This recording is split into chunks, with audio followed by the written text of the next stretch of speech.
storm ahead, and the possibility of a potential comeback was certainly on the cards. You know the caliber of team that Vitality is, but GK just feel like on another level right now with the level of X Factor that they have. By the way, this could be what they have discussed on their tag timeout, because as I said, there are two types of teams in the world. If you take a tag timeout, you immediately just go and change your gameplay and immediately just try to play aggressive, or probably just put one new strategy, or you just play passive the first round and then suddenly just surprise your game plan into play. Surprise your enemy team, because you exactly know that your opponent gonna be staying on the base, waiting what actions you're gonna be doing. But the next round, you don't usually get to see what's happening on the round, and this is exactly what happened by GK. They immediately pushed mid, Kimbam with a 4K, and just finishes it off for GK Esports on a 1-0 lead on Vitality's own map pick. So I thought there was going to be a comeback on the cards. I know that the Vitality fans watching were maybe thinking it could be the same case as well, but that last round was insane. Just blinking, you will miss it. GK able to take them all down instantly, and they will take the first map. And as you say, very important with it being that map pick as well. What went wrong here for Vitality, Paladin? It's anti-clutch. I mean, I hate to be that reductive, but it just feels as though so many 4-on-2s, 3-on-2s that you just say, okay, Vitality's got this one in the bag. You speak about their chemistry, you speak about the firepower advantage that they have on paper, but it doesn't happen. And I think the defining factor of GK has to be PM. I mean, just unreal in that first half. So many multi-kills from him, so many potent clutches that he kind of joins hands with any player. You had moments with Datchip, you had moments with Kimbum. It didn't matter what site it was on, what time was left in the round. He always found impact, and I think that's what really excites me about this GK roster moving into Ankara as well. Exactly, just the clutches was the biggest factor, and if you're going to be playing on the international stage, clutches is a one factor that you should be looking at, because in Crossfire we have a rule that if you don't clutch, you're not going to win, even though if you have the best strategies in the world. So I guess that was missing for them. So I think, yes, GK showed a very good performance, but that doesn't mean that Vitality is out of the picture, yes, because next map we might be seeing more clutches. We've seen Stallions just beating Liquid on the first map, and it was quite easy. They overhyped, and then suddenly they got reverse swept when Gokin started shooting, 77 started shooting. It's going to be the same case. If Vitality's Slayer is going to be start shooting, Snare is going to be starting to shoot, we're going to be seeing a good best of 3 between both. Yeah, Vitality just seemed to struggle a little bit in the first half. They did start to heat up, and maybe that will help them out going into the next map, which of course is going to come up shortly. Before we get there though, we're going to go for a quick break. When we come back, we'll have map 2. Can Vitality come back into it, or will GK continue to dominate?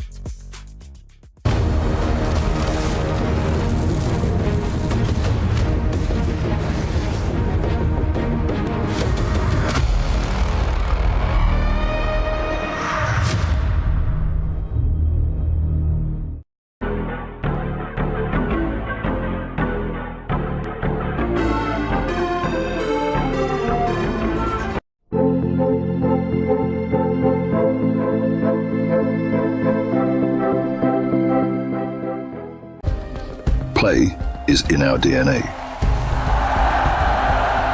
Whenever we let it out, it becomes our superpower. Now imagine an entire city being built to supercharge it. Kadir City, powered by Play.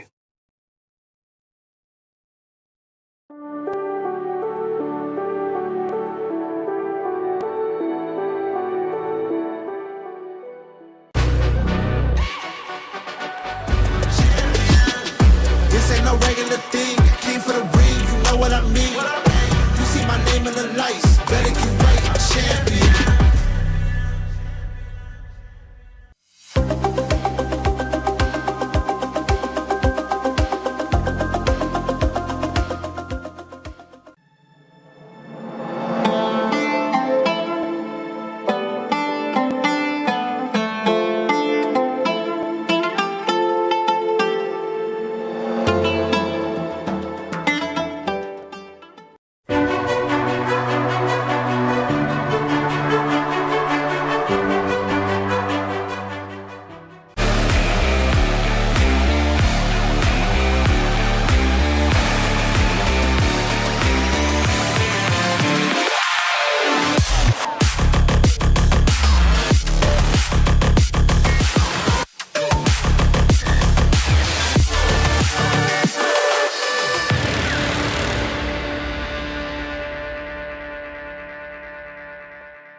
GK take the lead against Vitality in the first map here at Crossfire at EWC 2026, Day 3. That was a long one, but we got through it. Can we see now Vitality get back into this one, or will we see GK cause a bit of an upset, to be completely honest? I mean, when we look at this bracket, we look at the team of Vitality, the expectation was Vitality probably progress through to the top 8, and one of our teams that are going to be fighting in those quarterfinals. However, suddenly GK, I mean, we saw it yesterday, right? We saw what GK were capable of, exactly. and they seem to have carried that momentum through to today.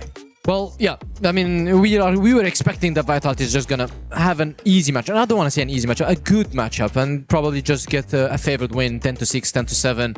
Not saying that we're gonna be putting a GK out of the picture, but suddenly everything's changed, and now it's all GK's way. It's because the individual skills, as I mentioned, if it's not there, if it's not your day, and we've seen from the interview, yes, Vitality are the ones that we are expecting them to win, but on international stage, if you're not having the best day, if you're not having your aim, if you're not clutching, you're not going to be winning.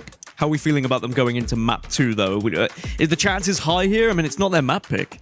Yeah, this is the time for GK to win, right? If there is a time, or one of those like Doctor Strange moments where puts the number up of the one chance, this is that. This chance. is the only chance. Because we move on to sub base. That's where the comfort comes back into play. Yeah. For the side of Vitality, and that's where comfort comes back in, chemistry, clutches, everything, all those win conditions that we speak of, that's where they crop back up. So I think that the chance is very ripe here for GK. PM is certainly feeling it. This rifle core is certainly feeling it. I think it still has to be right now for GK to carry that momentum as much as possible. Is there anything that Vitality have to change going into this one? I know we spoke about clutching, the anti-clutch, and a lot of it does come down to those 2v1s and 1v3s, the 1vxs and whatnot. But is there anything fundamentally you feel like they could do differently? Strategic-wise, they need to play a bit aggressive, because playing more aggressive gives you more chances of just getting some kills. Probably also, I would say that having more lucky timings, which you can look for, you're probably going to go behind some few players, gives you some confidence, gives you some kills, brings your momentum back, because we've seen this on the first round where just Snake pushed immediately into a long, Slayer just pushed to mid, they got some kills, they got some hype, and then suddenly they started losing, so they started to playing passive. No, they need to play aggressive. You're already losing, nothing to lose for you, you're on the edge now, backs to the wall, and I feel that you need to show us now your gameplay. Just play your game, just go aggressive.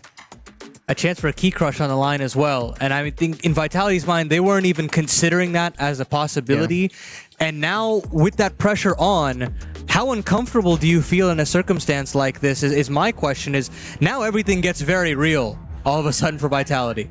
Very real indeed. Vitality have to wake up here. They need to find a way back in, otherwise they will be eliminated. And as Paladin says, their key will be crushed here at Esports World Cup. It's map 2, it's Ankara, we've got Paladin and we've got Penguin.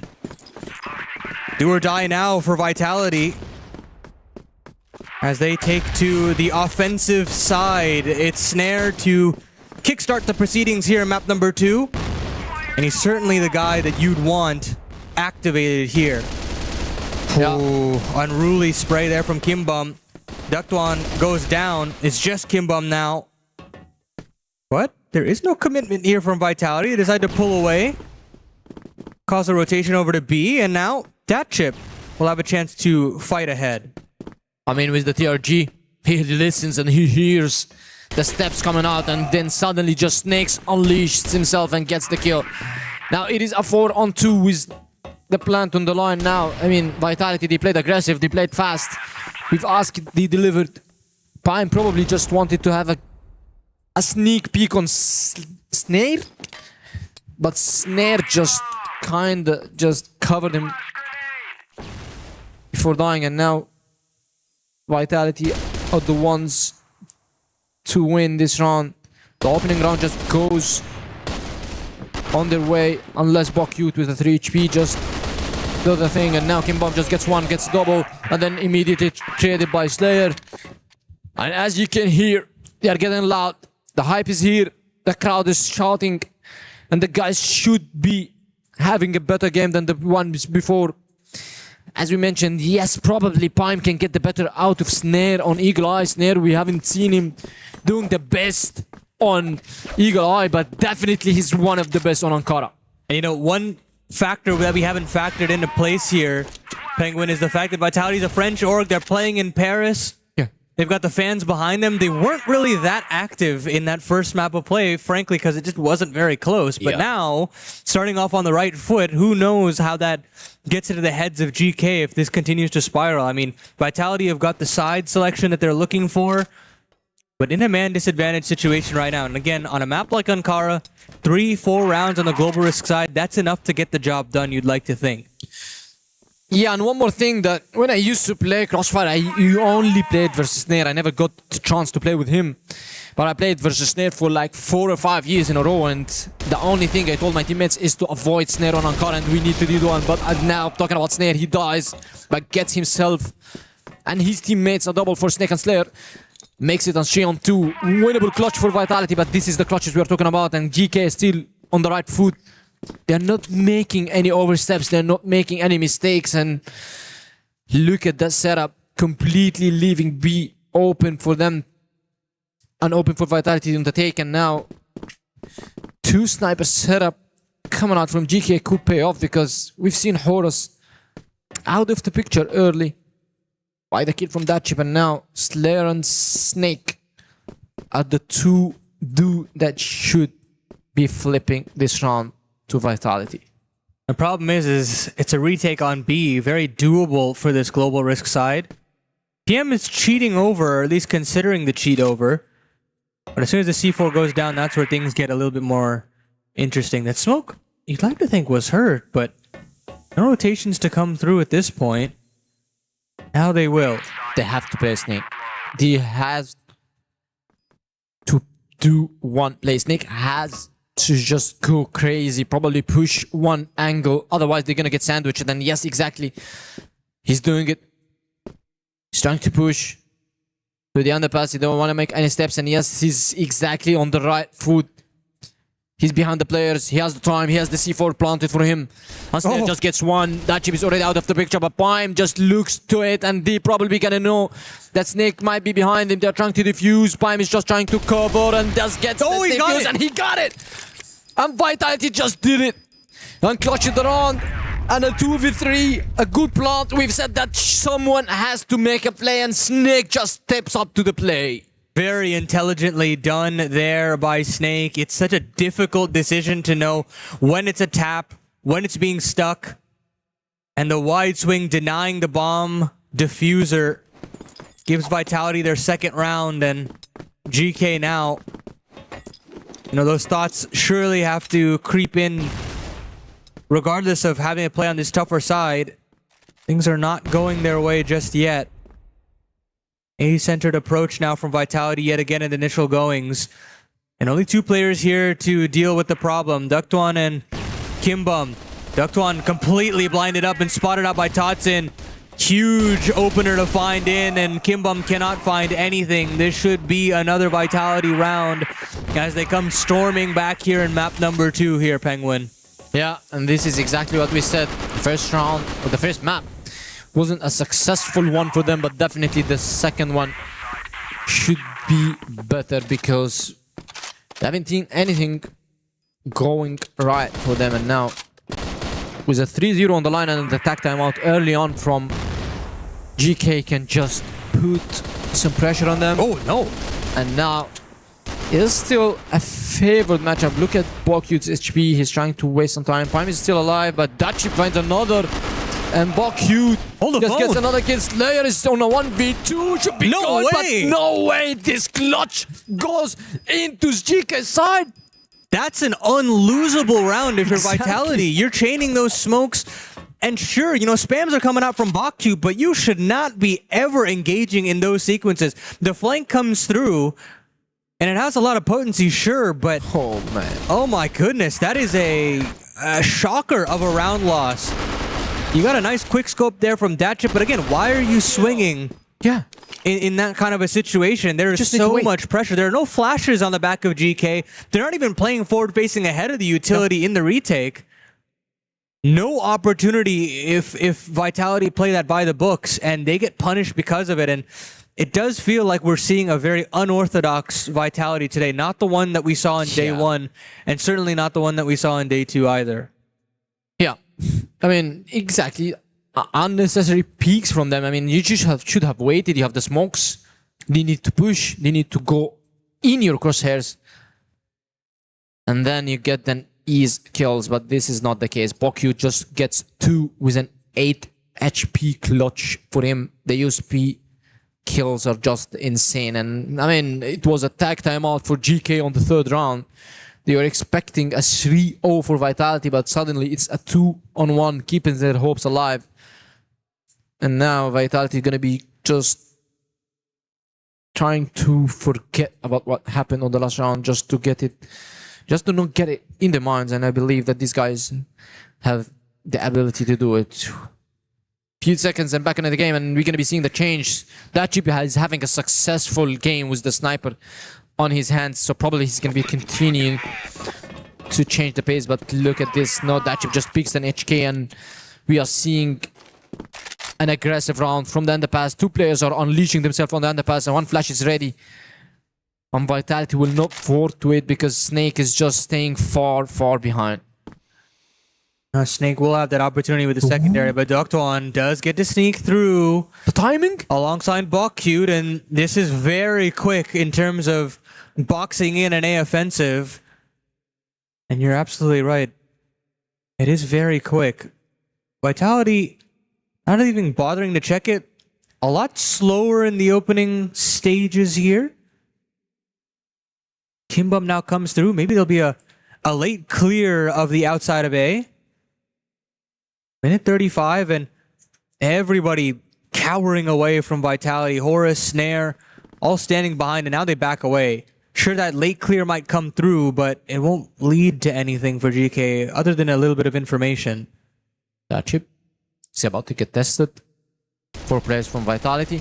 Only Snare on balcony, and this is a good spot for him. He hears the this. sniper rifle, but look at that. That chip just sees 1, sees 2, gets 1. Horus just flicks. Snake gets the kill, but Bokyu is here to cover.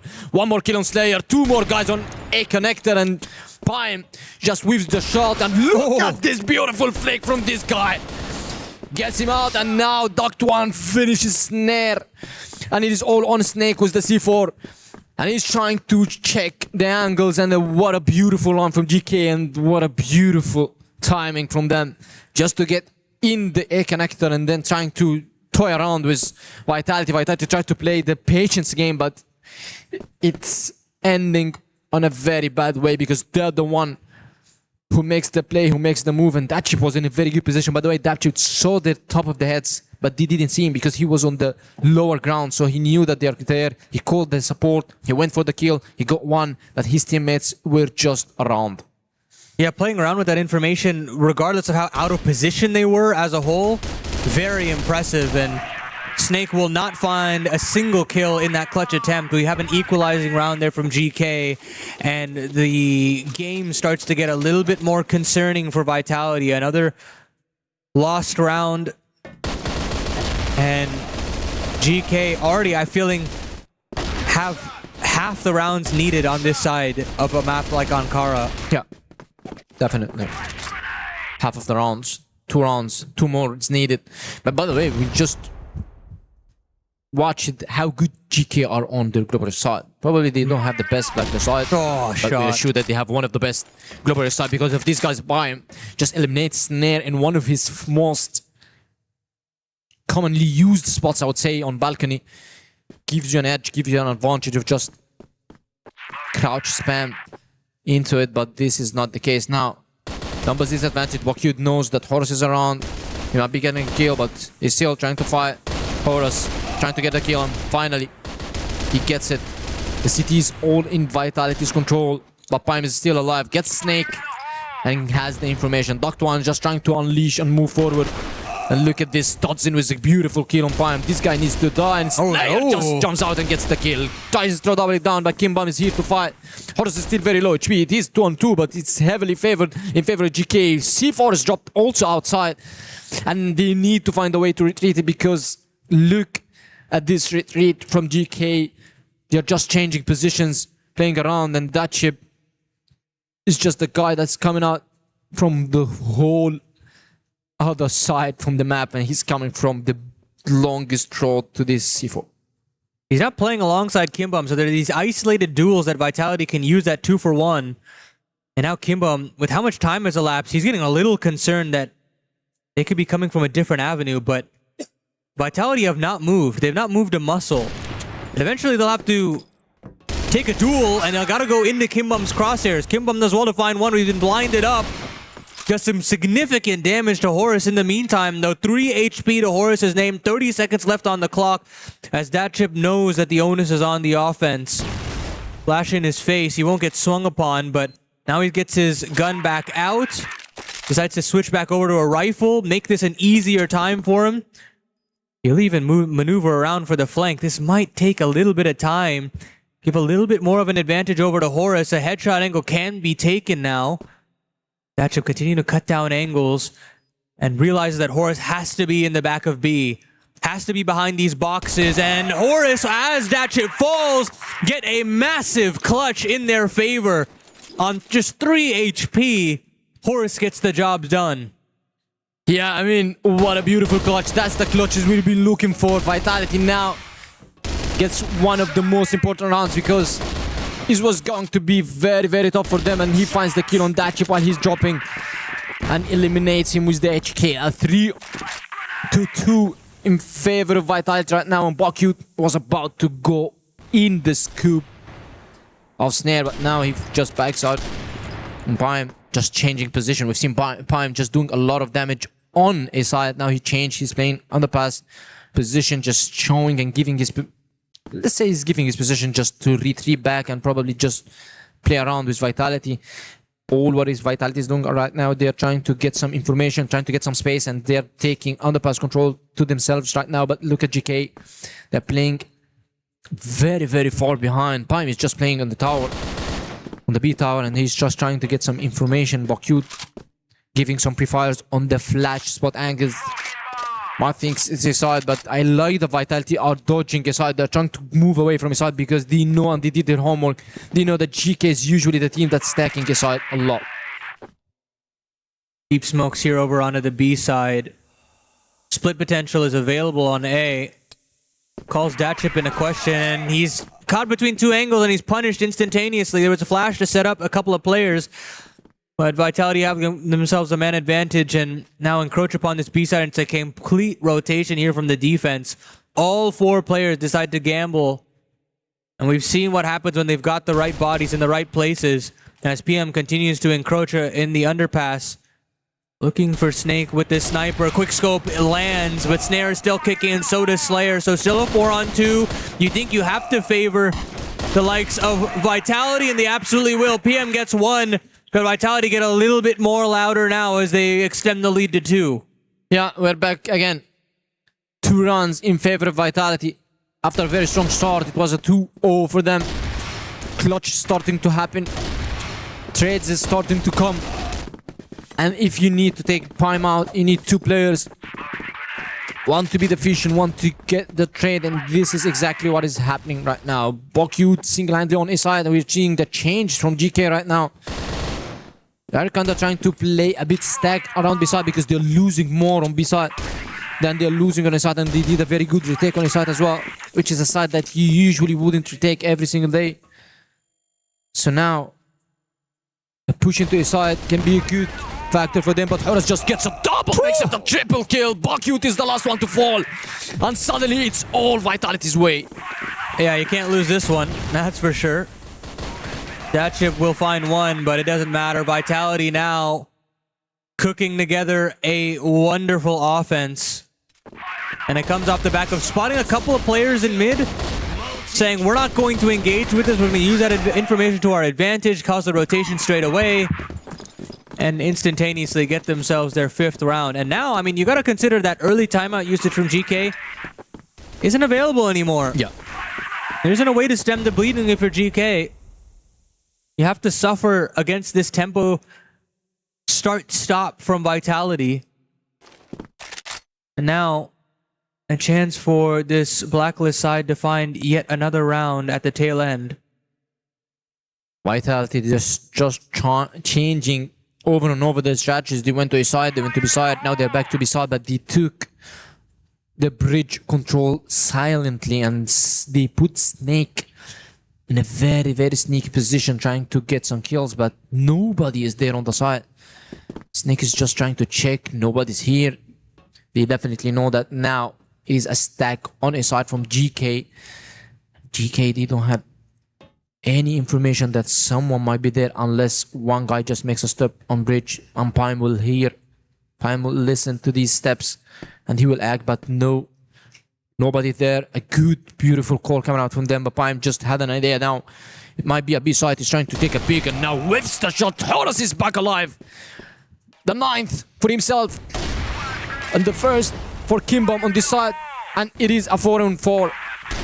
Post-plant retake between both teams, and now GK, they need this round. Flanks on flanks, though, coming up from Ductwan.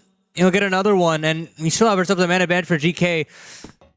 And as Datchip also produces another flank, he'll be coming straight through his smoke. It's been spotted, but they're all blinded. Slayer and Snare don't have any vision. He will block and that. Datchip, yeah, that doesn't help it either.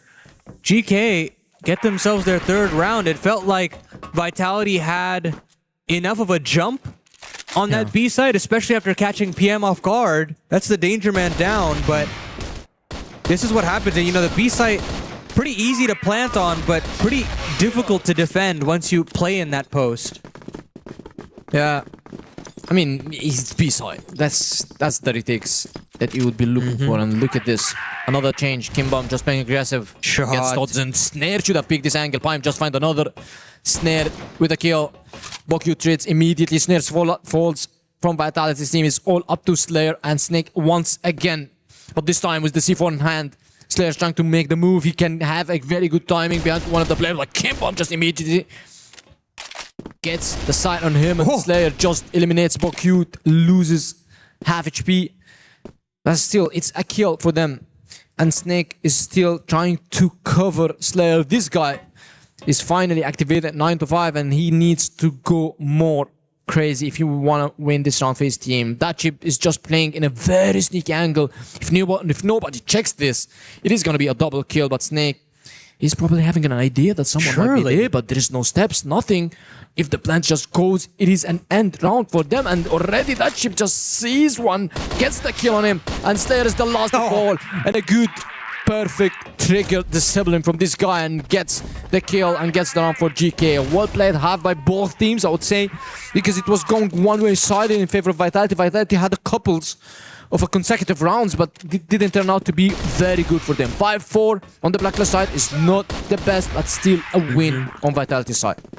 At least they have a couple more clutches going their way, Vitality, at the very least, but as we kind of mentioned, 4 rounds on the global risk side for GK is certainly manageable for a sweep here.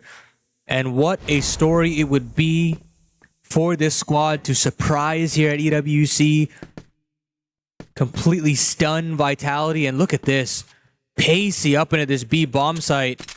Slayer has arrived as quickly as possible, but 2 players have already crossed in. Smoke will now fly through, and we've got a 10-player fight on this B bomb site.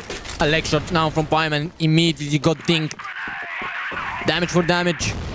It's all fair and square right now. 4-on-4 and 2 low HPs on both sides. And still, Datchip is having a very good sneaky angle. He's trying to do some push into the side, but look at this. A kill from there. Datchip is full flash. Another is just all of a trades. Datchip just makes it double. Someone needs to kill. Someone needs to help. And Bokyu is here. Duct1 is ready. Horus is the last one alive, and Bokyu just finished it off. And now we are all square. 5-5. And what a good hold coming out from these guys. That's a great initial game plan to just completely send it towards that B bomb site. And you know, the retakes have been easy in like 3-on-3s and 2-on-2s, but when they're all 5 players alive, plenty of players to watch every single avenue of attack. And Vitality don't have that incision that way back into the round. You gotta give credit to GK, man. I mean, the game plan has been pretty solid. The individuals even more so. And again, trying to pressure Totsin straight away. They don't like what they see, though. They move back over to A, where there still are only 2 players, Totsin and Slayer, having to do the heavy lifting. Yeah. Execution is definitely available. That smoke, that lurk smoke is still very useful to call that third rotation in, but look at that. Snake doesn't bite. He decided to bolster up this A site, and here comes the hit. Trying to go charging into the crosshairs of the defense. The trades are pretty decent here for Vitality. Still a 3-on-2, still potency for Snake to fire away, and he seems to have done just enough. Pistol kill comes out for PM, and Horus decides to go advancing through that smoke, brings it into a one-on-one. It's sniper on sniper, and the kill should be there for Snare, you'd think, but PM out of nowhere with the 1-on-2. Absolutely instrumental player. Last bullet. No, like just no opportunity there for GK. You'd like to think, but PM rabbit out of a hat. Oh man. I mean, Horus had nothing for him to just go crazy and just try to go fast. He could have waited snared, you could have double peeked. No way for him to get the doubles. He's not a rifle, he's a sniper player. He's mostly gonna get one and die. Or get traded immediately, but that's not the case for this round. Well played on by GK. I still see that him or Prime is one of the best players I've seen on Stream B so far. This guy is just consistent in every single map.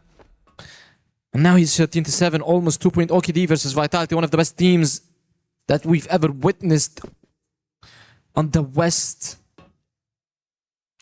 Now, GK, they are just 4 rounds of crushing Vitality's key in one of the biggest upset, I would say. I mean, we've mentioned that GK might be just getting crushed yesterday and just to be the first team to leave. Yeah, we thought that, they would have lost to Execration yesterday, and that wasn't to be. This is a team that is dialed in from a strategic perspective and from the individual perspective as well. You can't deny that they have really put this one together. Still a lot of work to do, though. This job is not finished. Snake still leaning over to potentially rotating it over to A, but instead it's Totson leaving Slayer on an island. This is going to be an impossible situation. He's blinded up, and he does well to find 2, mind you. There's still a chance for Vitality on a retake, but Bomb should be able to go down, and this clutch, another clutch opportunity for GK, has to be squandered somehow by Vitality. Yeah. We've seen the sandwich, 3 players from the back, and this is exactly the best call because it's not gonna go well if you go from CT, but now that chip just gets the kill and he's playing way more aggressive. Now he can get more, he can get double. And finally Snakes just trades, and it is suddenly a 2-on-2. 2 players, each one is gonna be a 1v1, and now Kimbomb just gets one, knows where Snake is, and another clutch goes for GK Esports. I mean, it was never going to be an easy task to retake, even in a man advantage situation on that A site, and GK, man, it just feels like the chemistry is so much more in their favor right now. They're making the right decisions. They're tethering off of one another at every step of the way. And now look at what it does to Vitality. Completely silent on their half of the server. 3 rounds away now, or GK. Snare has to fire off a shot, and he doesn't land. The quick scope ducked on. Really pacey on this B play. Snake is arriving. Horus is here as well in terms of splitting in. But this surely should be red. You'd like to think Horus with another lurk. Another opportunity to cause a bit of a ruckus to rustle up this offense. And they're really pacey on boxing them in. No room to really plant, and yet somehow Ductwan's gonna get this down. But look at this. Kimbomb's watching. Same goes for Bakyu, but everyone gets cleared. Slayer, Horus, they both split in for 4 kills, and Totson will find another one. That is one of the cleanest rounds of Global Risk we've seen on this map of Ankara. Yeah. Good run. I mean, good timing by these guys. I mean, the sync is there, and we've talked about the chemistry that's been with Vitality's team and these guys, how good they are when it comes to such rounds, and these just delivered. A 7-6 is not still, it's anybody's take. This map, these guys, this game is just insane. Probably there was a tech pause, I would say, from Vitality, because we are seeing the players' hands are off their keyboards, and now Stray's having the pep talk with them. We need to change the pace, because Snare is not finding the success of getting the first bloods. This is one of the factors that you need to have on Ankara, because I've mentioned that we used to dodge snare on Ankara because he's good in getting these kills. He's good in just changing his style, going into the underpass. If he's not successful, he goes to tunnels, he goes to peeks from A connector, he gets to peek from the A side, B side, bridge. A lot of angles for him to use, but he haven't checked or went to any of these angles to just check if he's gonna be able to get the kills. And now Stray is just going for the captain, he's just going for Snake, trying to talk to him, and now the guys are hyped. I love when you take a tactical timeout and then suddenly you clutch around. It goes in your favor in way better rounds, because you get to talk and you get to have a better momentum, a better mentality than just going with a loss into this round. And now GK also have a chance to talk. Snare's just trying to relax, he's not having the best days. But if he's the one that gets back, then suddenly we might see Vitality trying to reverse sweep. And as you mentioned, if you are going to sub base, it's going to be the sweet spot for them to reverse sweep. So GK, if there's only one chance to close this game, it's going to be only the next 3 rounds. Yeah, everything's in the palm of their hands at this point. You did well on your global risk side to produce 4 rounds. You've done enough offensively, at least so far.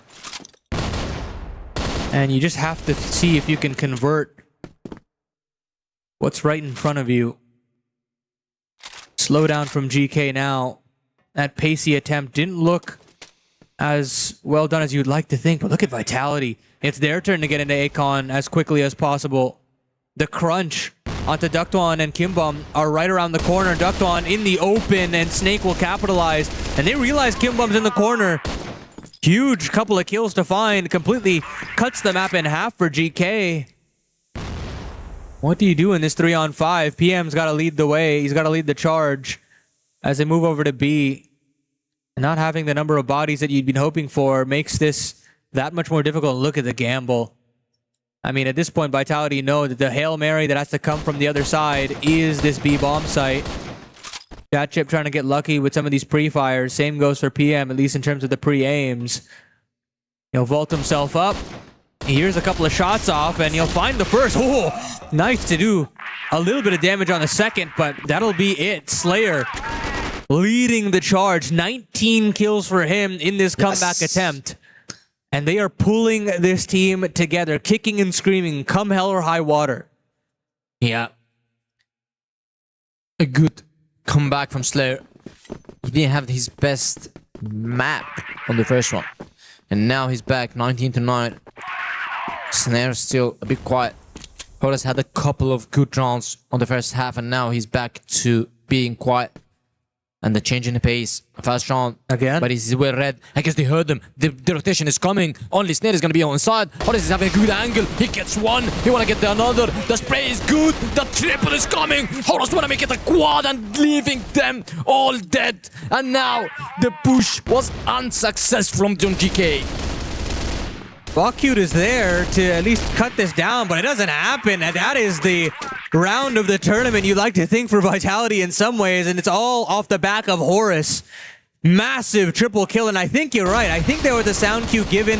Something clicks there for Vitality to say, okay, send the entire cavalry. And GK just gets stunned. They've tried so hard to be pacey on this B take, and it's not worked out just yet. And I mean, beyond that first round of the second half, it hasn't worked out, mind you.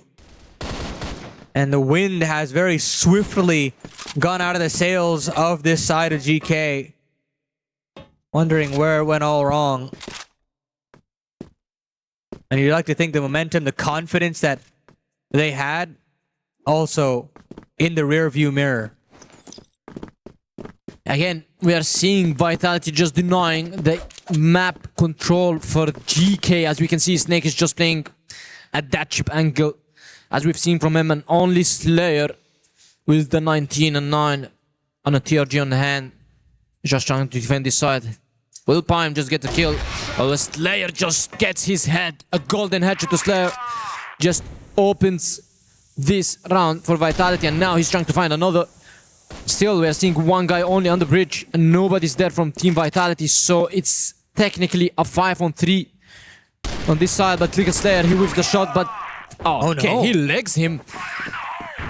It's a bit too aggressive for me. Yeah, and the nades just eliminates Duct One and makes it a 3-on-4 right now. But look at the lure coming out from Bocute. He can just get 2 players. This is huge. Oh my goodness, the lineup is there for Bocute. And all of a sudden, the tables turn. 3-on-2 now for GK in a blink of an eye. Snake is there on a quick flank. And Horus is here on the rotation. I mean, these are the guys that you want in the clutch. They've been pretty solid in these 2vx's. Horus has now been spotted. Flash out in the spawn. Slows the pace of this down. Another flash there to prime in Bocute. But here comes Snake coming in from Khan. He goes one. Horus will find another. It's all in the Jet ship. Bomb halfway gone. Pulls it into a one-on-one into the pistol. Bullets going every which way. And Datchip continues to just stall for time. 7 HP. And I think he's just done it. The stick coming through for Horus, but it's not going to happen. GK equalize.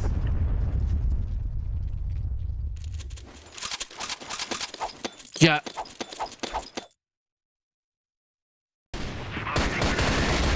I mean, it was kind of close, I would say, because Horus got some good kills. Snake just didn't check the corner. He was right under this guy. I mean, he was under the stairs and he was there, but Snake, he didn't just have a clear look on this angle and coasted him around. And now GK are suddenly back in the game. And we always see a couple of rounds, consecutive rounds, I would say, from Vitality. And then suddenly everything just swings back to GK's favor. And now the control is with GK's airlone control, A connector control. The C4 is dropped on the quarters. Nobody's doing any crazy plays. Again, a stack from Team's Vitality on his side. I guess this is a do-or-die round for any of the teams. If they make it, they win. If Vitality just gets this round, it is going to be in their heads and they can just close the game on a win. And if GK is just trying to go through this stack, I would say, then that means that Vitality just had nothing left in the tank to show. And this is exactly what we're going to be seeing. 1 minute and 25 seconds, and the C4 is going to be picked right now by Bocute. Probably he's the closest to the C4 because I've seen this setup before from GK and they usually end on his side.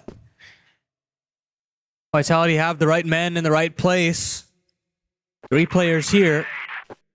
But the execution can still be deadly regardless of a 3-player stack. And now Slayer's trying to get aggressive. This is a little overzealous for my liking. He still finds Ductom. At least he tags him up, but he doesn't find the kill. And that should be the prime chance for GK to take this A site. Flashes go every which way. Totson now hot under the collar, pushed to the back of the site, and he'll fall. Snake is here on the retake, but he hits the deck as well. Horus and Snare have arrived, though. It's still into the 2-on-2. 40 seconds left on the clock. Smoke not up in the base. So there's no real safe haven just yet. Head spotted, couple head spotted into the 1-on-1. Snare, the hero of Vitality, thrust into the clutch. The gun's gone dry for Bocute. He switches back over to the pistol. He's got to find Snare. He finds him in the air, but he can't connect. It's Vitality to get that 9th round, to get map point, to keep themselves alive here in EWC. Yeah, and finally Snare is clutching his back. One of the most important rounds, probably a whiff from Slayer, but he did the damage enough for them to take the round, and now it is 1 round away from getting this map and going to map 3. We expected a fast game from Vitality, but probably they needed some time to get back into the game. A 9-8 lead, and again a stack onto B-side at the beginning of the round, and then they switch it to A-side. It was a very close one, because I said this is the game's round. If you win this round, you win this game. If you don't get it, then it is gonna be unfortunate for you, because if you're second A-side and they still push and you lose, what else you got to stop this push from GK? And now GK are kinda, we can see that the guys are pressured. They are playing way different than the first map. And they're gonna be going to the sweet spot of Vitality. I feel worried for them.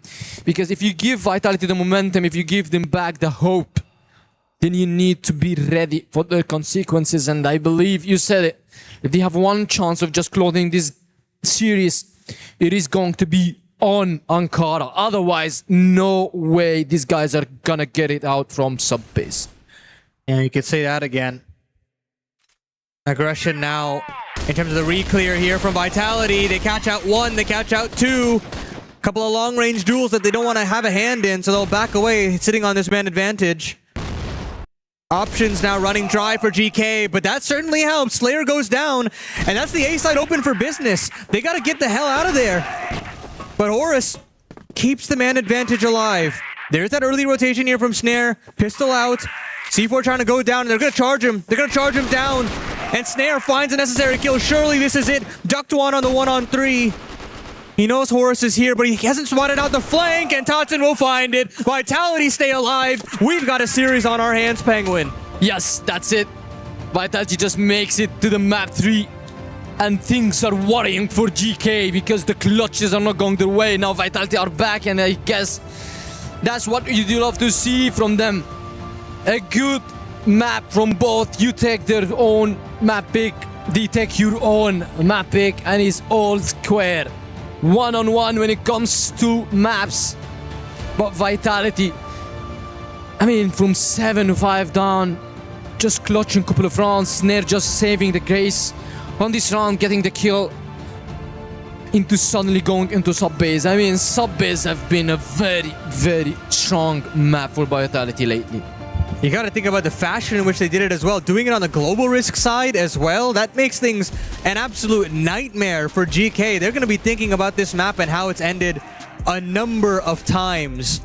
And yet still, Vitality holds strong and now have an opportunity for the reverse sweep that would send ripples through the Crossfire community. I think we knew this one was going to go all the way and go the distance, right? We knew what Vitality are capable of, but there were certainly opportunities there for GK.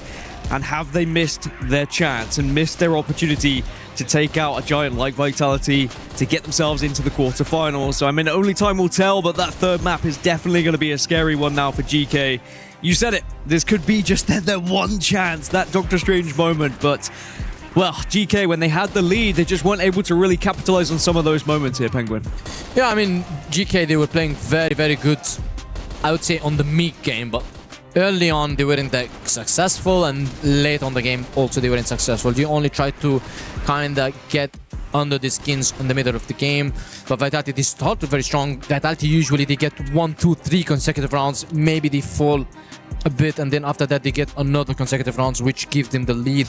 And I mean, the clutches finally are going both ways. I'm not saying that's all on Vitality's side, that's because still we've seen a clutches, we've seen a retakes from GK, but when it went both ways, we've seen Vitality just winning, and Snare has just won one of the most important clutches when he got the kill on this A side plant. So otherwise I would say that GK could have won it, because they went onto a stack, and imagine you go into a stack and you win. That means that I think it was going to be very, very tough for them. A lot of Vitality fans watching as well. Do you think that adds maybe not just to the pressure, but also gives them confidence here? Oh, it definitely does. Yeah. Did you hear that crowd pop after they won that map? I mean, now everything is in their favor to get the job done. I mean, the pressure now mounts for GK. They realize, oh, wait a second. This is Vitality all of a sudden. You forget the nameplates going into that first map, and now all of a sudden, you know, it's Horus, it's Slayer, it's Snare on the other side of the server, and you say, okay, we've got to keep our wits about us now that we move into sub base. Well, sub base is where we're heading next. We're all tied up 1-1. Who is going to be progressing through to the quarterfinals, and who is going to have that key crush? There's only one way to find out. We have to get into that third map. Before we do so, though, we're going to take a little bit of a break. When we come back, map 3. Don't go anywhere.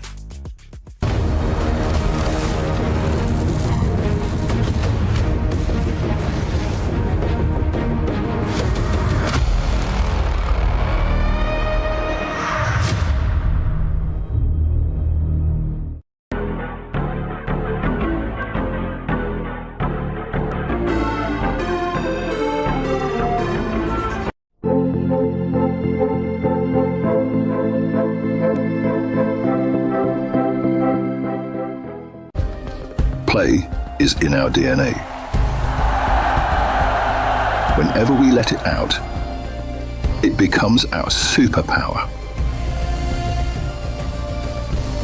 Now imagine an entire city being built to supercharge it. Kadir City, powered by play.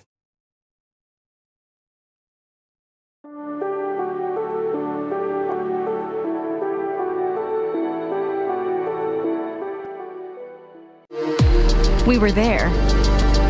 For every click, every clutch, every respawn. We were there for the years of grind. And we're here. Now. the proud founding partner of EWC. Powering the biggest event in gaming, shoulder to shoulder with the world's best. Making history. Greatness deserves a stage. Lenovo Legion. Reach your impossible.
Welcome back into Crossfire at EWC 2026, and we're into our third map of the best of three. We've got Vitality versus GK.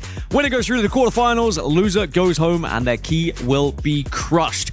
And now we're heading into Subbase as well, which has been one of my probably favorite maps to watch. I think it's just kind of like close quarters that we see a lot of these engagements happening as well.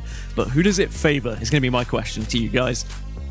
I think it has to be Vitality. I mean, the momentum has very swiftly swung into their favor, and we spoke about the ace in the hole that they had if they got into a map 3 situation, that they get Subbase, that they get comfort, and now you add this extra pressure that, you know, they've got the crowd on their side, the confidence is running high, and you haven't even really had a big snare pop off yet. The fact that that's still a possibility, Penguin, is a real worry if I'm in the GK camp. And you're going to Subbase, so you're probably going to be seeing him popping off, and probably also you're going to be seeing Slayer playing way more better. That's why I'm saying it's the sweet spot for Vitality, and one of the probably most played map, they have the most wins on it as well. So if they can't win on Subbase, then definitely I would say that GK is better, but still, it's very tough right now for GK. Remember, this is a very important one as well for the club championship. If Vitality were to lose here, I think that would pretty much ruin any sort of outside chance of them winning the club championship. Even if it is a small percentage, they need to see Vitality still progress through to these quarterfinals and probably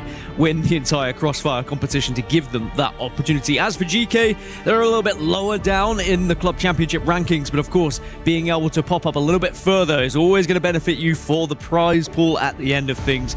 But for these players on the stage, it is more about getting the respect of your peers, getting the prize pool for yourselves as well, because of course there is going to be $2 million on the line just for competing here in Crossfire, and getting closer and closer towards that $750,000 that you get for first place, as both teams roar to life now as it looks like we are about to load into the server. So a chance for me to step away. We've got Paladin and Penguin. It's Vitality versus GK. Club championship on the line, tournament lives on the line here at EWC. And Vitality have all the cards in their favor. They have an offensive start as well. Look at Snare just going charging into B straight away. They want to set the tempo. Ductwan is there for a couple of trades, but Bakute from the heavens still finds a little bit more of an impact. Advantage goes GK, and advantage will stay GK as Snake has got to come up with a big clutch, but that's exactly what you're looking for from your global risk side. Yeah, I mean, a fast round at the beginning of the game. I mean, why not? Just go for a try. Maybe it helps. Maybe it sets the tone, as you mentioned. But GK were on the right foot and just stopped it from happening. 1-0 in favor of GK, and they are starting strong already. I guess this is the first time we are seeing GK just winning the first round, because both of the maps just they lose the first round, and now the nades are trying to hit. GK are trying to play a bit defensive. They might be having some kind of sneaky plays on the vents. Kimbam is just pushed all the way till the end, just to deny any sneaky plays, any clowny plays from this angle, and to deny that split onto Woods.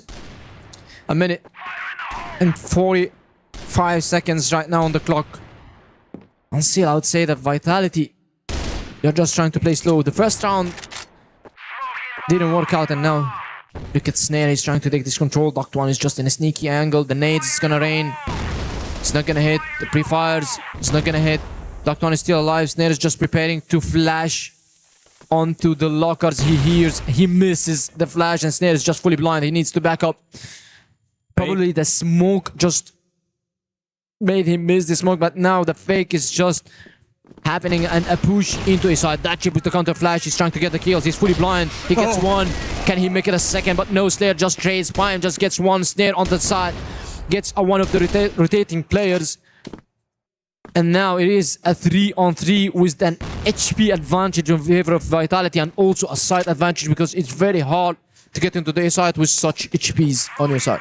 Yeah, how can you get down that slope safely is the real question, especially with Snake being that snake in the grass. A chance for him to let loose, and PM is just off the mark in terms of the refrag potential, and it's now up to Kimbum. 1-on-2 from him, spots a little bit of a head in the back of the Rockets, and he's not able to capitalize, so that feels like his chances kind of being whittled away, and you can kind of see the swipe of the knife as a wave of the white flag. As Vitality do respond in kind. They do it off of a slower play.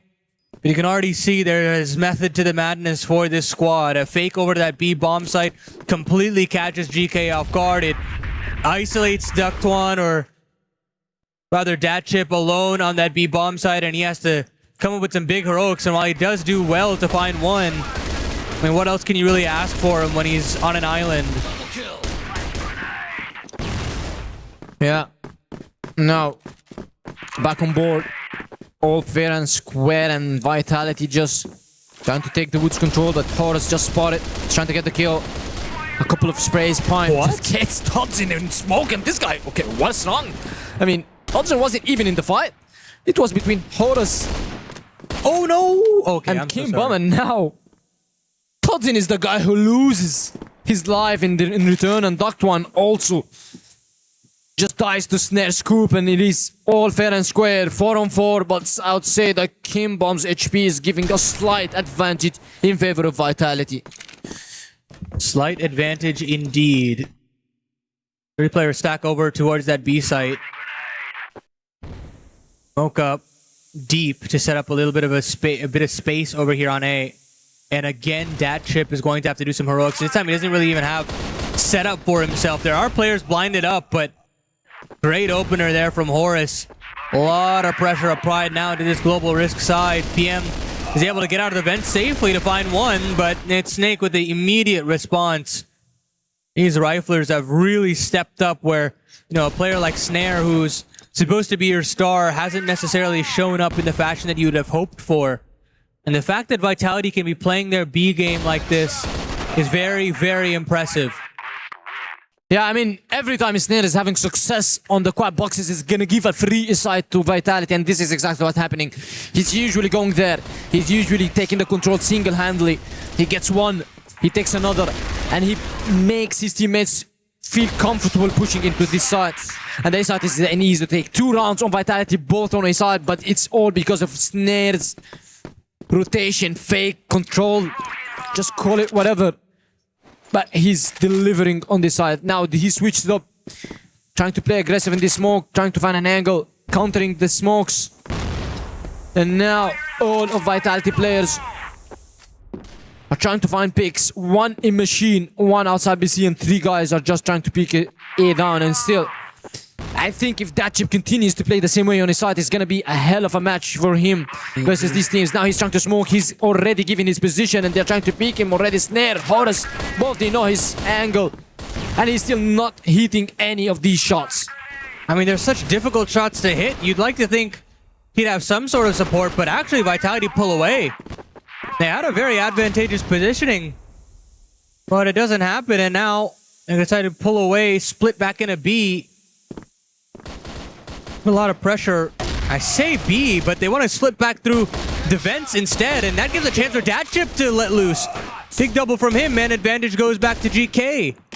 It feels like Vitality are kind of split, caught between two minds, and that indecision cost them. They still have a little bit of a route over here to A, and, you know, once they get that bomb down, maybe a bit of something to extend this lead to 3. But a bit of a lull in the action now as this global risk side can continue to cut down some space, make Vitality feel uncomfortable. Ductwan and Kimbom looking to trade into the upper portion of this A site. Yeah. Nice shot there from Snake, but there's a straight from the trade from Ductwan. He leaves it all up to Bakute in the one-on-one. And Slayer has no idea where Bakute's gone out to, but switching back up to this high ground makes it a little bit easier to defend this bomb. Smoke will go up. There's a stick come through. He has the opportunity to do so. He'll take the duel, and now Bakute knows. He should know what's coming on the other side. He's going to stick this all the way, and it's got to be all this thing, and it comes through. GK will get the clutch in the one-on-one. Vitality stunned after Slayer made the right call. Yeah. I was about to say the only counter for that is if you are having a smoke and Slayer is just completely unlucky. This guy had a smoke and he just smokes him off. Smokes the C4 off and just gets the defuse done for the teammate. Bakute with a clean clutch now. I mean, it was a tough round for Vitality, I would say. It was 2v3. Snake just tried to play aggressive and look at that. Snare with a double. Immediately just followed by a kill onto Snake. And Baim just loses his life to Snake, and Datchip is the only one to get a kill on Horus. But already the damage is done. The site is here. Vitality are playing very fast. They're playing very good. They're on the right foot. And they are about to get this round as well. One more for Vitality. And let me tell you that these fast rounds are wearing going good on this side at the beginning of the game. But now suddenly it turned out to be a very good and successful round. Snare just is out of his mind right now. This guy is finally activated, and you mentioned that there is still an angle for this guy to wake up, and if it does, then Vitality is going to be having a quite easy matchup versus GK. Yeah, absolutely. And now Vitality with the span advantage, or round advantage I should say, can stretch their legs a little bit more in the default. Slayer looking to get into the vent as swiftly as possible. But does not extend just enough there from PM to get a bit of damage down onto his counterpart. But not enough to get the kill. Slow down again at this point from GK and from Vitality. Nobody going for a crazy opening maneuver. 1:35 left on the clock. As Vitality have a look-see over on this B side of things. Nothing spotted just yet, so Woods control now the priority for them instead. Snare is just trying to find these angles. Todzin was successful. Kimbom just to fall on Woods is the pick. And now also Todzin just takes a lot of damage, but still Snake just gets one more. Ductwan is to fall, and Vitality finally are back in action, and Snare just gonna get his head chopped by Bakute. And look at this Baim, just has no idea. Horus is dead, but he gets a double anyway. And Snake just trades him out. And it is a 2-on-2. Bakute is very low HP, just dies to Slayer and gets him out of the picture, and Datchip kills Snake, still alive. It's a clutch between both, a whiffs between both, but Datchip is still alive, and this is a clutch that you need to win. I mean, this should be a round for Vitality. It was a 5-on-3, 2 picks. Snake and Todzin just got both kills for you. Yes, Snare just went in so deep before the guys are going into the side, but still, it's a 5-on-3. You can take risks, you can push sides, and in the end, GK will clutch. That is a very unlikely round there from GK, but they're thanking their lucky stars that they're at this point. 3 rounds again on this global risk side is no easy feat. And a chance to potentially amass 4 or 5 would be even better. Doesn't matter how they nab these rounds on the defense, but as long as they are, I think they'll be happy. And another opener now for PM. A chance for Slayer to equalize, but Kimbum will add another to the list. 2-man advantages here for GK. And Vitality now felt like they had a lot of momentum going into the final rounds of this half, but wins now being removed from their end of the sails. Yeah. That's a round to forget for Vitality. Horus is trying to still claim this angle, but it's not going to be happening because Kimball is just having the good right angle and the flawless round. Only BQ to take the damage from GK and put his team ahead. Now, Vitality needs to counter this boost. They need to put someone very fast on these tunnels, vents, call it whatever. Otherwise, it's going to be tough for you to use. Displays double nades into woods, just does some damage, and Horus just takes a little while crossing it. It's a fast side push, we would call it, and that chip is not ready. Again, Horus just crosses, tries to find the kill, just falls. That chip is still alive. The flashes are not good. They flashed him, but the teammates are still trying to alive. But look at Snake, just swings to get double. And what an unfortunate round for GK. But Pime is still alive. He's still here. He wanna clutch. Snare has an idea where this guy is. They're both trying to fight, but Todzin gives away his position and gets the kill. What an unfortunate flash from GK. No way. You flash your teammate like that and you can see that team is just so angry. Why you flashing me out? I was there. I was having a good round. And then suddenly just Snakes gets the kills. I mean, it's so unfortunate that a team flash is essentially the reason why they lose.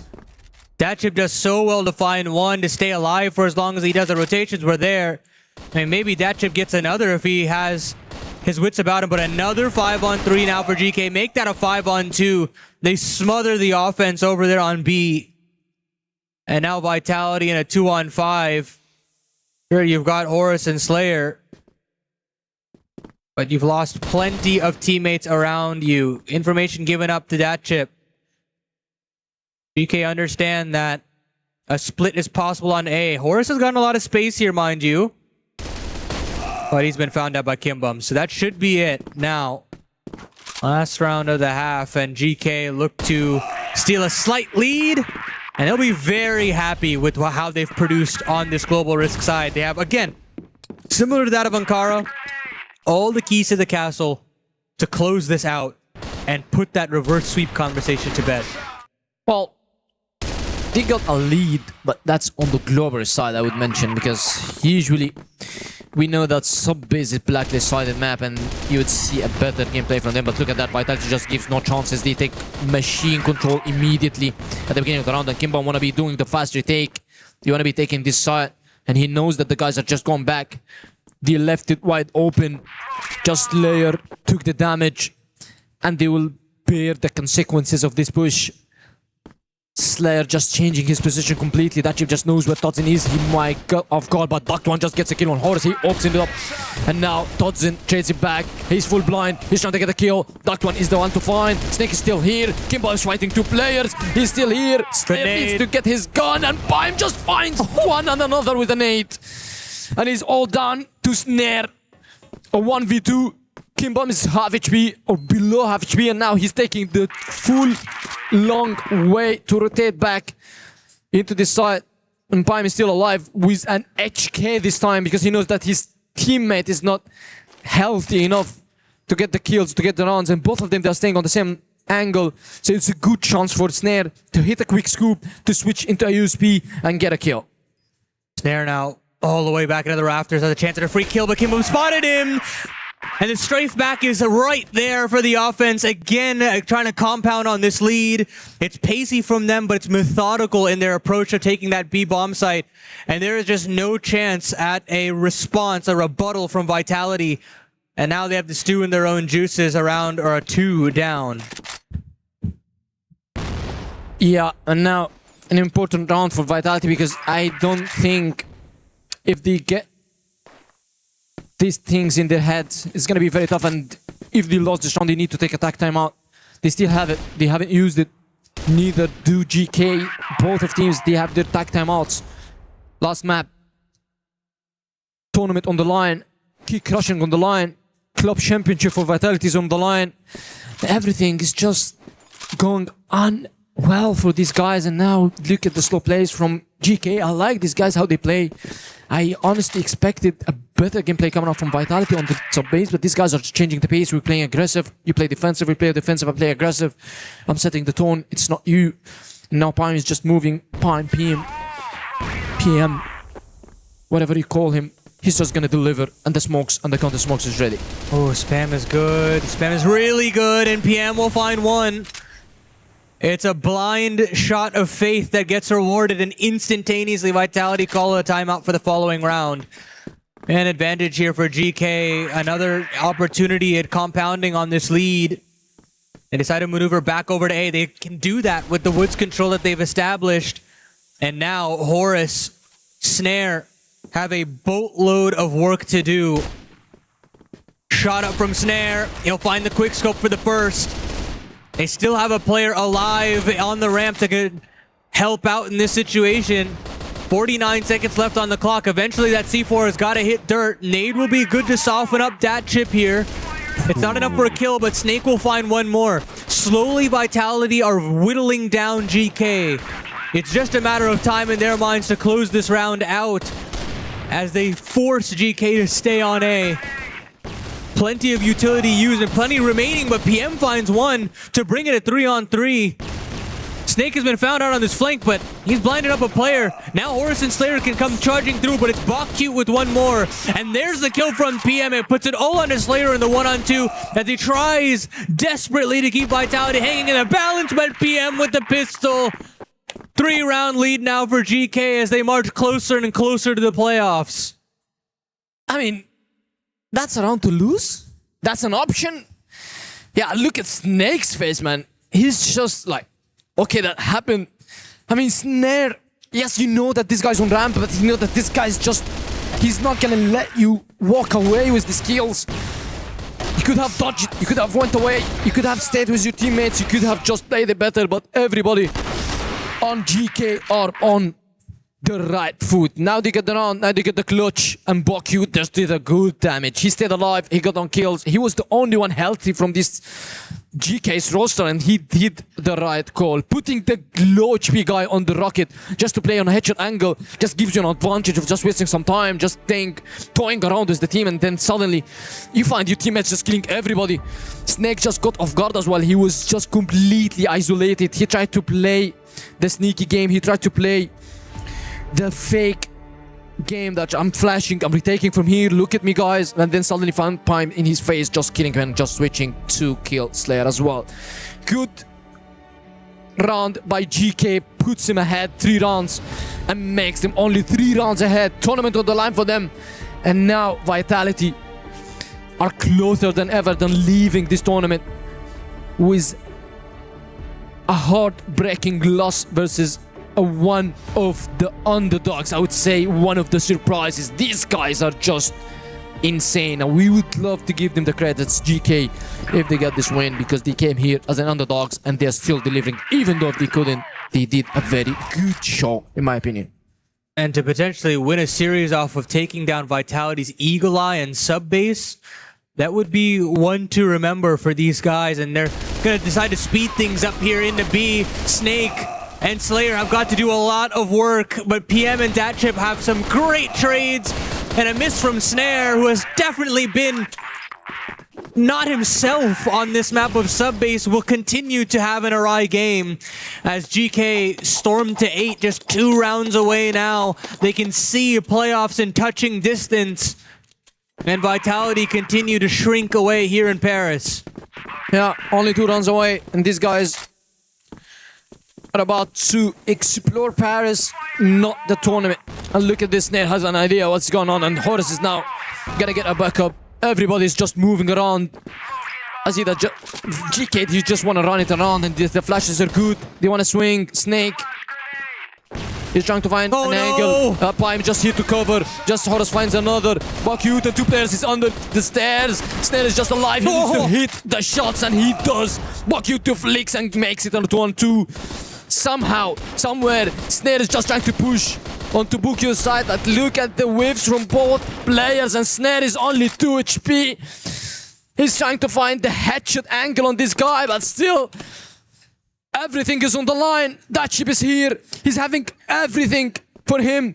Cage control, woods control, machine control, all on his side, and can be a winning angle for him because Snare is only left with 2 HP to work on, and a double from that chip makes it 1 round away. You gotta think about that kill that Datchip gets on the lurk, right? The kill behind him to take down the flank. It opens up the map completely there for the side of GK that they can storm back over, and the proactivity there to get into Cage and have an opportunity at winning that 2-on-2. 5 chances for GK in regulation to send Vitality at home or back home at home. Yeah, I mean on the home ground, on their home ground, and they get this win. I mean, GK, man, last year was unsuccessful for them to go to the EWC.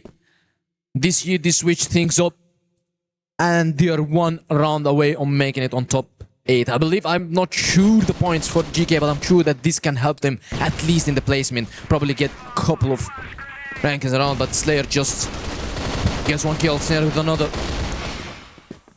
Todzin is 1 more kill, Pime is the only one to find kills, but this guy just needs to get chopped off, and now Vitality, whenever it is 9 rounds for the enemy team, we usually see Vitality just waking up.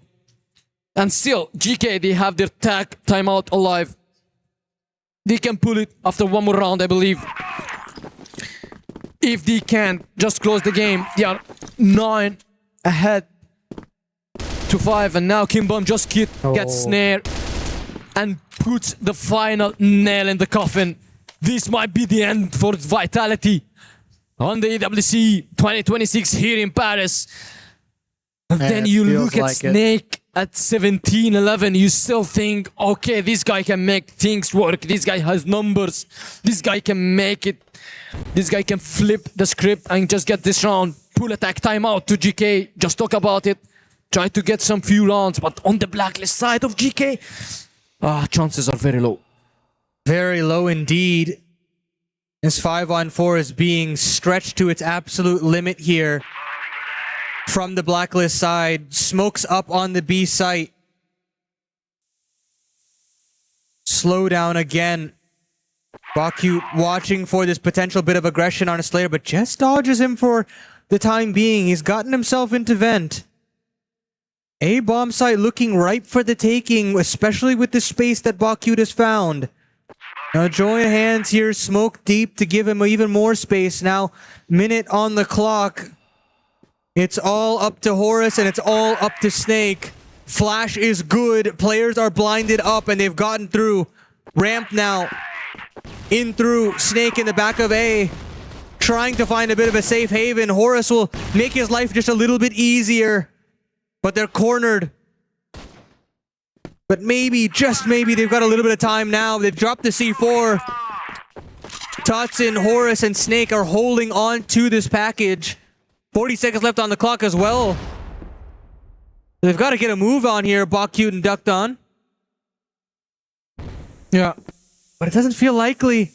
Now that they're smoked out, yeah, they're going to have to go through this. Flash is nice for sure, but too many bodies and Totson is there. They combine. Vitality hold on for just a little bit longer.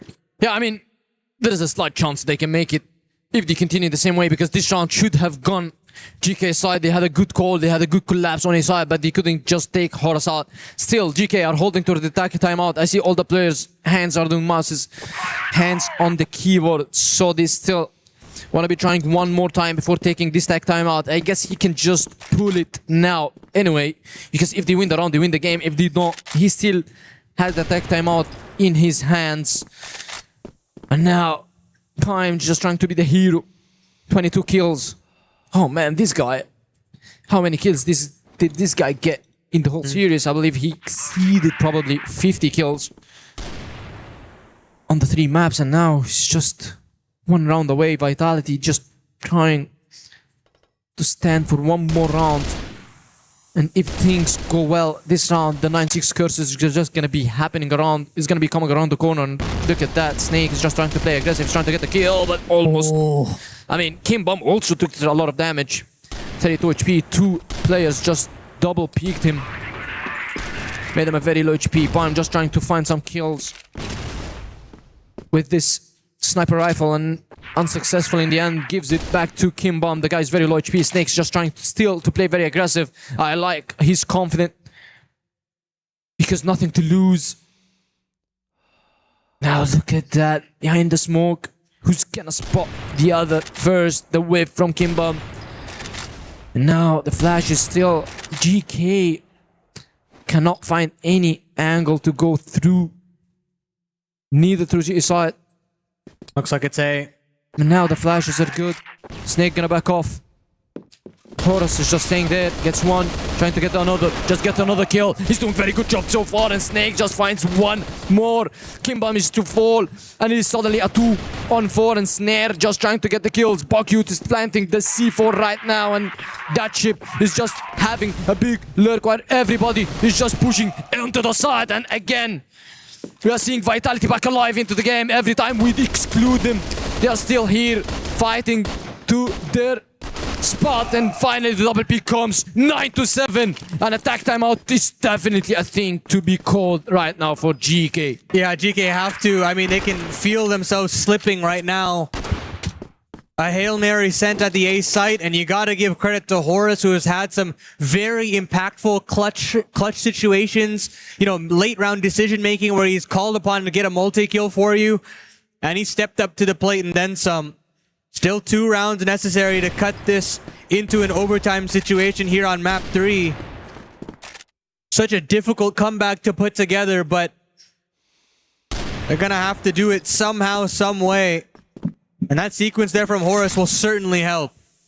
Yeah, he's having a success on A side. That means that B side is the one to be on the take right now. As you can see, GK, they are moving to B side.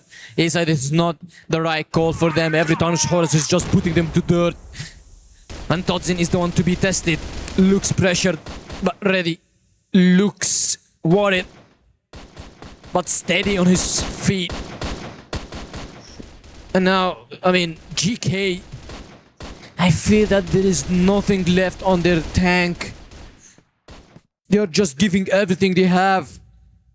They are looking at each other.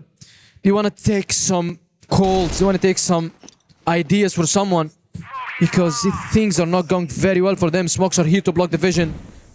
I mean, it is still a thing that Todzin can still check this angle.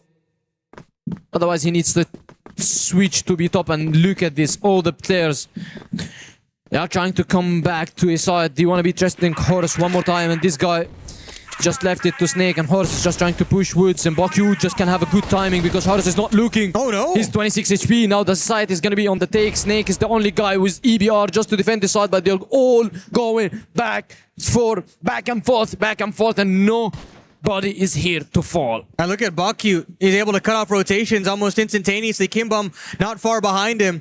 And they'll go charging into B. It's got to be Totson, and he's been able to make it back into B. Snare with the same situation. 30 seconds left on the clock. There's not enough time to go back to A. It's got to be this B play. And they've gone 1 for 1. They've gone 2 for 2. But Slayer responds back in kind. And there's Snare. It's all onto the dat chip on the 1-on-3. 20 seconds left. C4, bomb on his back. And he spotted out Snare too. He's brought it down to a 1-on-1. He can get this bomb down the dirt. And Snake, who has been so formidable here on sub base, needs just one more to pull it back. More damage done to Dat Chip. Reload comes out. It's back to the pistol here for Dat Chip. He spots out Snake. He hears him around the corner. He's just trying to find just a little bit more, but he can't. Snake keeps Vitality alive.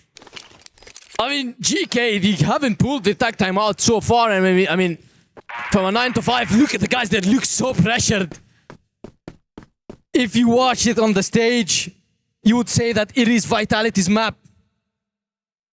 But if you look at the score, it was a 9 to 5 lead in favor of these guys. And then they started to throw a few rounds on his side, but still, they can't end on a win. GK, you had everything for you to win. And they couldn't. Again, a slow play coming out from them. They can't risk anything else to lose. Otherwise, if they go to the overtime, I don't think GK will just get out of this. You got to think about the strategy that they employed there. Fake on B, fake on A, and B. You got players out of rotation, in transition. That should be it. And yet still, Vitality don't say die. Dotson now getting stuck into the corner. An opportunity to wreak havoc on this B approach. Made just off the mark there from GK. Minute 35, so this Blacklist side do not have to necessarily speed things up.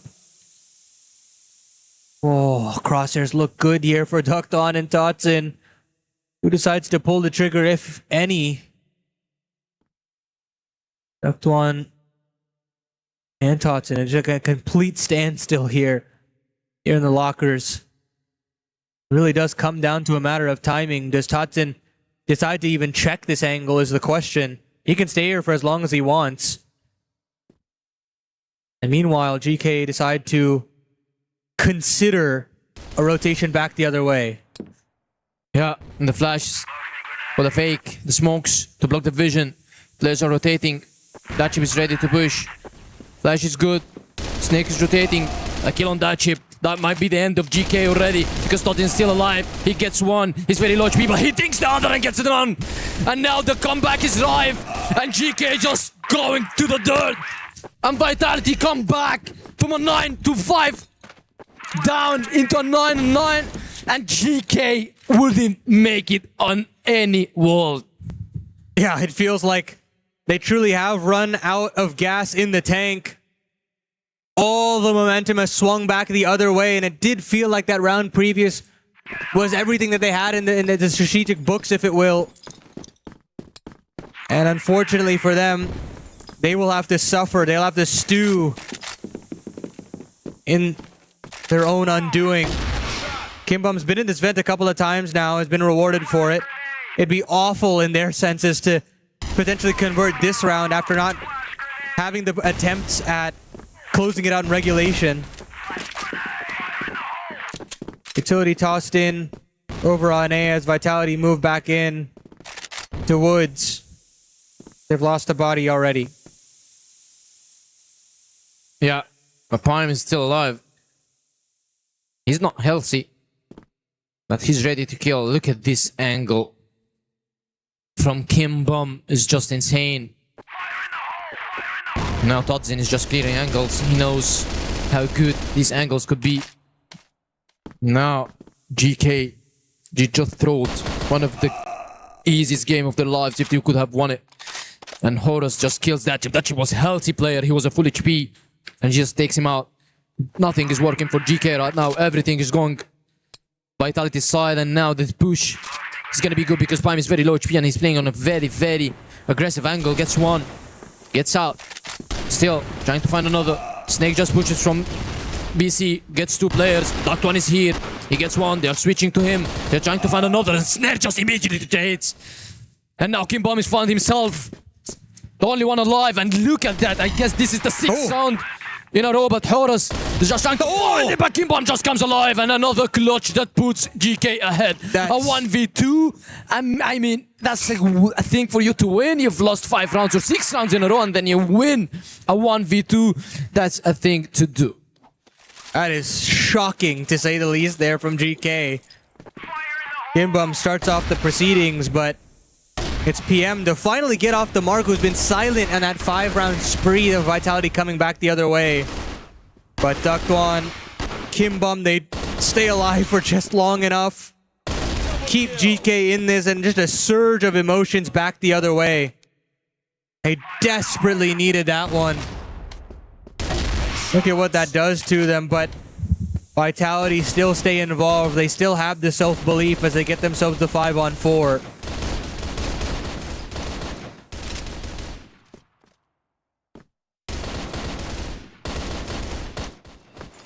Yeah. Look at that. Full rotation onto the side, and now they're gambling. They're pushed 2 players into vent, and Slayer still again want to check this angle. and he knows that nobody's there.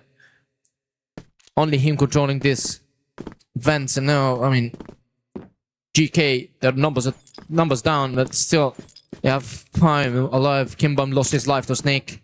26 kills for this guy. I mean, he's doing very good, and now the stack from them onto his side. C4 is around his side, but if the push around a top is going to be way in the favor of Vitality, and now GK, they can't afford to lose these rounds. Otherwise, on their blacklist side is not the best. Vitality's global side is just insane, and Vitality are just having good success. That chip is here to do the fake. I mean, also let's say that it's the bait.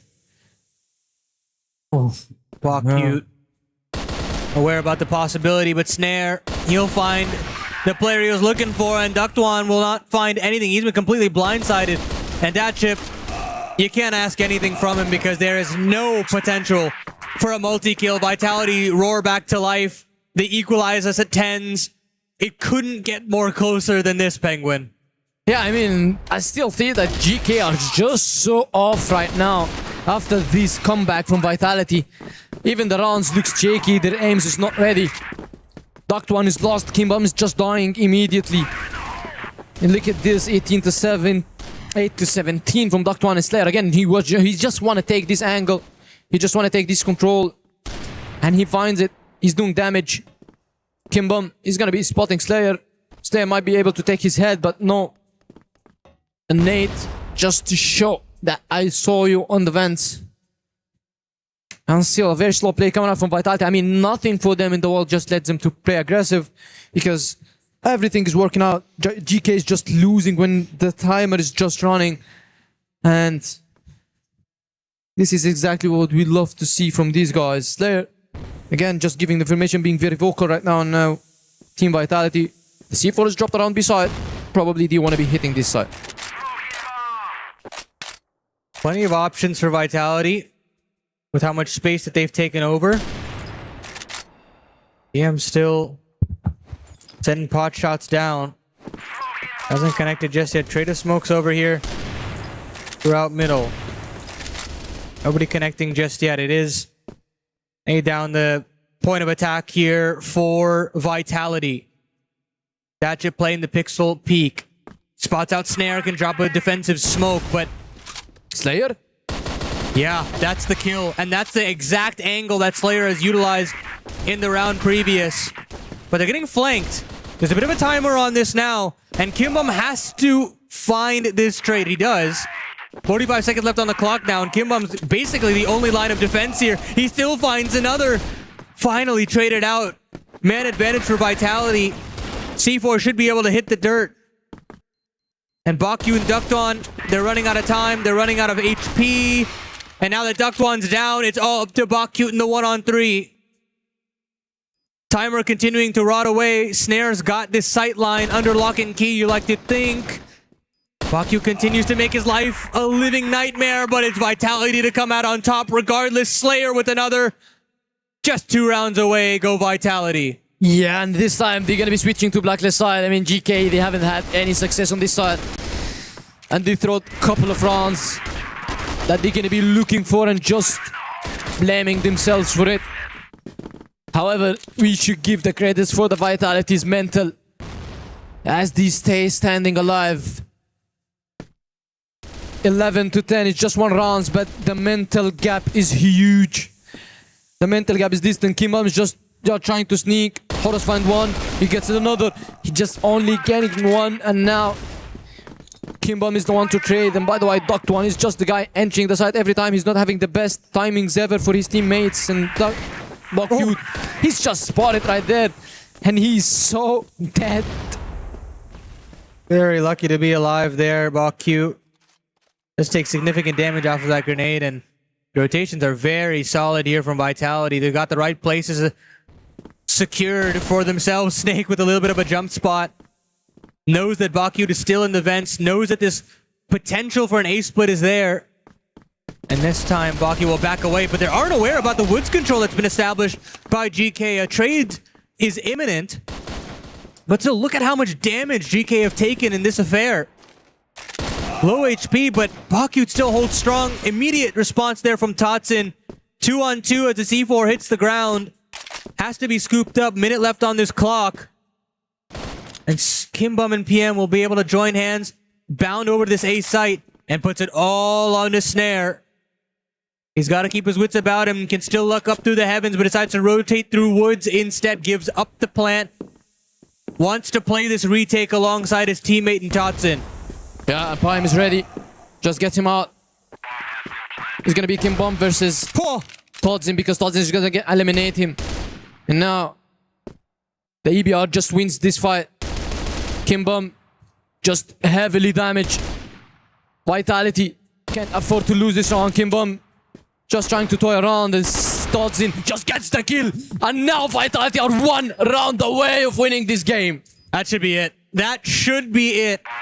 A ripe opportunity as ever for GK, and they squander their opportunity almost instantaneously. It's the immediate snap decision for Snare to move in with Totson, have that trade potential to come down from A-top, and that should be all she wrote. GK have 2 opportunities, or Vitality have 2 opportunities to crush the key, crush the hopes of GK right here, right now. It's been a long and grueling affair to claw map after map, round after round, to stay alive here at EWC. But they've done such a stellar job to keep a composed job. And now they'll be rewarded with the fruits of their labor. Just that 1 round away, just 5 kills away from that grand playoff stage. 1 round for Vitality. I don't think they will let it happen. I don't think they will let it slip. No comebacks for GK. The comebacks only for Vitality. You have got a lot of chances to close the game, but underestimating Vitality just cleared all your chances. As you can see, Vitality now, they are just toying around with the strategies that they have, playing 2 around the top, just getting 1 boosted on vents. The lab boost can help, because GK are completely lost. Snake just falls, gives Size of Hope, smokes is now just to slow things up, and Snare, he is still on the vents, ready to get some kills. Slayer, he knows that this hit is going to be solid, but Bakyu just gets him away. They know that Totson is going to be Odakwa player. He might have 1 more chance, but they're not going to have another. A push from Vitality might be coming. A fast retake might be going in. And now, 1 kill. That chip trades. That chip tries to find another, but Snare just gets a kill at what costs. An 8 HP clutch to close the game would be fantastic for Vitality. However, even though if he loses, he's still got another 2 chances. And so GK stay alive for just a little bit longer. Chemistry keeps them in this series. Elimination on the line. And Vitality and their fans looking to roar here in Paris. Just have to wait a little bit longer now. Golden round on the horizon here for GK. They're able to get 1 more on the board. And a complete slowdown here. It hasn't been the PM show in overtime. It's been these riflers to drag them back involved. Snare spots the cross in the woods. A-top looks a little nerve-wracking here. Horus again may have to step up to the plate as he has in regulation. But GK do not extend on in. They hold back. Yeah. Very slow play, but Snare is just gonna get heavily damaged. Snake is just trying to cover him, but now we have 2 players damaged, but none of them is spotted.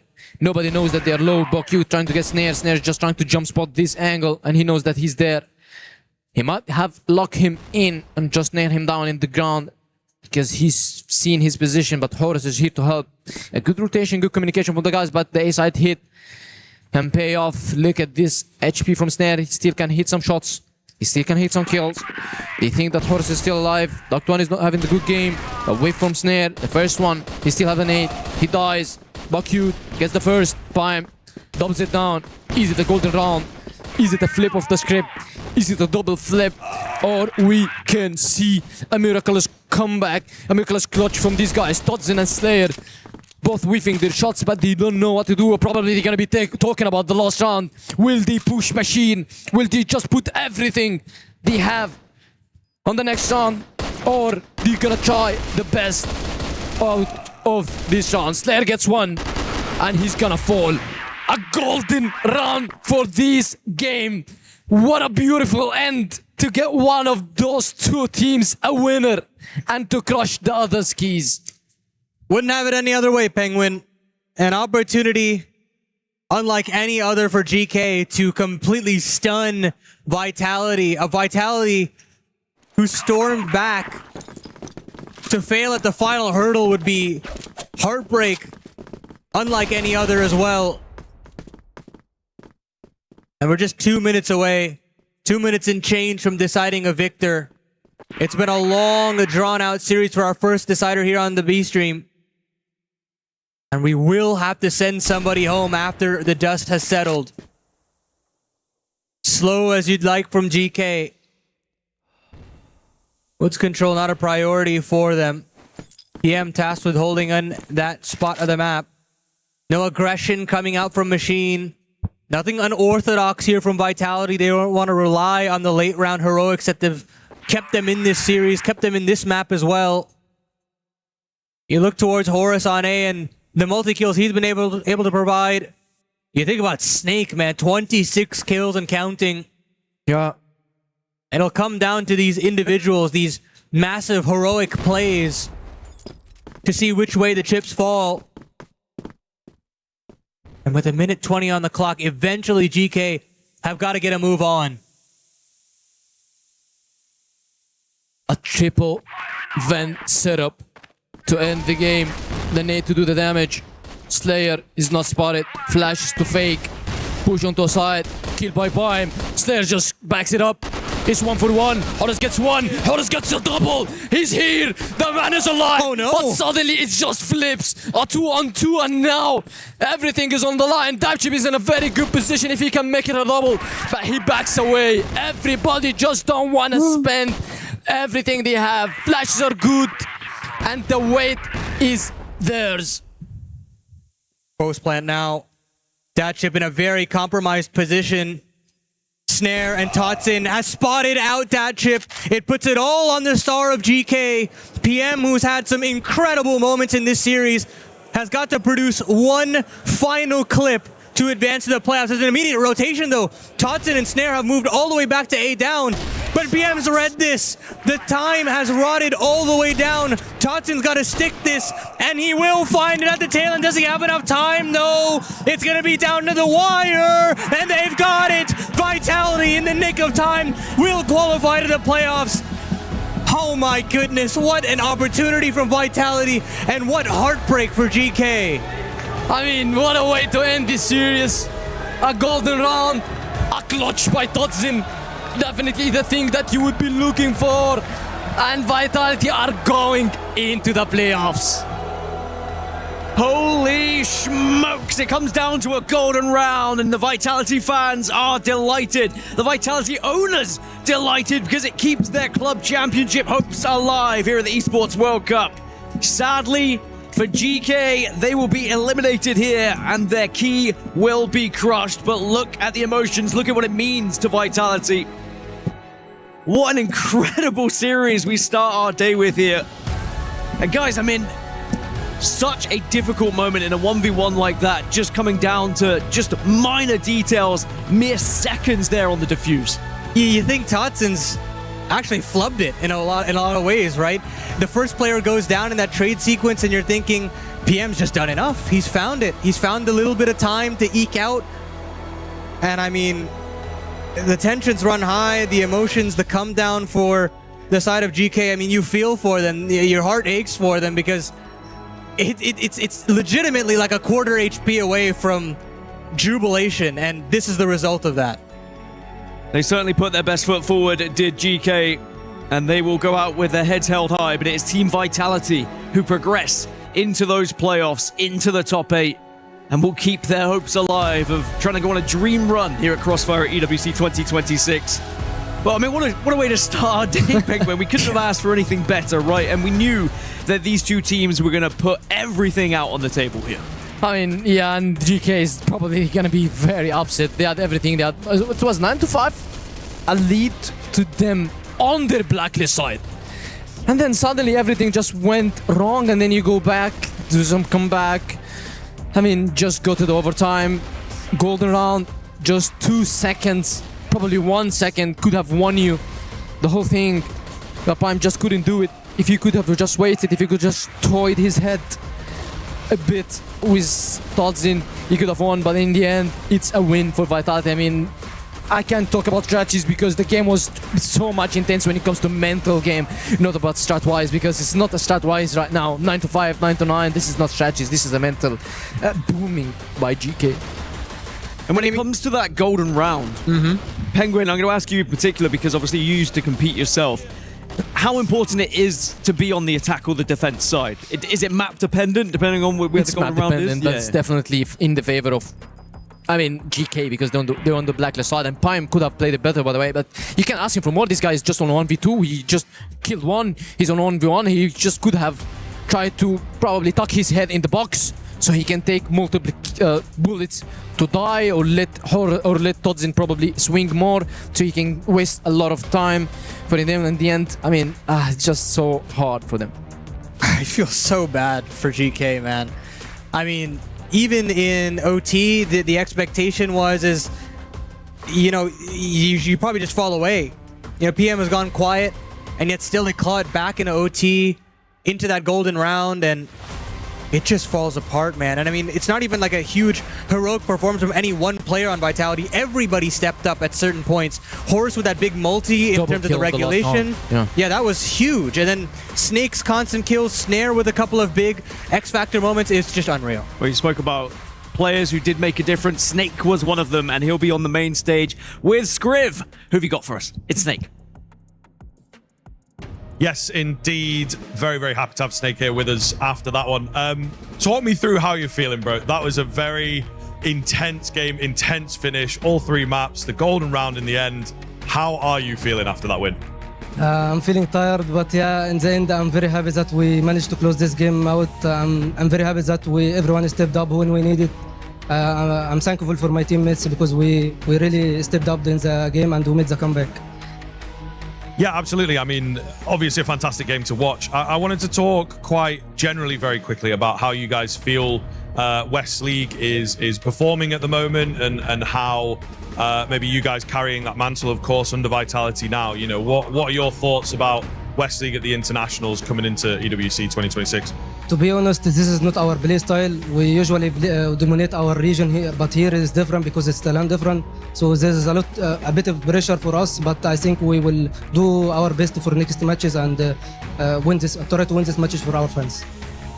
And then moving forwards, you are, of course, now in the playoffs, in those quarterfinals. Hopefully a little easier for you guys than a game like that. But what are you thinking about those playoffs? Are you looking forwards, or are you just taking it one game to the next? We take it step by step. We like always I'm saying, we don't care about who are playing. We just play our game. But today we did a lot of individual mistakes. We will try to fix it before the next match. Well, there you go. Hopefully things get fixed, of course. But after a high-octane game, great to hear from Snake here. Back to you boys on the desk. So one more team name added to that EWC knockout reveal a little bit later, but we still have to find out 2 more teams to add to it because we are still not done. There are still more games to go here. That was only the first series of the day, which is kind of insane. The fact it went all the way to 3 and to overtime and to the golden round, everything we could have asked for. But in the end, it was GK who go home. Their key is going to be crushed. We will see those live scenes in a short while as well, which is both a sad moment for GK, but of course a jubilation moment for the side of Vitality, because you know they were only mere seconds away, guys, from being eliminated out of this competition. I saw how nervous the owners were watching for that one as well, because they know how important this is for the club championship too, trying to push up into that top 3. And boy, if they had not qualified there, it would have been a very different reception here on this stage. What do you think it means to these players, though, to be able to kind of like give back to the organization of Vitality? Yeah, this is exactly what they're trying. I mean, of course they want to be winning, but they're still playing for Vitality, so they would love to put some numbers onto their points. Well, the Key Crush is ready, ladies and gentlemen. It is time to sadly witness another one destroyed in front of our very eyes, but it is a chance for Vitality to put that one into the Crusher and be the ones to destroy GK Esports' hopes, dreams, and Key, of course. Paladin, it's a tough watch, but someone's got to do it, you know? Yeah, it really is a tough watch. I mean, it's unfortunate, but we get like a physical elimination of a team, and getting to see this Key Crush, it signifies how much you got to put into this game, how much you got to leave out on the line, and the result of all your hard work. It comes down to just moments like this. This is what we reduce it down to. I mean, it rubs extra salt in the wounds when the Vitality band were playing along as the Crusher went down, and then a big cheer when the Key was crushed. But Vitality's Key will live to fight another day, but it is GK's who will now find their Key in pieces, and sadly they will progress no further here in Crossfire. Real question is, how far can Vitality go now? You know, if they want to be able to have that unthinkable run in the club championship, we would need to see them win Crossfire first and foremost. Do you think they can do it from what we've just seen, or do you think maybe that could be too much of a tall order? I'm really worried about their map pool. That's my issue, is that we come into this saying, you know, Eagle Eye, sub-base look great.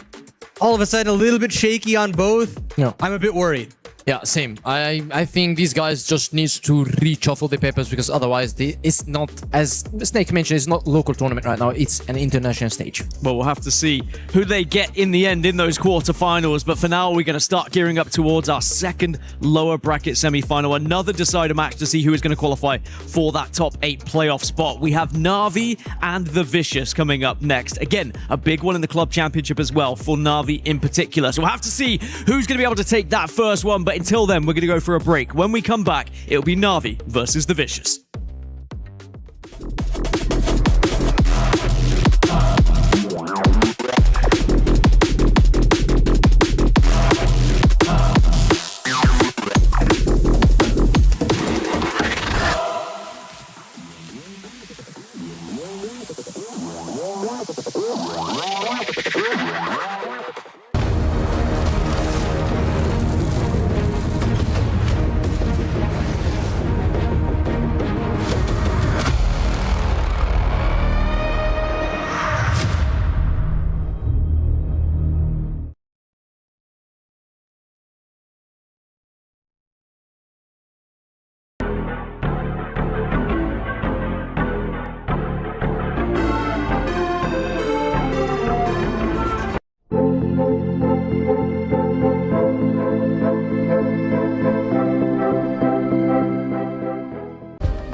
Play is in our DNA. Whenever we let it out, it becomes our superpower. Now imagine an entire city being built to supercharge it. Kadir City, powered by play.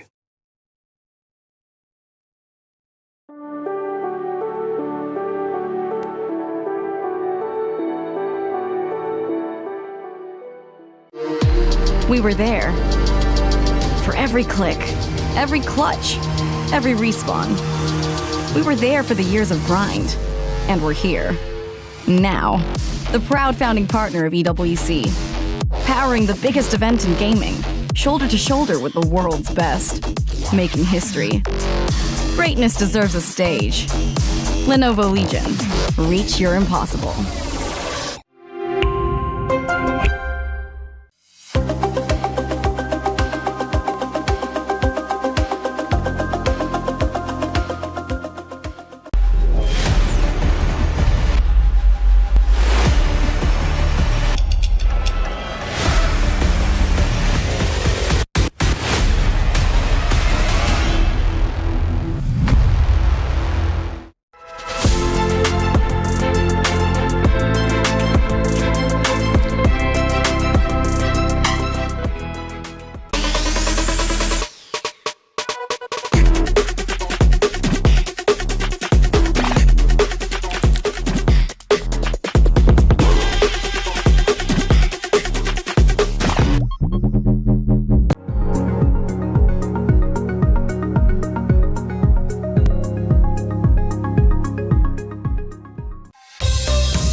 Look who came crawling back. It was me. After that one, I was on my knees because Vitality just about scraped through and they find themselves in the top 8 now into the quarterfinals. They send home GK Esports. And we move now into another lower bracket game, another decider match here, and it is going to be a banger. We've got Na'Vi versus the Vicious, and I've got Paladin and Penguin on the desk with me, guys. We're into another one. It's an important one for all-encompassing things, whether it's the club championship, whether it's the teams trying to progress. Early thoughts. This matchup, is it going to be a close one? Is it going to be one-sided? How are we feeling? I actually feel like this is more one-sided than it might meet the eye. I really like what I've seen from Na'Vi. They fell against Rock earlier on in the qualification match, but there's a lot to love in terms of the win conditions, in terms of how they approach certain maps. I feel like they've got the tools to get the job done in potentially 2 today. Yeah, I mean, definitely. We are seeing Na'Vi as the favorites here. Yes, we've seen Vitality also as the favorite in the last matchup, but looking at the Vicious and GK, the competitor is just different. So that's why I'm saying maybe Na'Vi can have an easy win to clean 2-0. I guess the one thing that has me positive about the Vicious is how they were able to get into today, how they beat Anubis, right? They were down. It looked like they were going to be out of the competition, but they constantly found their way back in. It was 9-7 they were down, and then found themselves into overtime. They get back into the game. Maybe that's something that they can use momentum-wise to go into this next one, but we'll have to see whether they can actually use that, and that will be part of their side. As we dive a little bit deeper into these teams now, we can take a closer look at Na'Vi. They arrived and they look in good spirits, I would say, but it is just about focusing on the task at hand, getting into the top 8. I really like this roster. I think this has been one of the most enjoyable teams to watch for me so far this tournament. But talk to me a little bit about them, Penguin. Tell me what makes Na'Vi so good. I mean, the unexpected plays that you usually do when it comes to pushing the sides, probably on their blacklist side, they are always unexpected. If you look at the lurks, the flanks, it is very good. And also LKK, when he's in form, when Juan is in good positions, he's just hitting multiple shots. And also, if you look the global side, it is still a very unique play style. I haven't seen, we've watched it a lot of teams, we've watched it all the Brazilians, we haven't seen someone with the same creativity. Probably it's not always paying off, but they're still trying to be creative, they're still trying to be out of the box. And there's still some, third, fourth options that you can kind of look towards to say, yeah, if we need a clutch, if we need a big anchor moment, you can look towards a guy like JV. Yeah. You can look towards a guy like LCZ. I mean, everybody in this squad can come up and produce a highlight to keep their team in this, and that's what makes me very excited about Na'Vi's long-term success. Is do they have the capabilities of going toe-to-toe with international competition? I would say yes, even though that domestic matchup didn't necessarily go the way that they were looking for. I think they've got all the pieces to make it work. Well, on the other side for Na'Vi, we have the Vicious, who are looking to try and make an upset, of course, in this one and see if they can take down a team like Na'Vi, which would actually send shockwaves, I think, through the Crossfire community with how well Na'Vi have been performing. But it is never say never. There is always expect the unexpected. The Vicious could pull off an upset, but if they are going to do it, what would be the keys to finding success here, guys? This is very hard. Like, you asked me the same question on GK and I told you Pime or Pim or just this sniper guy, right? On the Vicious, I don't want to say that the guys are still not experienced, but I feel that they are all on the same level, even though if they want to be trying to, let's say, one guy to get out of his mind, still I don't think it's going to be enough. Ice Cube had some couple of good games in this tournament. Characters has been covering him, but still it's not the performance that we would be expecting them to beat Na'Vi, especially if they're going to be going against LKK, JV, as Paladin mentioned, and also we're talking about Juan, one of the best snipers on the Brazil League. Yeah, it's more of a fragging by committee for this team. I mean, you have a couple of big moments from certain players for sure, but it's that consistency/inconsistency that I'm really worried about for this Vicious squad to really have, again, long-term success within this tournament. I'm looking towards the Riflers really to step up to the plate. I'm looking at Origami. I'm looking at Jaleo. Jaleo, a big anchor piece, but also an extra dimension in terms of their aggression on defensive sides.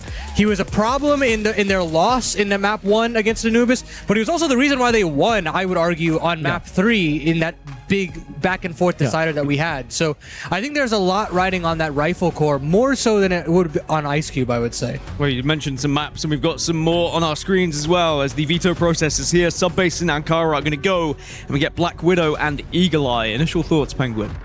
Black Widow is going to be good for the Vicious. I mean, they played good. They had some good rounds.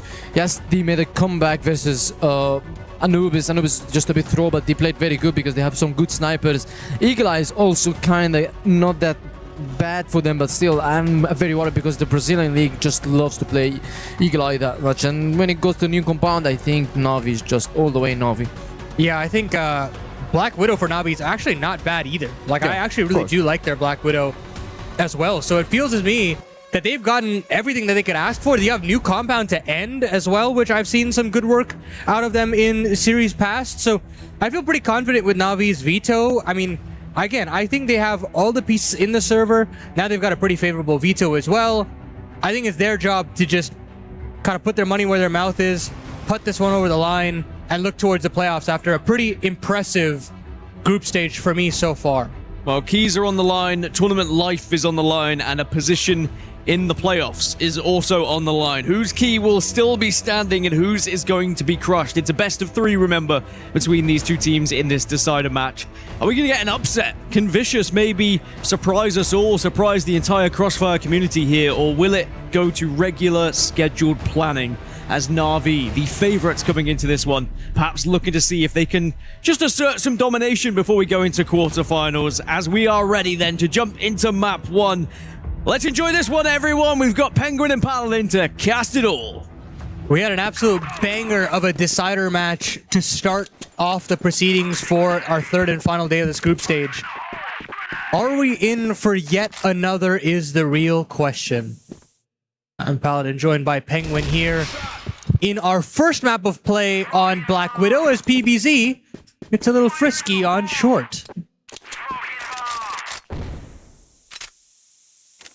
Yeah. And AKX just loses his life. Now, Navi just starting slow on this map. Beautiful shots from PBZ. Big damage on JV.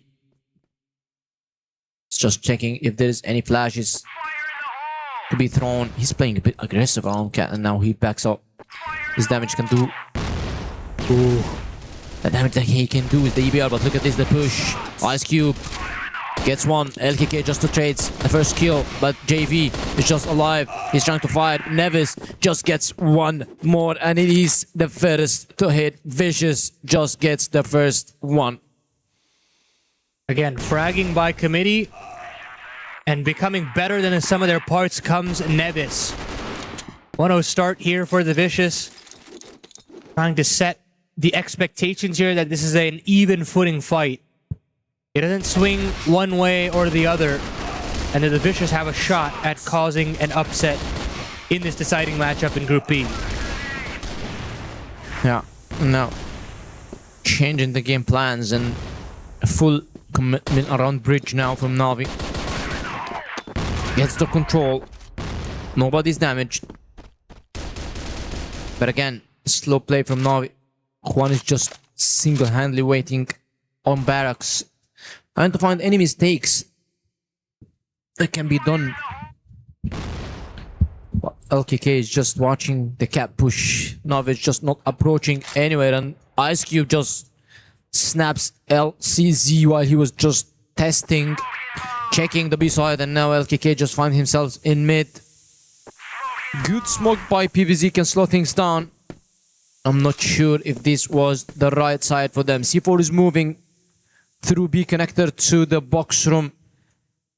And LKK is just the first one to lead the charge. Ice Cube is an aggressive angle, just watching the smoke entrance. And a backup smoke into the doors is going to be coming from JV, and the push is about to happen. JV, LKK, everybody from Navi is just here.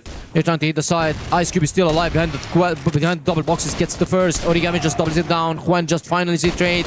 JV just trying to find the kill. Both of them just whiffs their shots. They're very low HP, and finally the flank is here. J-Lo is one.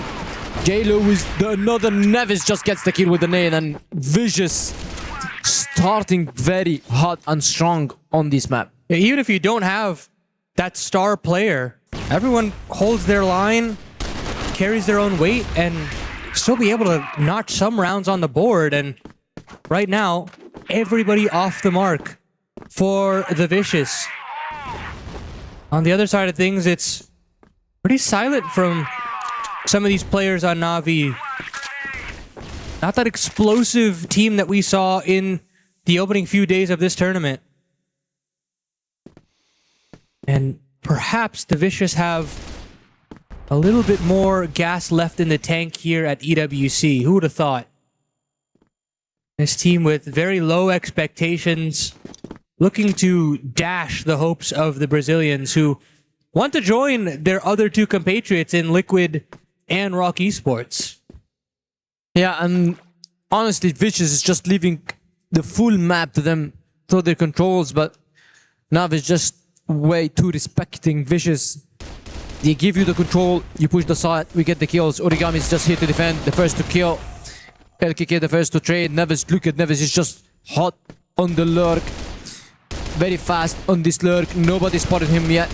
And PPZ is just trying to do some damage around the woods, but look at Neves' position. All the players are sandwiched. Juan is just doing a big lurk on his side, but I don't think it's gonna happen because of the position of Neves. But suddenly, just while we're talking, Na'Vi just kills everybody. They couldn't have waited for him because of the lurk from Juan. And he makes it happen, and Na'Vi are back on board quicker than ever. A 2-1 in favor of Vicious. I mean, 2 rounds on global side is just very big for you as a team. Yeah, certainly so. There's just a set call out of spawn there from Na'Vi. Take box room's control, have that execution, a late lurk from Juan.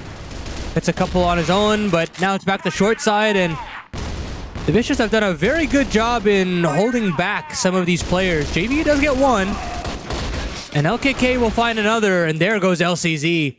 The A bomb site is open for business. LKK on this late lurk has spotted out Jaleo, he spotted out Origami and done so much damage.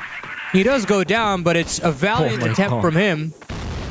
C4 should be able to get planted, and now clear advantage goes towards the Brazilians. Yeah, look at the HPs.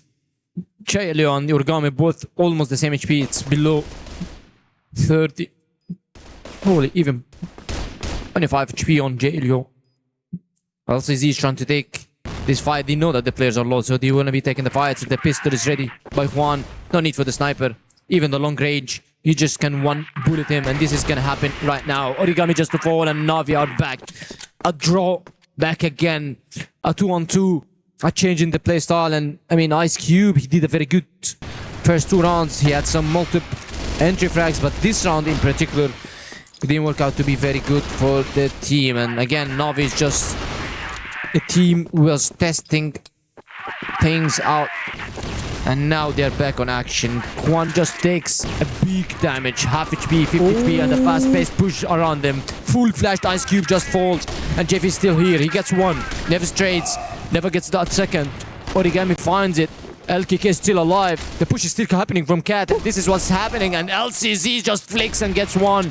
It's all about this guy, this man, Ice Cube on 1v2.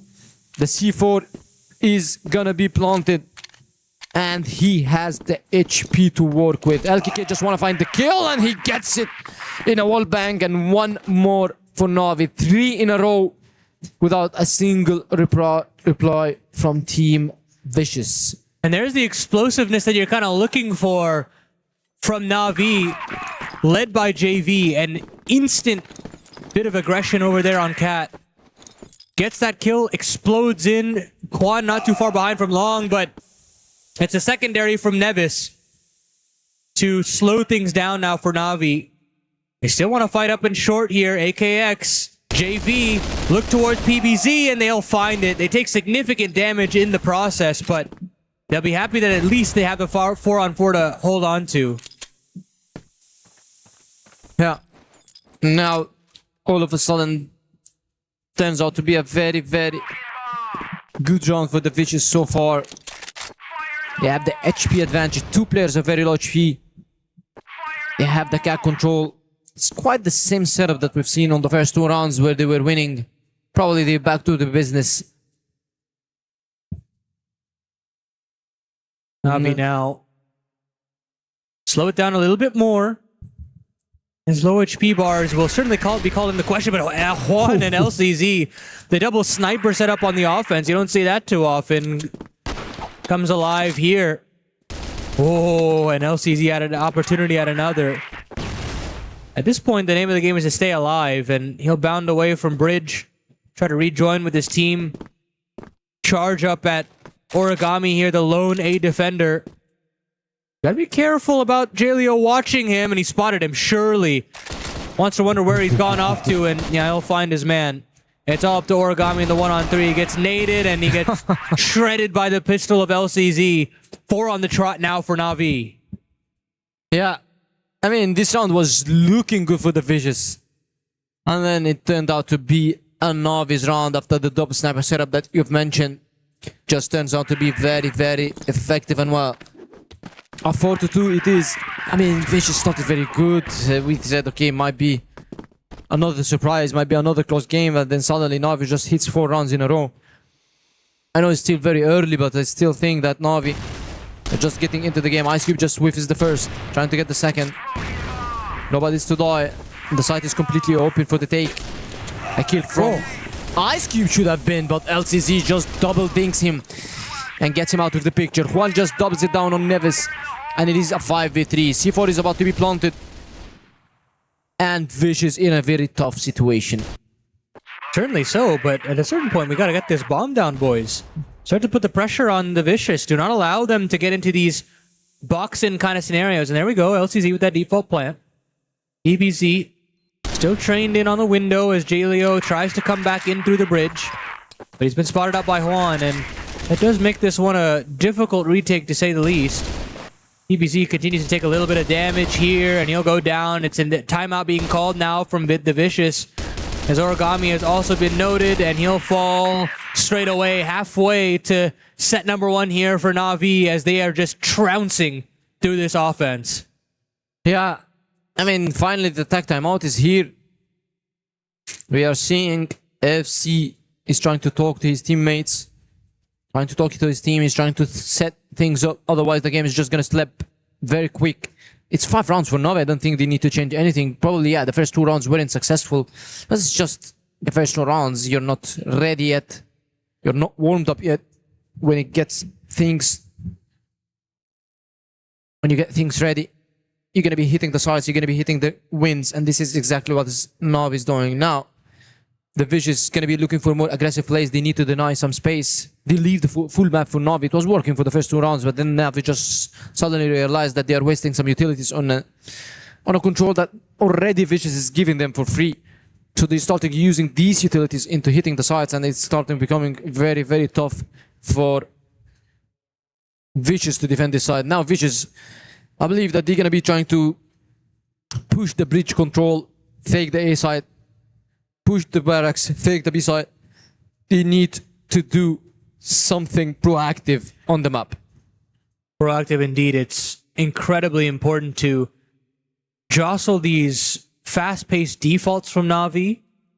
Feels like they have a real foothold on how they want to approach Black Widow so far. And they've been rewarded as such with that 5-round spree, as we seem to have come to the conclusion of our timeout. And into that affair for Anatis Vincere.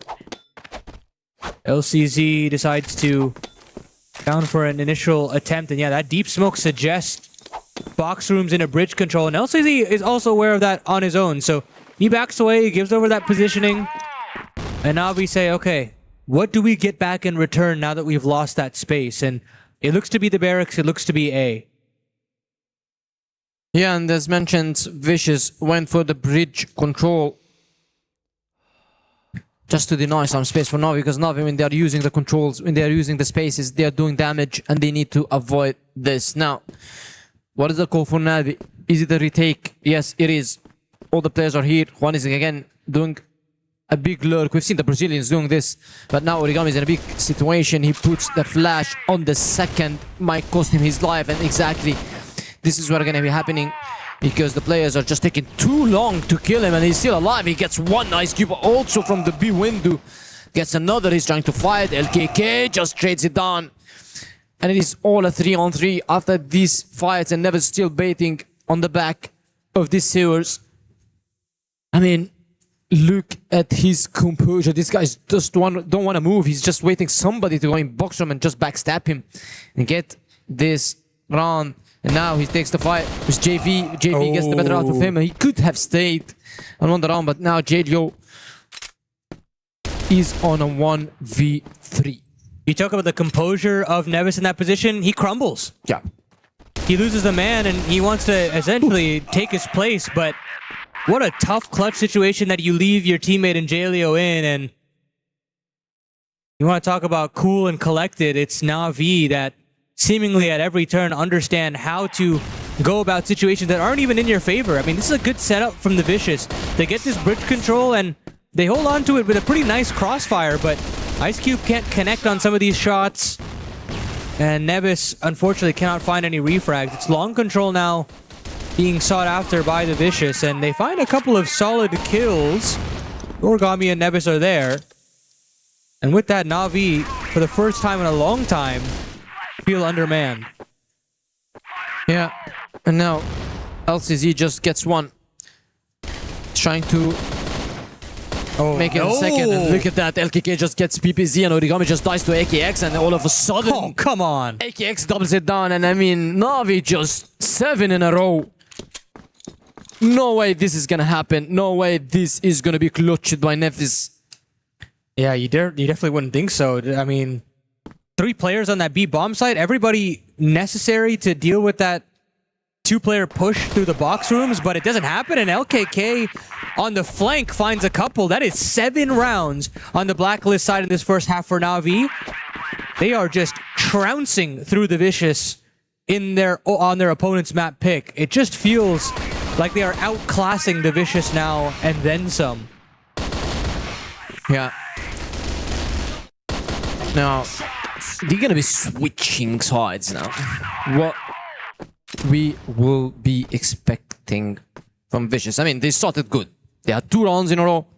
We were like, okay, might be a close game. Okay, we didn't say that, yes, Vicious is going to win, but we said we might be a close game. Might be the game that we expect to be going to 10-6, 10-5, 10-7, around that.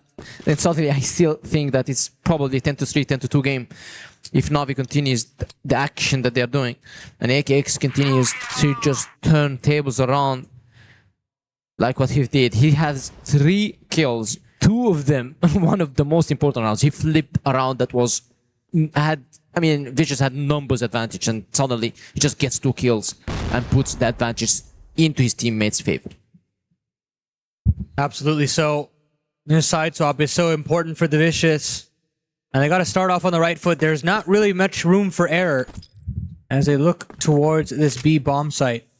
LCZ, JV, the men tasked to hold down this side of the map. There's a late mid section clear here from Na'Vi, and they'll find that it's pretty much empty. JV's got to hustle back eventually. When does the penny drop for this defense that B is the port of call, and LCZ has got a lot on his plate? It still hasn't seemingly hit them just yet, but LCZ will still find the first. He'll be able to back away, and LKK takes down the lurk. So they know that it's just 3 players remaining on this B bomb site, and they've got themselves a favorable retake situation. Here comes the flash to get them involved. Nevis is completely blinded up by his teammate, but he still finds AKX. Still living to tell the tale, but JV and LKK storm back. It's all up to Origami in the 1-on-4. He finds the first, and he switches over to pistol to bring it to a 1-on-2. But LCZ, who's been alive for so long, will continue his romp through Black Widow. 12-3, 10 rounds in. Oh man, look at this. A good push into 1 player on the side only. I mean, we expected, okay, finally, Vicious, they have the right call. But then LCZ gets 1, leaves. LKK just kills the lurker, gets another. And then they suddenly knew that, okay, we have numbers advantage. We need to go back to take the control of the bridge. Otherwise, it's going to be a very, very good post plant by the attack. And now JV just denying this bridge, controlled by Vicious, getting 1 kill, adding more damage to these guys. They are very quiet since the first 2 rounds. 8 in a row for a Na'Vi. And it's much a quieter game than what we've seen from Vitality and GK. Probably this is one of the best games in the tournament, I would say. Yeah. I wouldn't put any... It's hard to top that, isn't it? Yeah, it really is. I don't think so, even though we're going to be watching finals, but I don't think it's going to be such a game. Roller coaster emotions, Vitality, GK, and then now we wanted to see such a good game also from Navi and Vicious, but Navi's just giving us a good shot. Juan is just giving us a double kills. Finally, PPZ wanna be replying and gets the third for himself, probably the fourth. Origami's with one, AKX with another. Even with the double from PBZ from the kill from Origami, it is still a 1v2. LCZ and AKX is the clutch, and now the C4 is in hands of Origami, and he needs to move to one of the sides. Minute and 10 seconds on the clock, and I think he's choosing a side. Full belt of util as well, so if he wants that cross smoke, he'll be granted that, but instant gamble from Na'Vi. They've read this like a book. You've got a player in the window, you've got that short rotation as well. LCZ's also swapped to the pistol, so they know he is sub 50 HP. He's a couple of bullets away from death, and a small bit of timing found by Origami. Hold on. Plant comes in. Oh, that nade nearly does the job. 3 HP left for Origami, and I don't think he's realized where that nade has come from. He's finally triangulated the position, but AKX has instantly moved away. I'll go back to the window now. 30 seconds left on the clock, and yeah, at this point, if Origami, has still not figured out where AKX is going to become a little bit of a problem. Switches back over to the pistol, but the HP is always going to be an issue. AKX gets himself the 9th round for Na'Vi as they just roll through the Vicious. 2 rounds in a row from Vicious at the beginning of the game, just answered by 9 rounds in a row from Na'Vi. This is too much to ask from them. And now, even though this round was very close, Origami just took a hell of damage with these nades and stayed on a 3 HP, tried to clutch, and now LCZ just adds more to the damage and gets the first blood on Neves. Jaleo trying to find kill. PPZ gets another. One just dies. Double for him. Probably the redemption. At this point, it's consolation just to stay alive on this map, but still threats rely around every corner. AKX and LKK have been such a potent duo on Black Widow, but now it's just LKK. 13 kills deep, looking for 16 to close out this map that has no awareness that Origami is right behind him. He spotted it out now, been calmed over, breaks it into a 1-on-2, and he'll get one more, but Jaleo extends play just a little bit longer. Yeah, they hold on to it. I mean, I've seen Na'Vi just trying to kind of push and end the game. I feel him. I get them. They are 8 rounds ahead. 6 rounds ahead, sorry. They have multiple chances to close the game. Yes, we've seen Vitality with 5 rounds deficit, I guess, or 6 rounds deficit, but they still come back, and now, I mean, I don't think Vicious have the things to do it. They don't have the mental, they don't have the aim. Because Nav is just hitting every single shot. Juan is doing a good job as well. You talk about the individual frags that you want from players like Jaleo, Nevis, Ice Cube. None of them have really been there to step up, and that's been the real issue for the Vicious, is who is that guy that steps up? It can't just be Origami. There's just not a second or third option yet that has made their face known in this series just yet. And Na'Vi, meanwhile, you look at that scoreboard and there's really no weak link. Sure, AKX has been a little slow, but he still found some multis here and there. Now back to the long crawl go the Vicious. They don't have that cross smoke just yet, so an opportunity for Juan to let loose on this sniper. Trained in on this angle, minute 15 now. And when does that penny drop? When does Vicious want to move into A? One of their last hurrahs here on Black Widow. Elio and Nevis. Origami maybe taking that first contact. The lurk is dead. LKK has cleared that out. They know where this hit is ending up, but Juan misses his shot. And with that, Jaleo will double up. Vicious have an opportunity to plant the bomb. LCZ with the secondary has made it back over the window, but he's losing bodies around him. Sure, damage is being done, but PBZ will find one more.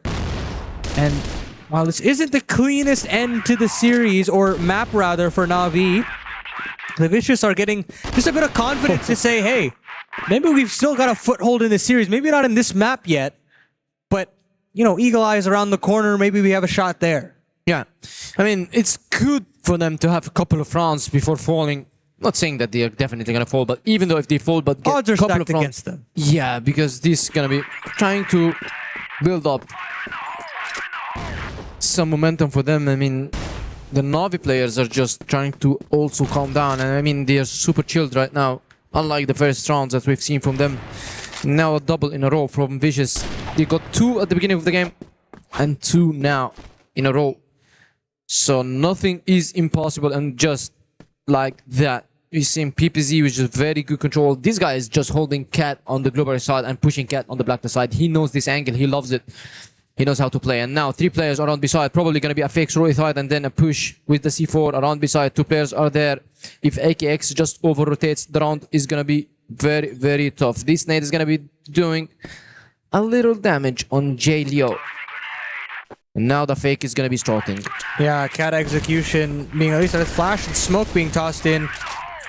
But the door smoke on B should suggest to Na'Vi that this B bomb site should still be under threat. And LCC finding that should make things a little easier. PBZ drops down to the spawn. He gets taken out by AKX. It's JV to go 1-for-1. AKX still in the area. Still has the time, and he's got a little bit of a gap to find one more, but Nevis on the pistol. Beautiful work there from him to equalize things, and this 2-on-2 favors the Blacklist side. You'd like to think that Nate is pretty solid to do some chip damage onto Nevis, but it's still that even keel at the end of round 14. LCZ and Juan, the 2 snipers, join hands here on bridge. They clear out the back lanes. Smoke for the window, or just a flash rather. Flash in. Smoke now for the doors, as Nevis actually plays behind it. And LCZ's found a death that he wasn't necessarily expecting, and Nevis is there for the second. So yet another racked up for the Vicious. Still 4 rounds needed to pull it into overtime. Slowly gaining confidence, but still a very distant journey ahead of them. Yeah, from 9-2 to 9-5, 3 in a row. That needs 4 more to make them into the overtime. Ice Cube with the A-long control now. He knows that nobody from Na'Vi is there. And Na'Vi, they're just trying to play very, very passive. They're playing on the sides. They're not taking any controls, no risks needed. They already get theirs. And Na'Vi is still testing, checking where the push can be. The smoke's on Cat. The smoke's gonna fade and end without any single control coming out from Vicious. This is good for them because they are wasting time. LCZ is just taking some damage by the wall bank. Lineup is here, but it's not a thing to talk about right now. And still, I mean, Na'Vi, they are trying to let them get into the sides, because if you go and try to take the controls, it's a 50-50 fight. Probably you're gonna whiff, they're gonna have a crazy shots, or maybe they line 2 players. They still have the variety of doing it, but from 9-5, 9-6, if it happened, if they want the 9-6, it's over, it's 9-9, the curse is gonna be occurring. We've seen it multiple times, we've seen it a couple of times, we've seen it versus Anubis, versus GK, and some other games as well. That's why I'm saying if they need to close it, they probably need to play close on sites, as we can see. A site is kind of weak for Na'Vi, but a B side choose from Vicious is on the take. Mid door smoke tossed in, but there's still a 3-player lean over here to B, at least temporarily. That one smoke has actually caused a rotation for LCZ back into A. Deep smoke on Cat. Decent nade onto LKK from Nevis. And it's a pullback, actually. A minute left on this clock.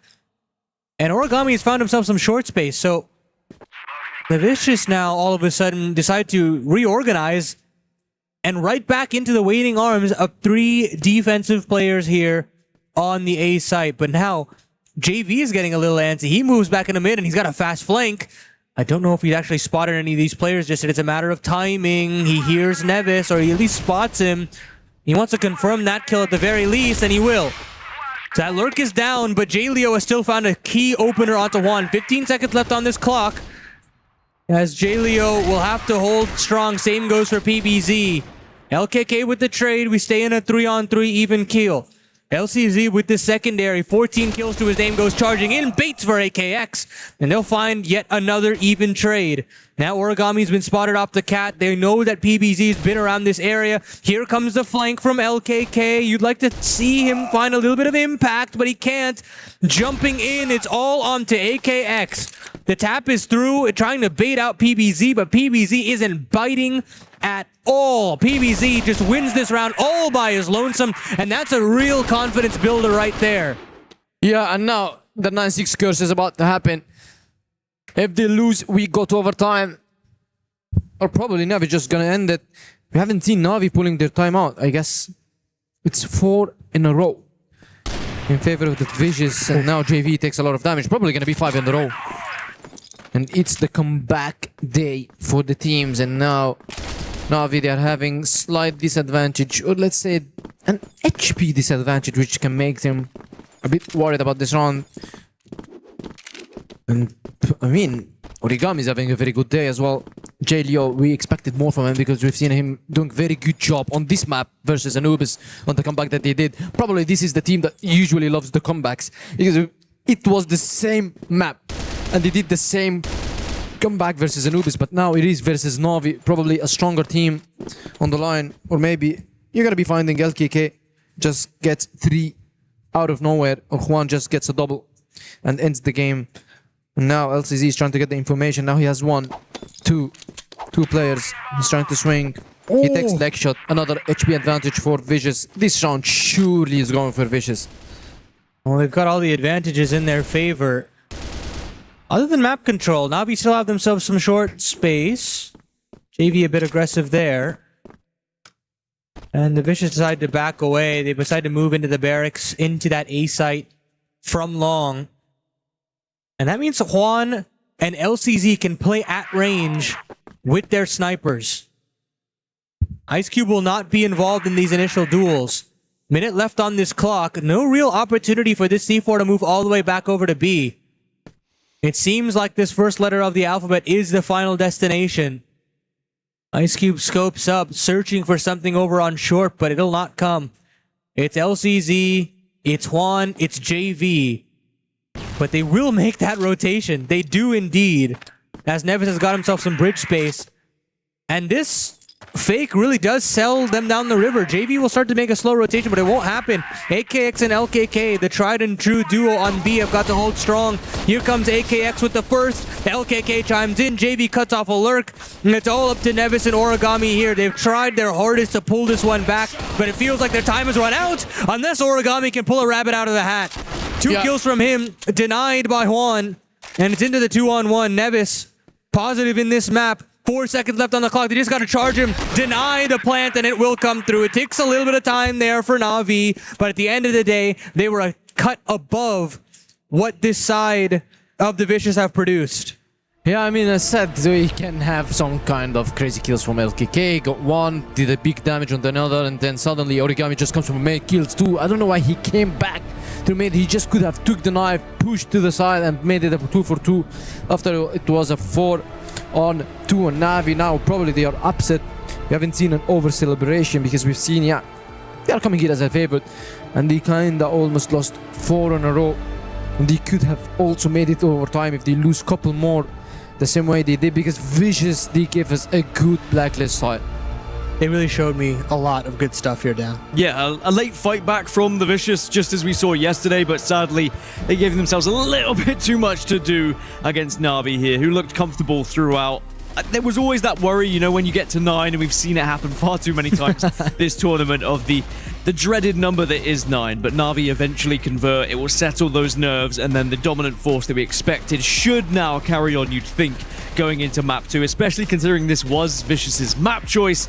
Sadly, though, for Vicious, now they're going to really have to dig deep to try and find something different going into the second. I'd love to ask you now kind of what went wrong, what went right, but I think it was just a pretty simple one for Navi. They were winning this just outright on gun skill for the most part. Were winning a lot of their engagements, a lot of their 1v1 trades were going in their favor as well. Yeah. Do we think that maybe the late fight back we saw from Vicious can transition into map 2 at all? Let me tell you that Navi, by the way, when they got 9, or probably when they got 8, they kind of slowed down things. They don't want to be on the stretches because, yes, their opponent or the next opponent going to be watching. They're going to be seeing them. So they didn't want to burn some stretches. What they did is, okay, let's slow down things. Let's try to play with experience. Let's try to play with rotation. Let's just hit the sides, or probably just play very, very passive, just leave the control for the Vicious. We're gonna get the rounds anyway. So that's why you've seen Vicious just hitting multiple rounds. So yes, that's what I said. If Vicious even loses this map and they got a couple of rounds before, it's good to transition this momentum into the next map. You've got players that are now gaining a little bit of momentum themselves. Origami had a couple of moments. Nevis, Jaleo. I still need more out of Ice Cube. I will say there's so much opportunity and potential with this guy. He's putting himself in the right positions, but so many almost kills, right? You think about that final round that they lose, or the second to last round that they win, where it's a couple of leg shots there from him, and it just isn't, you know, actually converting. Exactly. And that's my worry with this squad, is if you don't have your sniper on full effect, especially on Eagle Eye, we can't stress that enough, this series is going to be over very quickly. Will this series come to a close after 2, or can we go all the way to a 3rd? Before we get there, we're going to take a short break, but when we come back, we will have map 2. Can Na'Vi carry on their dominance? We'll find out after this.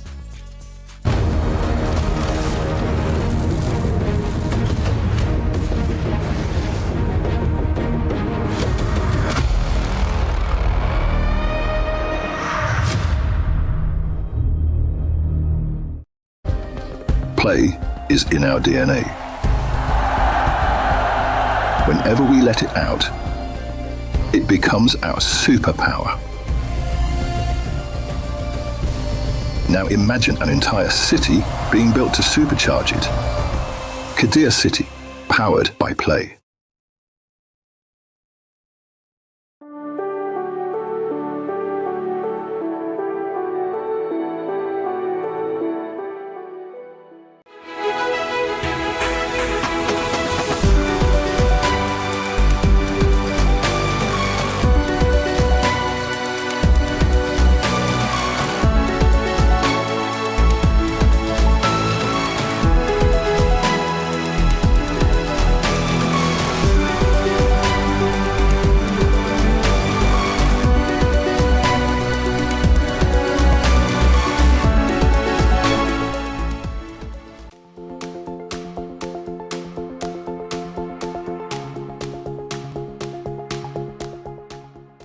The human body was built to move, not trapped at a desk in one singular posture for 12 hours a day.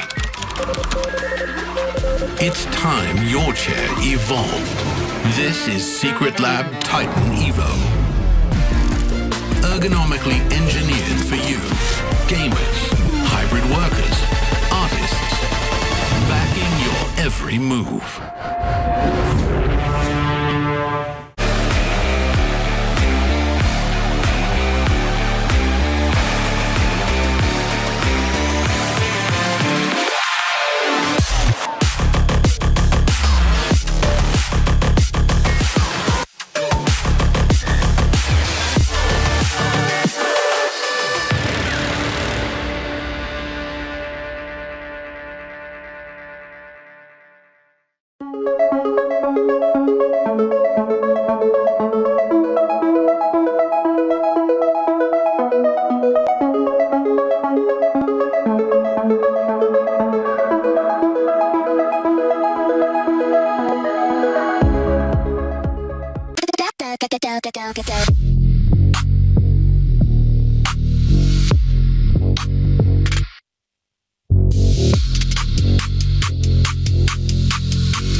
Welcome back, everyone, to Crossfire EWC 2026, and we are amidst another series. It is a 1-0 lead at the moment for Na'Vi. Can we see the Vicious come back into it, or will it end up being a Na'Vi 2-0, setting themselves into the quarterfinals? Only time will tell, and we are very close to being there into map 2. We are heading into Eagle Eye, if I am correct. Scriv's still happy backstage. Sadly, he might miss all the Eagle Eye action happening on our stage. All right, talk me through it. Do you think this is going to be a comfortable one for Na'Vi? Have they done enough to show you that going into their map pick, they should be able to close this out in 2? I guess so. I mean, we've played very good on Black Widow, yes, but when it goes to Eagle Eye, it's more close corners. It requires more team-wise, and I think in terms of team-wise, this is gonna be definitely Na'Vi. There are individual aspects to this map too, though. I'm looking at the snipers. I look at LCZ and Juan. They have been a cut above Nevis and Ice Cube. That alone, that 2-on-2 alone, I feel very strongly that Na'Vi should get this done right here, right now. On the other side for the Vicious, though, is there any hope on that side? Maybe an individual you think could step up and be the difference maker? I mean, it's Ice Cube. It should be Ice Cube. If anybody should be getting this, it should be Ice Cube, I believe. Yeah, and for me, I feel like it's got to be Ice Cube for 1, and it's got to be Nevis for 2. I know I mentioned these 2 players, but Eagle Eye just has so much dependency, especially on the defensive side of the coin, to have strong sniper play. I mean, we're talking those long perches, those long lines deep into spawns on both sides of the equation. So for me, I'm looking at them 110%. I do worry if there could be some overconfidence from Na'Vi going into this one. Certainly. Now as well, I know that a few of the Brazilian teams that we've seen so far, after they get that first map win, they do start to relax a little bit. So I'm hoping that Na'Vi will be on their P's and Q's and they won't allow this one to slip through their fingers. The last thing you want to do is give the Vicious a chance back in. If you give them an inch, they will definitely take a mile. We saw that yesterday against Anubis as well. Na'Vi will be well aware of that. So they have to come out of the blocks hot here, and they cannot afford to allow Vicious any sort of interest into this second map. It is going to be Eagle Eye. It is going to be Scriv's favorite, but sadly, Scriv not going to be here to commentate it. All right, predictions, boys. Who do we think's taking this one? And what's the scoreline going to be? I'm thinking 13-6 for Na'Vi. I feel like Penguin. Do you feel any different? Yeah, it's gonna be Na'Vi. It's probably 10-5, 10-6. Well, 13-6, 13-5. We'll have to see whether these guys are right, but one thing we know, Na'Vi are looking good. Let's jump into Eagle Eye. Defensive start here for Natus Vincere. 1 map away from playoffs, 1 map away from crushing the key and the dreams of the Vicious, who have done very well to slog their way into this decider matchup after such a grueling night yesterday against Anubis. And we saw how dominant Anubis was on this map. It came down to Dirty, it came down to Muffin, who had some incredible sequences. And you have to think that the Vicious have gone into their tape and tried to improve upon what they had before, because yesterday's Eagle Eye will simply not cut it now. Yeah.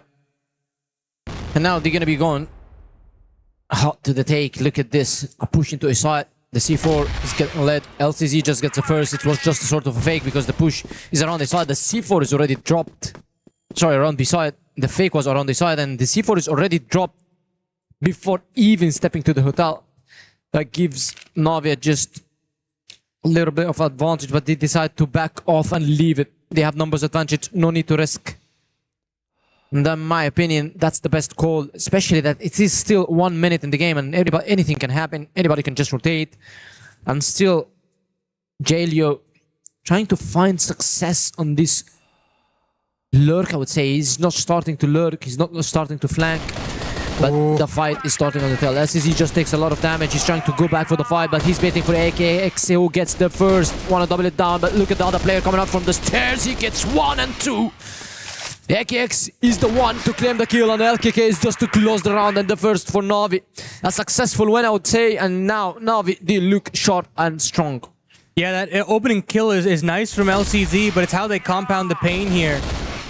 Sure, LCC goes down eventually, but it's this crossfire between AKX and JV that combine into play straight away, and now the Vicious, probably the worst way you could have started out this second map.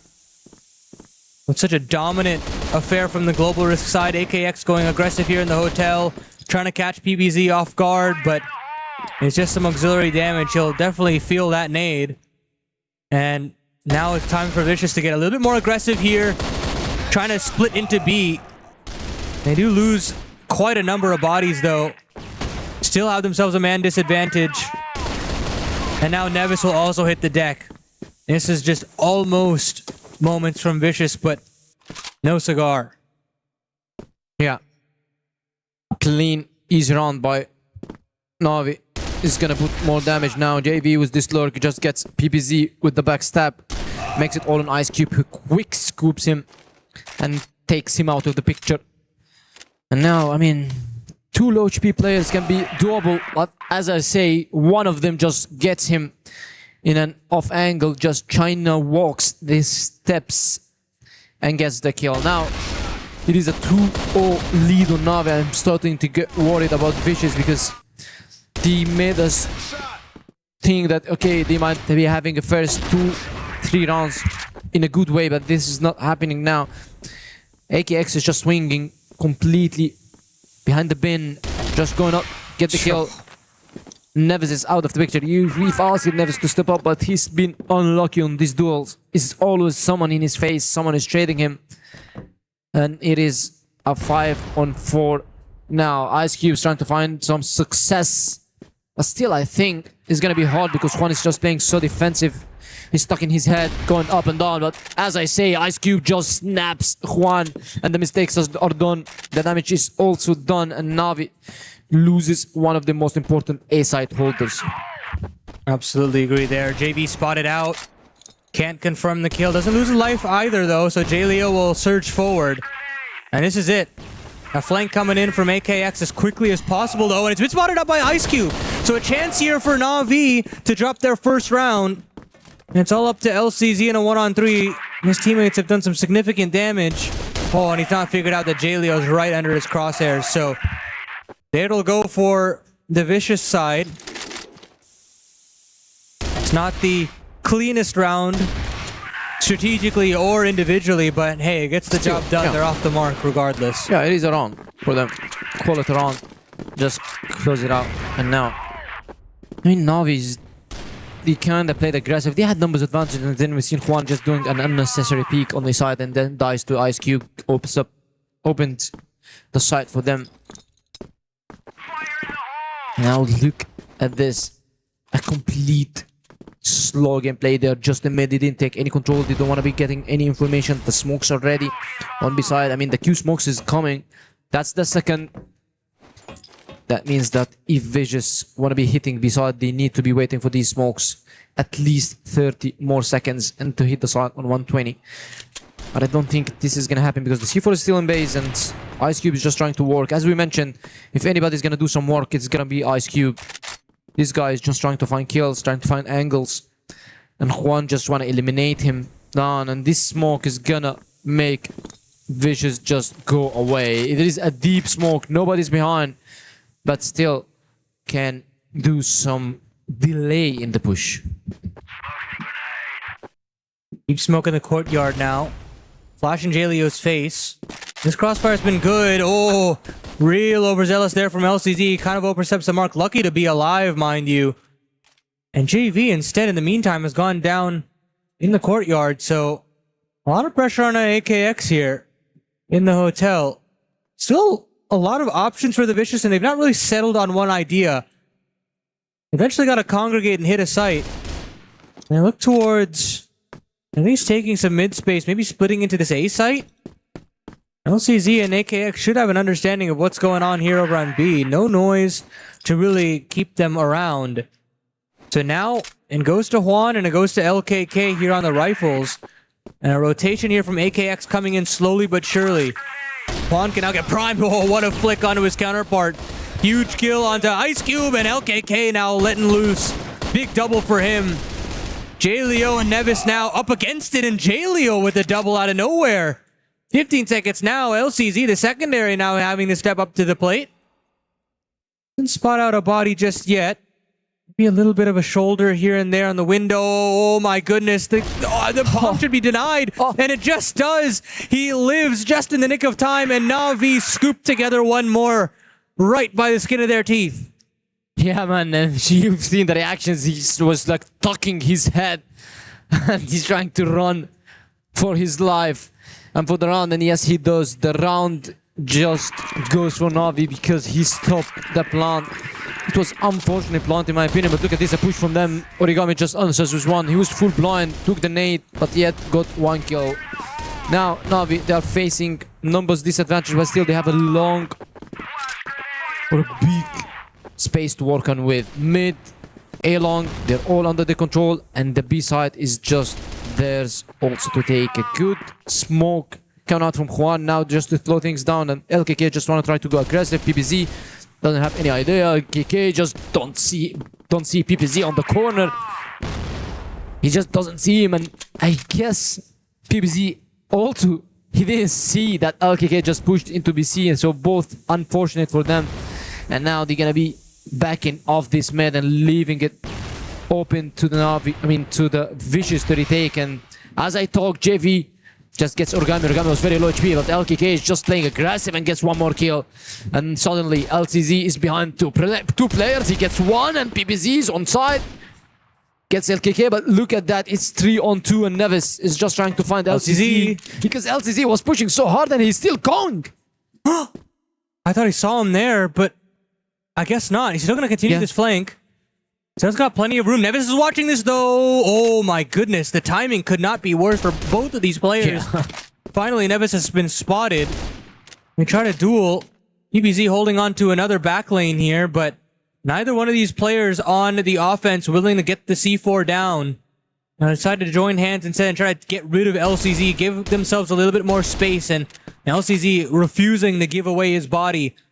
Instead it'll be Juan and JV to charge forward to try and overwhelm PBZ, and they absolutely do. Nevis now cowering in the back of A, hoping to get something back in his favor, but it won't happen. JV will find the final nail in the coffin of that round, and 4 rounds now for Not As Vince Fair. Yeah. 4 rounds in a row. Not in a row, 3 in a row. Because Vicious got 1 in return, and now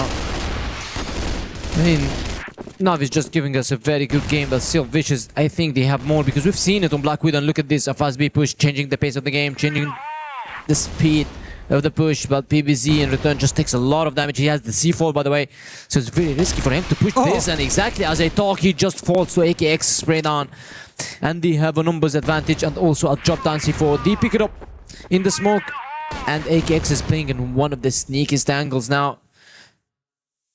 This is a 5-on-4 with, I don't want to say a control in favor of Vicious, because there is still AKX in this angle, and there is Ice Cube sneaking below, and now AKX just gets one, JV gets another, and AKX is just looking for Nevis, but Nevis just gets him down, and he died. He fought his death because he did a lot of damage, and in the end, JV just ends the round with a kill on the Nevis. What a way to kill. AKX didn't count as a kill for him, by the way, because he just fought his death. Pretty much unlucky for him, and now Navi are up 5-1, and they are only 5 rounds away from making it into the playoffs. At this point, KD doesn't matter for these guys on Navi. They just want to crush a key. Eyes set on the playoffs. They've been locked in, not as loud as they usually are, because they've got a mission in mind. LKK starts off the proceedings once again. Big 5-on-4 to find JV now chiming in. The rotations coming in through from the Riflers. As LKK, AKX, JV, the Riflers sing the life, but it isn't the Juan show. It's more of these Riflers who have done such a strong job in closing out Black Widow, and now looking to close out Eagle Eye as well. This has been domination from the Brazilians. Yeah. A complete dominant performance. Round just ended quickly, and now look at the push from mid. Nobody knows about it, and now Jalio needs to run for his life because he's being just tracked by AKX. He's looking for him. Jalio has nothing to turn back, and a sudden flawless round. I didn't focus on who's killing who. I just wanted to check this fight because he was just running after him, and Jalio had no clue that this guy was already behind him. And then he gets the kill, gets around the flawless one, and just Navi's having fun. And probably one of the easiest and quickest games in their international career. And now they're going to be moving forward to the last one before the side switch. They would be happy to have an 8-1. And LCZ just replies with a wall bank kill on PBZ. I think that's through a smoke as well. That's got to be insult to injury to PBZ, who's had a nightmare of a game. Not able to ever breach in a hotel without losing his life, or even finding a kill before he goes down.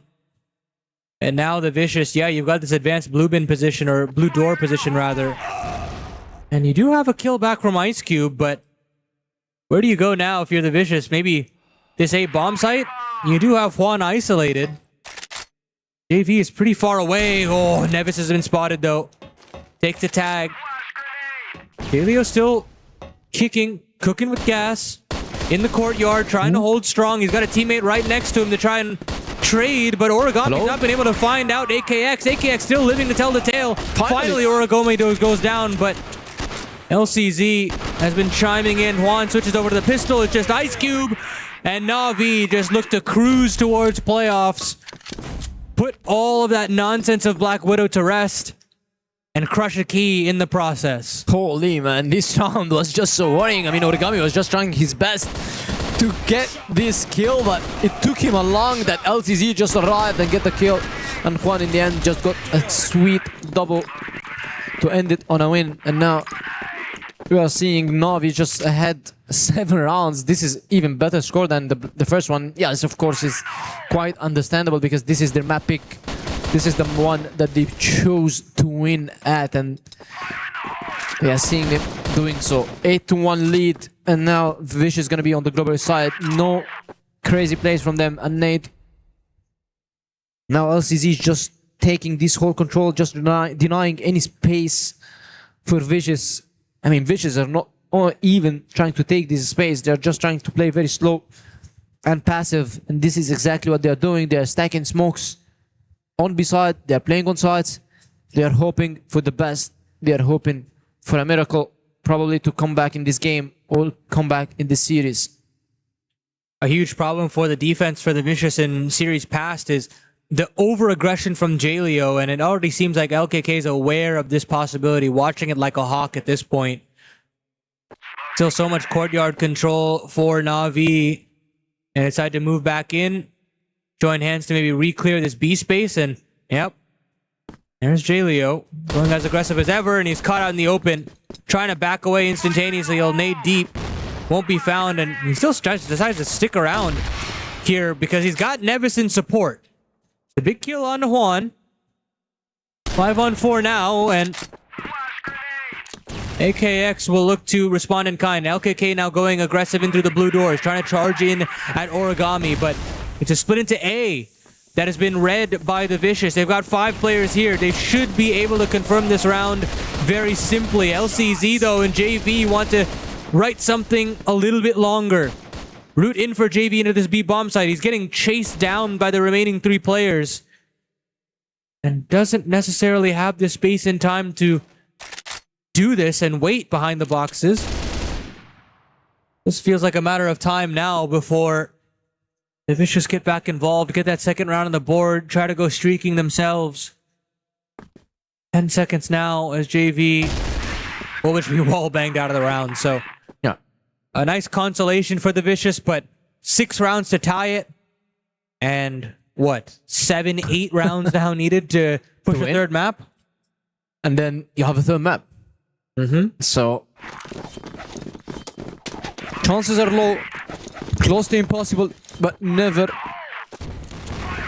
say never. So now, Na'Vi, they're just trying to fasten things up, try to take the hotel control, and now they kind of have it, and they need to push through the scope of Nevis. Otherwise, it's gonna be very tough. 8-2. Another smoke, and just look at Na'Vi. They're just respecting Vicious completely, and I like it. They don't want to be giving themselves again another chances for comeback, because we've almost seen it on the past game. But right now, right here, I don't think it's gonna happen. So it's all about time. JDO trying to push. JV was ready. One of them was anti-flash. They were ready for such a push. They done their homework. They know that this sometimes does this aggressive play, and they counter it. And now they found themselves 1 man down. Look at this push from on the bridge, but Origami is ready. If he's flashed, he's beautiful. dead. And he is flashed, and he and Nevis are dead. Incredibly one-dimensional setup from the Vicious, and it's been studied very well by the coaching staff of Na'Vi. Now they have themselves a ripe opportunity to inch towards series point. 4-on-2. LCZ with this late lurk, he knows where PBZ is. They've heard the shot ring out from Ice Cube, and he's been taken down to sub 10 HP, and he'll go down. It's 7 opportunities now for Natus Vincere to advance into the playoffs, keep their club championship hopes alive. It's going to be a long road now for the Vicious to stay alive in their regard as well. Yeah. The key's getting ready to be crushed. Only 1 round for Na'Vi. I mean, and to secure the whole series. And look at the push from Vicious. It is successful so far. And Ice Cube just doubles it down. All on Juan and LCZ. But look at LCZ. He has the side. He has the C4. That's probably not going to do anything because a 1v4, this is a fully aggressive team, is going to be too tough. Especially that also there is a TRG in hands. So it's a matter of time for him to fall on this round and to keep Vicious Dreams alive. 1 more round on the board for them is here and ready for the take. I mean, LCZ is just looking for anybody, but nobody's just giving in the kill until Urigami just snaps him out. Gets the kill, gets the round. 9-3. They are still here. Still alive, still kicking. Actually, I take that back. I don't necessarily know if they're kicking, but they're alive. They're alive. Yeah, but not kicking. 6 rounds still needed now. A gimmicky play with an all-out aggressive maneuver into the courtyard isn't going to necessarily work 6 times in a row, so... And it's back to that old faithful setup over there on B as Na'Vi look to throw men at that courtyard situation. Will deny that early control from the defense. Decide to instantly move over to this A-sided approach. Ice Cube has had basically the only beacon of a fragging performance. Will have to do a lot more now. PBZ here in for the rotation. Ice Cube's not been blinded up entirely, but Juan still wins the duel. Jaleo here on a flank, but Juan still is cooking with gas. Quick double up from him. And a 4-on-3 for Na'Vi to convert into eliminating the Vicious, and it's 3 players coming from behind now. Juan's got plenty of information at this point. He's misses the flick, but he doesn't miss with the secondary. Juan on for the ace now at this point. It's just Nevis, but LCZ will get it done. Clean as you'd like here from Natus Vincere as they march through to the playoffs. Yeah, I mean, the cleanest way, probably the fastest series we've ever casted. Probably in the game as well. I mean, the tournament as well, because it's a 45-minute series with a 2-mapper. Just Na'Vi secures their last spot. I guess this is the last team to be ever joining our playoffs, as we have Rock, King Zero, Stallions, Vitality, AGL, Liquid, adding to them Na'Vi as well. This makes it all together. Probably we have Baishan Falcons still on the line. And this is the last to claim. 7 teams locked into the playoffs.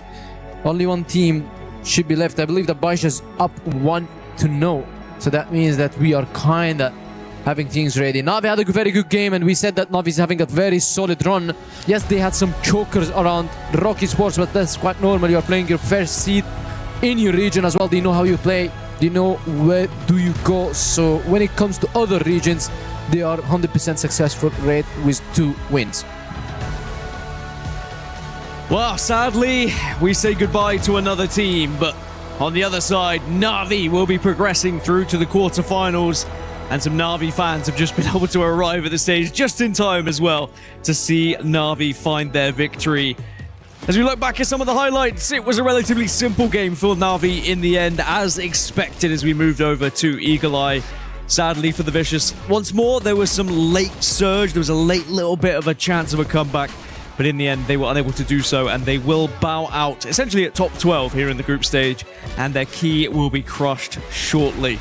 But guys, for Na'Vi, it's a positive way to move through to this quarterfinals. A pretty dominant fashion. I think that when we look at the quarterfinals and who they may play, of course, with it being a draw, I'd be pretty worried to play against this Na'Vi roster. Yeah, to come from that lower pool, I mean, it's going to be very curious to see how that factors in to potentially one of those upper bracket pool teams, excuse me. We could have another domestic derby on our hands, which would be very interesting. I'd be very curious to see how things shape up. Of course, we're still gonna have to wait, but you're starting to see even more win conditions come online for this Na'Vi squad. I'm thinking specifically about LCZ, who was quiet in his first 2 series, but today really took the bull by the horns and was a key reason as to why they were able to stomp today against the Vicious. Yeah, I mean, Na'Vi just had a very good series, as you mentioned. Yeah, they still don't know who they're going to be playing against, but still, I think they have everything for them to win yet. But when it comes to Chinese teams, I am very worried that they might be kind of falling. But if you look at Rocky Sports, they still have the chances if they go to Liquid. They are their domestic competitors as well, so they know how they play. Probably Vitality as well. King Zero is not that hard. But when it comes to AG and Baisha, they might be falling. So that's why I mean, if you ask the players, they say, okay, let's just avoid AG and Baisha, and we're gonna be good. Yeah, it's tough. You hope you're going to be able to avoid them, right? But with the EWC knockout reveal, you never know what's going to happen and who you might play. Now, one thing that we can be rest assured with is we have an interview on the main stage with Scriv. Who have you got? Out here with LKK. Thank you very much, gents, on the desk there. Yeah, I wanted to open up with saying congratulations, of course. You make it through to the quarterfinals. Were you expecting that to be such an easy game, or did you maybe expect a little bit more out from your opponents here today? Primeiramente, parabéns a vocês pela classificação. E vocês estavam esperando que ia ser um jogo mais tranquilo, mais fácil? De forma alguma, é uma equipe que está se destacando muito lá na região deles, no Vietnã. Eles são top 2. Então, com certeza, a gente veio preparado para um jogo muito difícil, mas graças a Deus foi um jogo muito tranquilo. So we were expecting a very tough matchup. They're top 2 in their region, so it makes them a pretty strong team. But we came prepared and we had a chill game. Yeah, absolutely. I mean, you could see that on the server for sure. I think moving forwards now, you guys are in this kind of lower pool and maybe some expectations that it's going to be difficult for you into that quarterfinal. Are you feeling confident? You've got to play again very, very quickly. How are you feeling for that next game? Como é que vocês estão sentindo para as quartas, tendo que jogar num período tão curto e talvez contra um time bem forte? E como é que tá a expectativa de vocês para isso? Cara, a gente tá com a cabeça muito tranquila, a gente já corrigiu o que tinha para corrigir e que vença o melhor na próxima partida. So we have a very clear mindset for the next games. We've been training a lot, been correcting the mistakes, and we are prepared to any team. Yeah, absolutely. I think the final question I want to ask you here is around that Brazilian scene. You guys have been doing very, very well here at EWC 2026. Have you got high hopes for your team to make it all the way? Então, os brasileiros estão se destacando muito, né, esse ano na EWC, no Crossfire. E o que você está esperando do time de vocês? Espero ser campeão com certeza, né? É uma honra estar aqui na EWC, principalmente representando a organização da Na'Vi, que é uma grande organização tradicional em qualquer cenário. E a gente espera dar o melhor pela org. So it's a great honor to be here playing and representing Na'Vi, such a old org and with very importance in all of the esports. And I'm super happy and I'm expecting to get a win. All right, well, there you go. Some words of confidence coming in from LKK. And, of course, congrats to Na'Vi once again. Back to you on the desk, Dan. Thank you, Harvey. I appreciate it. Or sorry, Script. I won't call you by your government name. I do appreciate you, and I appreciate the interview as well. Great to get an insight from Na'Vi. They look very confident, and they should be. I think they've been a very enjoyable team to watch, and I'm intrigued to see who they get during that EWC knockout reveal, which will take place once we have, of course, all the teams in it. Because still on the mainstream, we have a game still happening at the moment. Falcons are still playing in their matchup. We don't know who's going to be there alongside them. But we have now found 7 of our 8 teams essentially in the quarterfinals, which is pretty darn good, right? We've done a good job, everyone, been able to get there. We're halfway through the day now.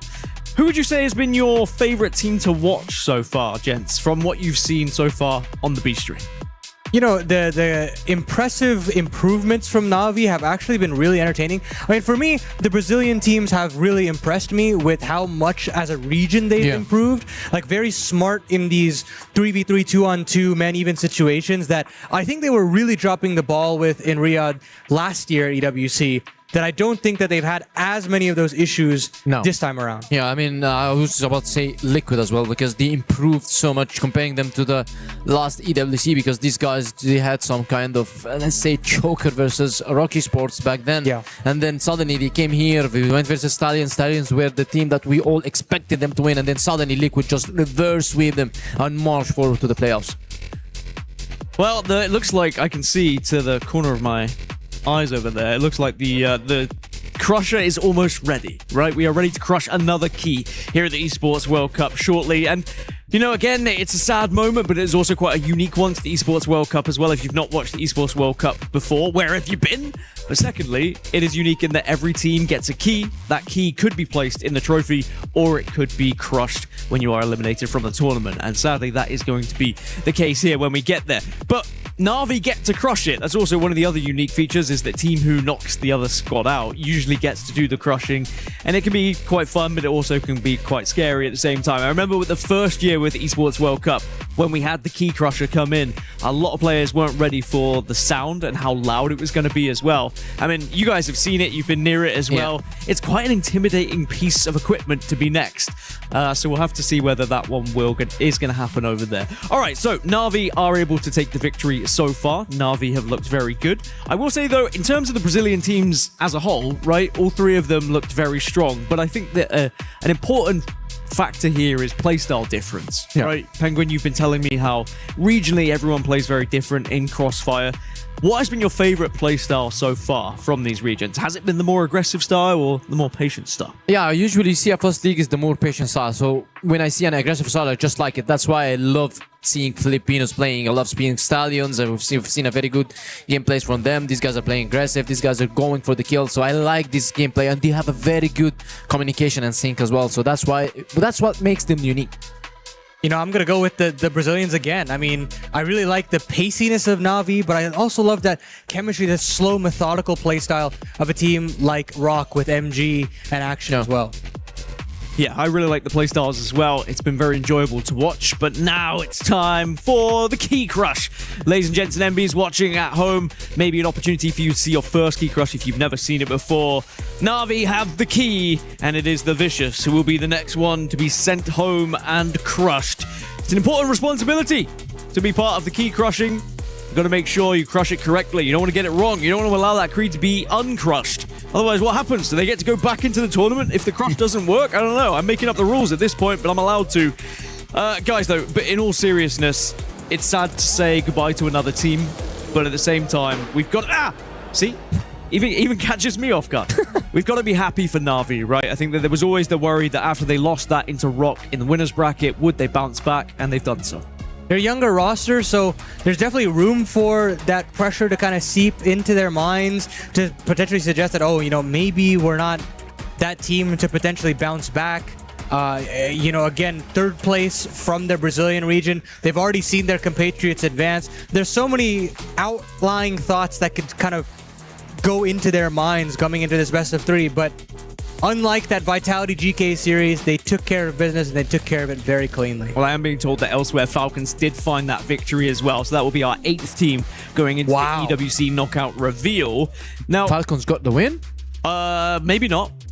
Wait, who won the first map? Baisha. Okay, sorry, Baisha's got the win. Ignore me, everyone. I didn't say that. Falcons, don't come for me, please. Falcons eliminated. Excuse me, I misspoke. So that is another team through, right? We can look at the bracket as well, get that confirmation, and just see who those 8 teams are going to be in that EWC knockout reveal. We had our Group A bracket, where we started with Stallions versus GK, Liquid versus Execration, Vitality versus EPG, and then AGAL. It was Liquid and AGAL who progressed to the playoffs from that top side, and then in the end, Vitality and Stallions who progressed from the lower side. Any surprises for you, fellas, in terms of who moved through from Group A? Well, the obvious one is Team Liquid jumping through Team Stallions.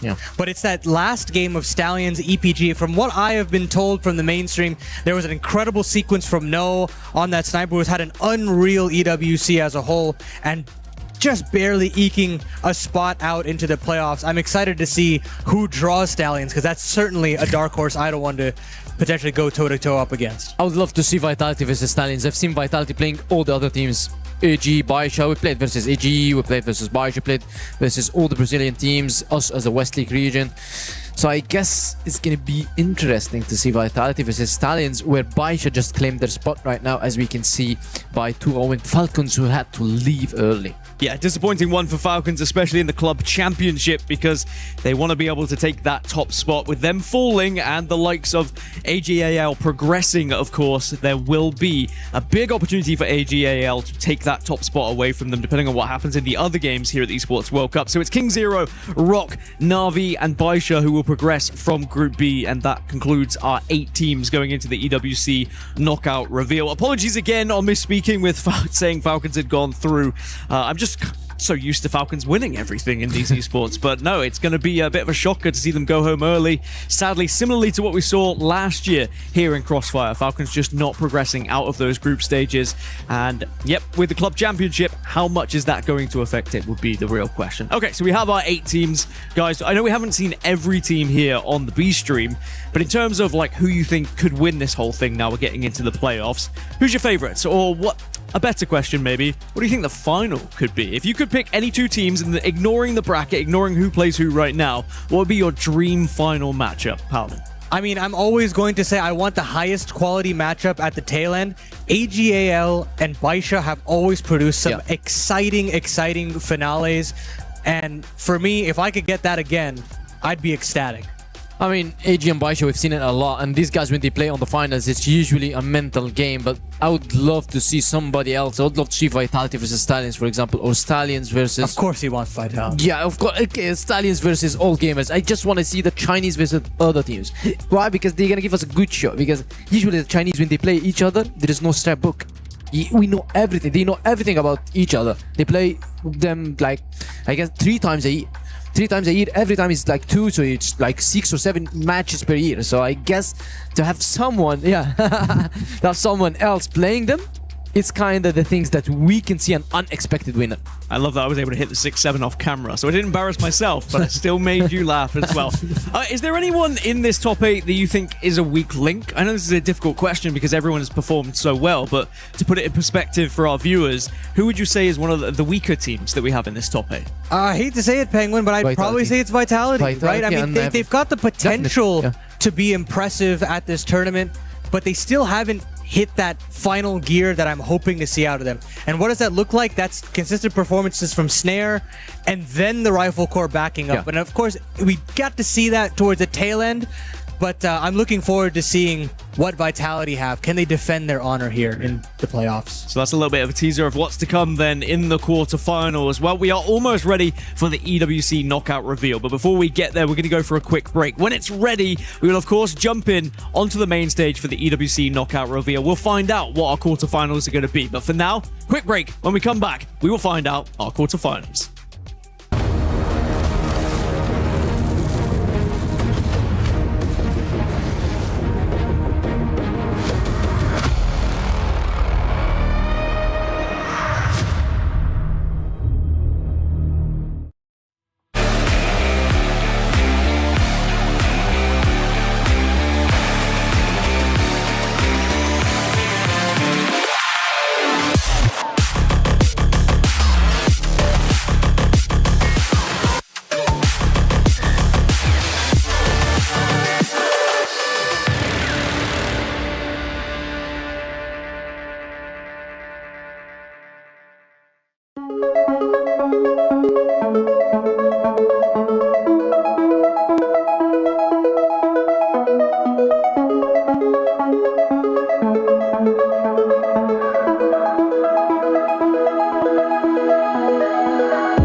Esports World Cup.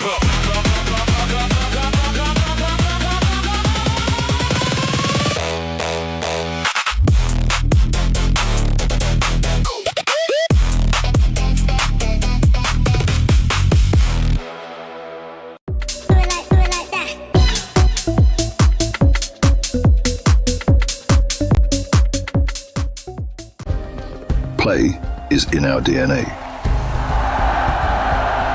Whenever we let it out, it becomes our superpower. Now imagine an entire city being built to supercharge it. Kadir City, powered by play.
Welcome back, everyone, to Crossfire EWC 2026. Well, while we get the EWC knockout reveal ready, locked and loaded, a chance again for us to just look at what's happened so far here in the tournament and what to expect as well, because we now have our 8 teams that are going to be into that quarterfinal, into that EWC knockout reveal, and we've had to say goodbye, sadly, to 8 teams as well. We've had to crush the hopes and dreams of 8 teams who are gunning for that top spot, including Team Falcons. Sadly, we had to say goodbye to as well. That is a huge one in the implications for the club championship.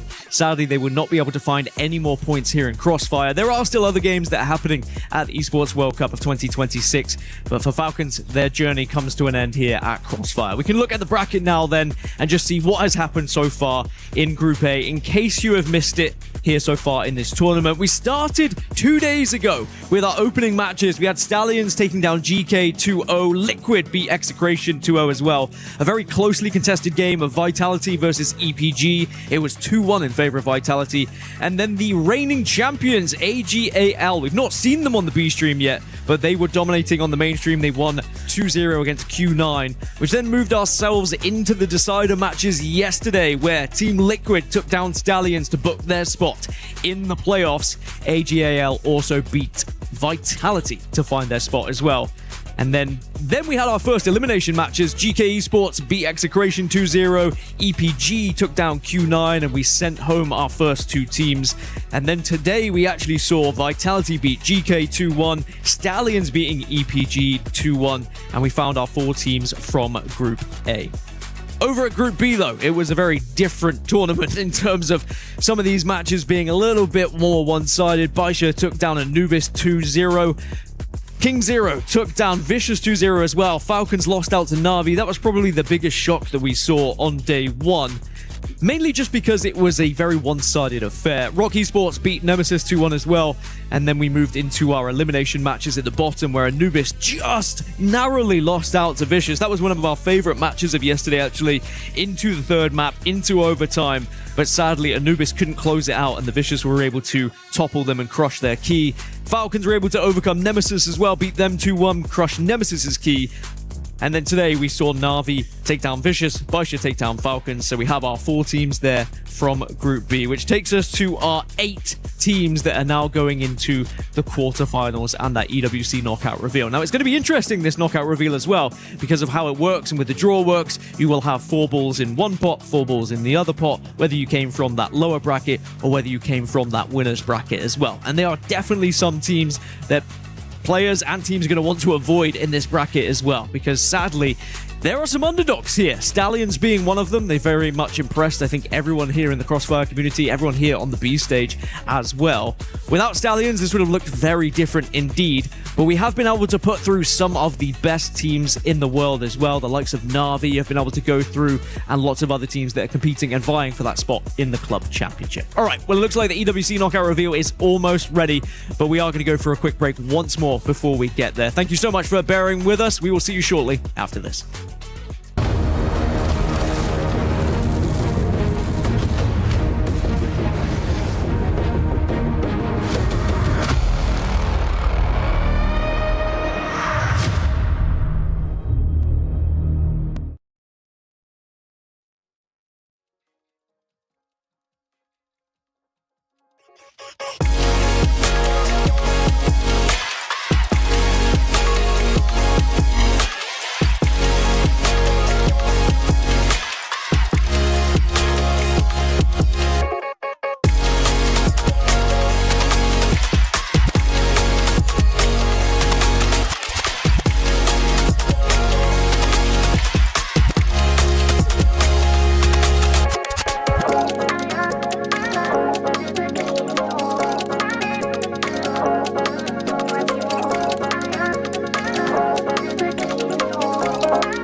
Ladies and gentlemen, it is time for the EWC knockout reveal. We officially know which 8 teams have qualified for the playoffs, but now it is time to figure out who will play against who.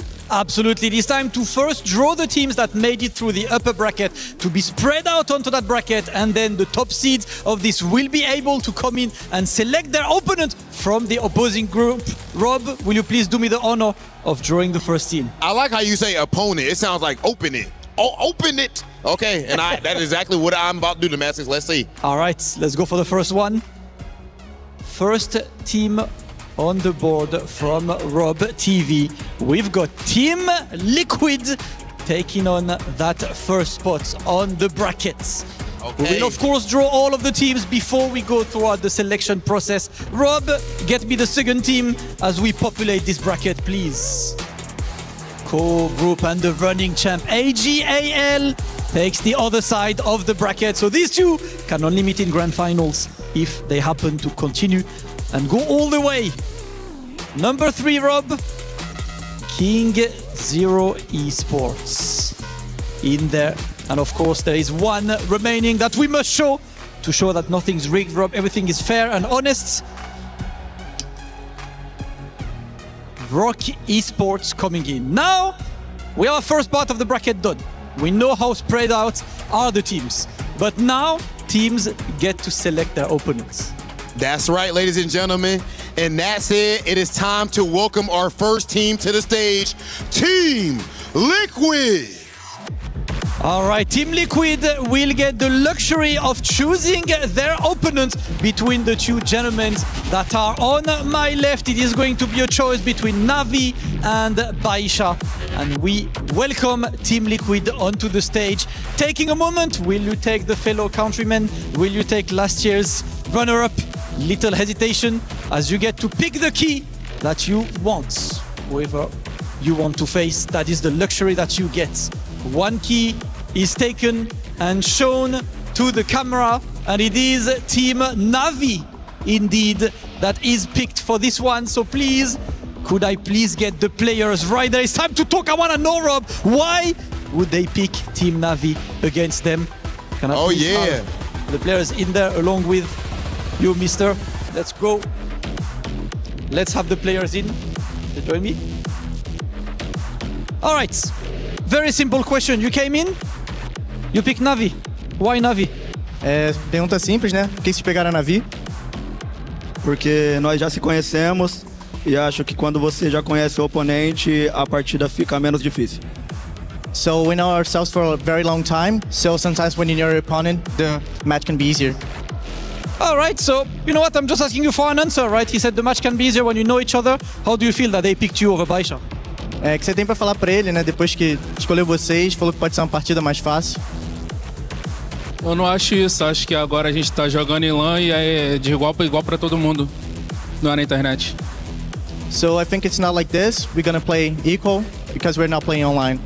Oh, you know what? That's what I want. Listen, players, can I have you face off and shake each other hand? This is the first quarterfinals, guys. Team Navi versus Team Liquid. The Brazil special will happen, which means AJL will get to face Baisha. Thank you, guys. You can go out of the stage and get ready for your match as Rob. It is time to check the other side of that bracket now. Okay, we're starting to fill this bracket up, ladies and gentlemen, and I love that the players actually have to pick themselves as they're pretty much making a statement. I know that I can take you down. Our next competitors are some of the best on planet Earth. Please welcome to the stage, King Zero.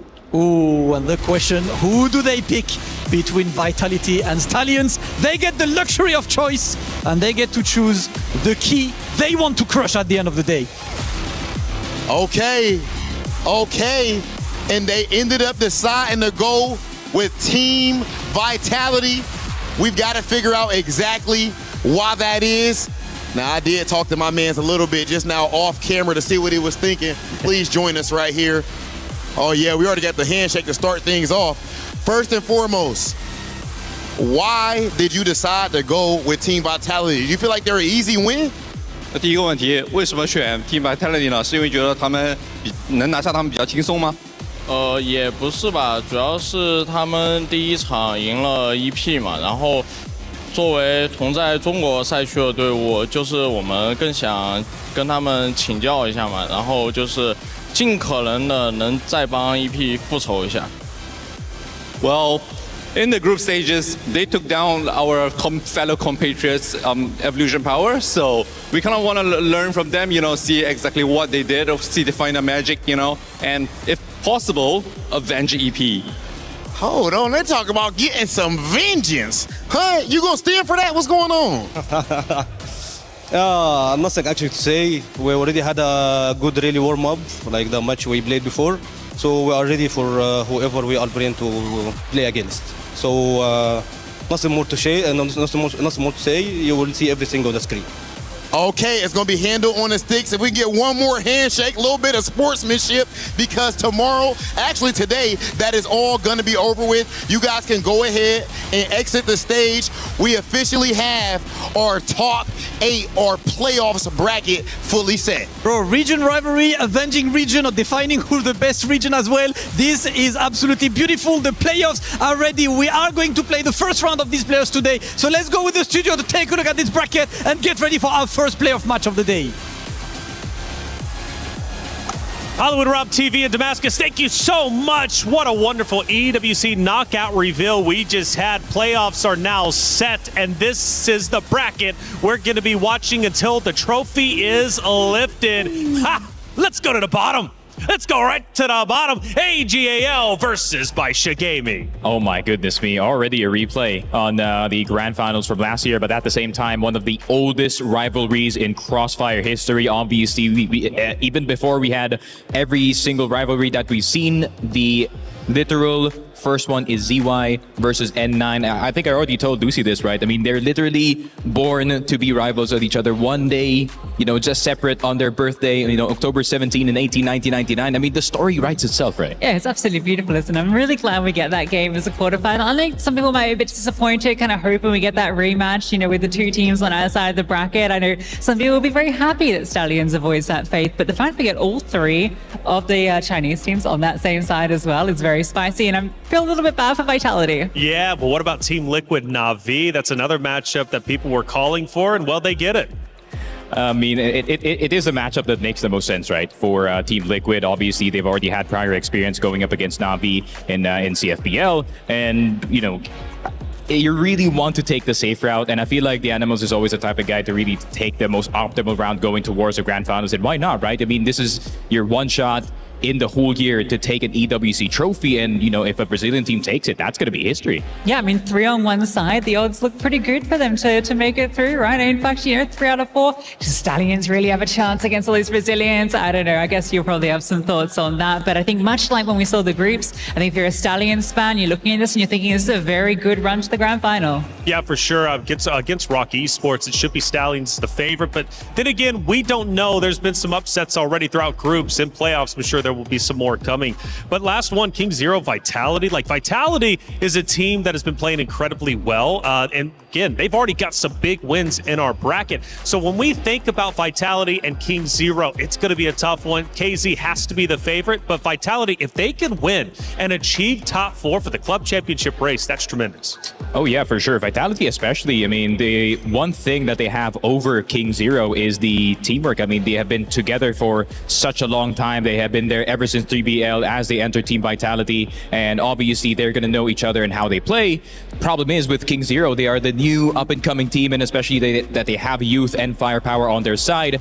I'm really thinking is how is Vitality going to try and stop the train that is coming at them in the name of King Zero? It's going to be really difficult, right? I mean, at least one thing for Vitality is they've shown this tenacity just throughout. I've just really enjoyed watching this never say die attitude from them, the energy coming from that camp. But I also like the words from King Zero, a bit of avenging, their colleagues in Evolution Power. Obviously, that was a very tight series versus Vitality, and I think King Zero would love to get that avenging blow. But just to go a bit deeper with it, despite who might might be the favorite in the matchup, Stallions and Rock. You know, Rock has made it this far, which is a tremendous accomplishment, but they're going to have to dig deep to beat Stallions. Yeah, especially this matchup already happened in last year's tournament, right? And Team Stallions also eliminated Rock from CFS Grand Finals, which you were there as well, right? And you saw how one-sided that affair was. And granted, I am, Stallions through and through. I really want to see Feifei get some vengeance, get some revenge for his team. And if they can do it, I wouldn't be too mad, because I feel like Rock Esports, they deserve to go on a deep run, especially knowing how hard they worked in CFBL. Yeah, specifically for Feifei as well. Like, his story throughout Crossfire competitive is really amazing. So for him to potentially take down Stallions and move forward, I mean, a trophy, lifting EWC trophy would be such a big accomplishment and honor for him. Yeah, for sure. I feel like if Feifei can finally get that trophy, especially knowing that my first international Crossfire event, right, he got second place, and then he got so close to getting top 4, and then once again in grand finals. I feel like it's finally time for Feifei to possibly get a trophy, because he knows how to consistently get into playoffs. He knows how to consistently play at the level that can get you into playoffs. He just needs the rest of his team to step up to the plate, especially when it comes to top 4, because I feel like the top 4 competition, especially in this EWC, is a lot higher compared to the past years. Yeah, I think that same conversation can apply across the board. I think that's one of the most exciting things about this playoff bracket, is that you do have a lot of these teams that I think would be in a brilliant storyline where they've had plenty of second places, plenty of close calls, but haven't actually got over the line. We talk about Stallions in that same breath, Baisha last year. There's a lot of these moments where each of these teams wants to finally claim that glory. Well, we take a look at our schedule. This is going to be happening today, not tomorrow, today. We just finished groups, already doing playoffs. Come on. Crossfire is the best. AG going against Baisha for A stream, but simultaneously on B stream, Rock will be playing the Stallions. Then we'll have KZ King Zero against Vitality, and then we'll finish today on B stream with Team Liquid versus Na'Vi. All best of 3s. Tomorrow will be all best of 5s, but AG Baisha to start the playoffs. Previous year champion, CFS 2025 Grand Finals champion as well, taking on Baisha, who's trying to rise back up to the top. They're going to have to take down the champions to be the champion. That matchup coming after this.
Play is in our DNA.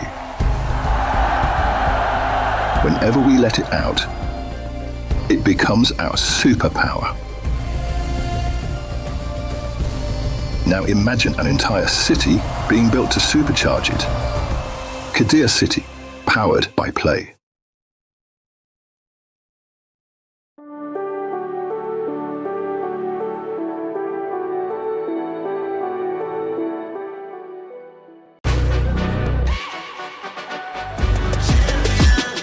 This ain't no regular thing. I came for the ring, you know what I mean. You see my name in the lights, better get right, I'm champion.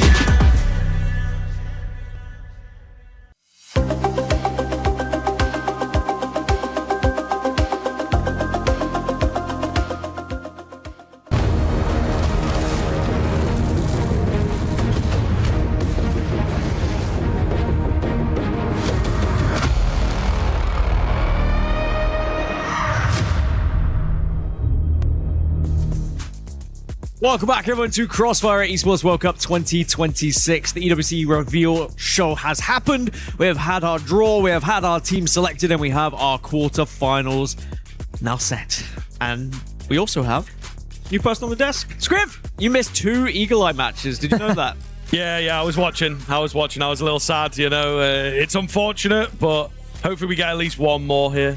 Maybe one more, maybe just for Scriv. I'll start doing my my hand signals again for the teams. But we have our 8 teams here in the quarterfinals, and of course we have our stage set here on the B stream. We have got Rock, we have got Stallions. A pretty intense matchup for us here on this B stream. I mean, I think any matchup was going to be a big one here in these quarterfinals, but this one in particular looks like a pretty spicy one.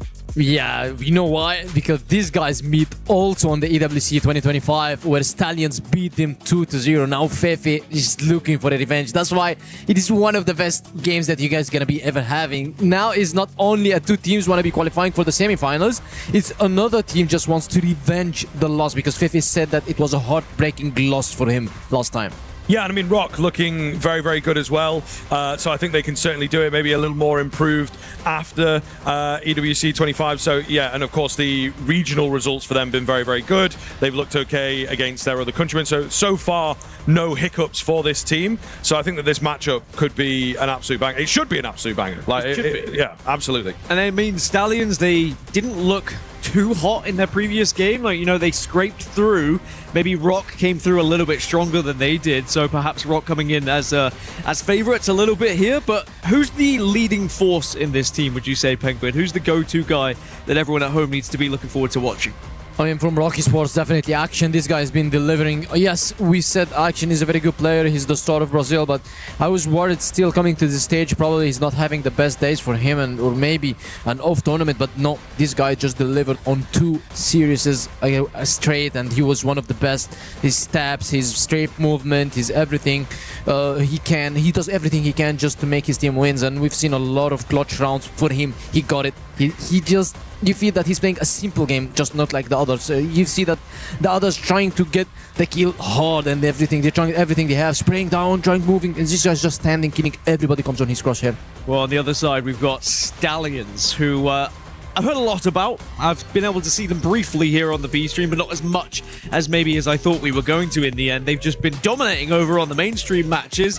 Scriv, talk to me about this roster. There is a lot of hopes for this team. Yeah, absolutely. We set them up last year into EWC 2025 as another hopeful team. They didn't quite deliver there. I think now looking a lot better into this year. And of course, taking down Evolution Power a little bit earlier. That's always going to be good. You've got a Chinese team, you know, it's always going to feel good to take them down and I think be able to prove that you can compete with some of the best in the world in terms of the regions. So yeah, looking very, very good. This guy we caught on the B stream, no, he was absolutely flying. But Jay also looking pretty good. And I think that this is a really, really formidable team on their day. They certainly can make a few mistakes, and I think they're quite a young squad. So when it comes to the mental, when it comes to staying in the right headspace, we have seen them slip up in that manner. Yeah, I mean, you've mentioned no. I mean, you guys, I don't know if everybody's just watching the stream, because this guy's been delivering when it needed. I mean, versus King Zero, versus all the other teams. I mean, this guy's always just doing few things that you never expect, because he's very young. So it still is like, okay, why not do it? I mean, I have no pressure. I'm just gonna do it. I'm just gonna push. And we were like, okay, we are not expecting someone to do this on the tournament. And yes, he does it. And he has no pressure at all. And he always leads his team to the win. So that's why I love watching this guy. No pressure, just doing whatever comes in his head. And it's always working because he's a very, very good sharp aim. Well, we're going to be watching him on sub-base to start, as that's going to be the first pick. Black Widow and Eagle Eye was taken away. Sorry, Scriv. But Ankara is going to be the second map. Initial thoughts here?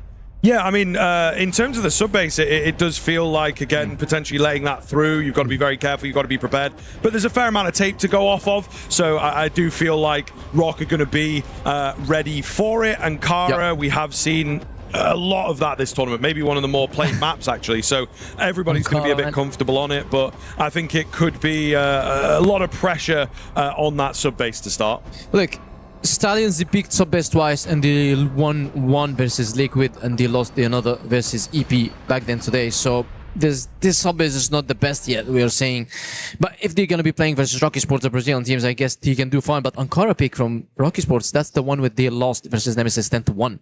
Have Fifi changed his play style in his side? They're going to be seeing this. Have they kind of figured out that they need to stack his side? Because his side was a complete disaster for them. Every time Nemesis is pushing, they're getting the side for free.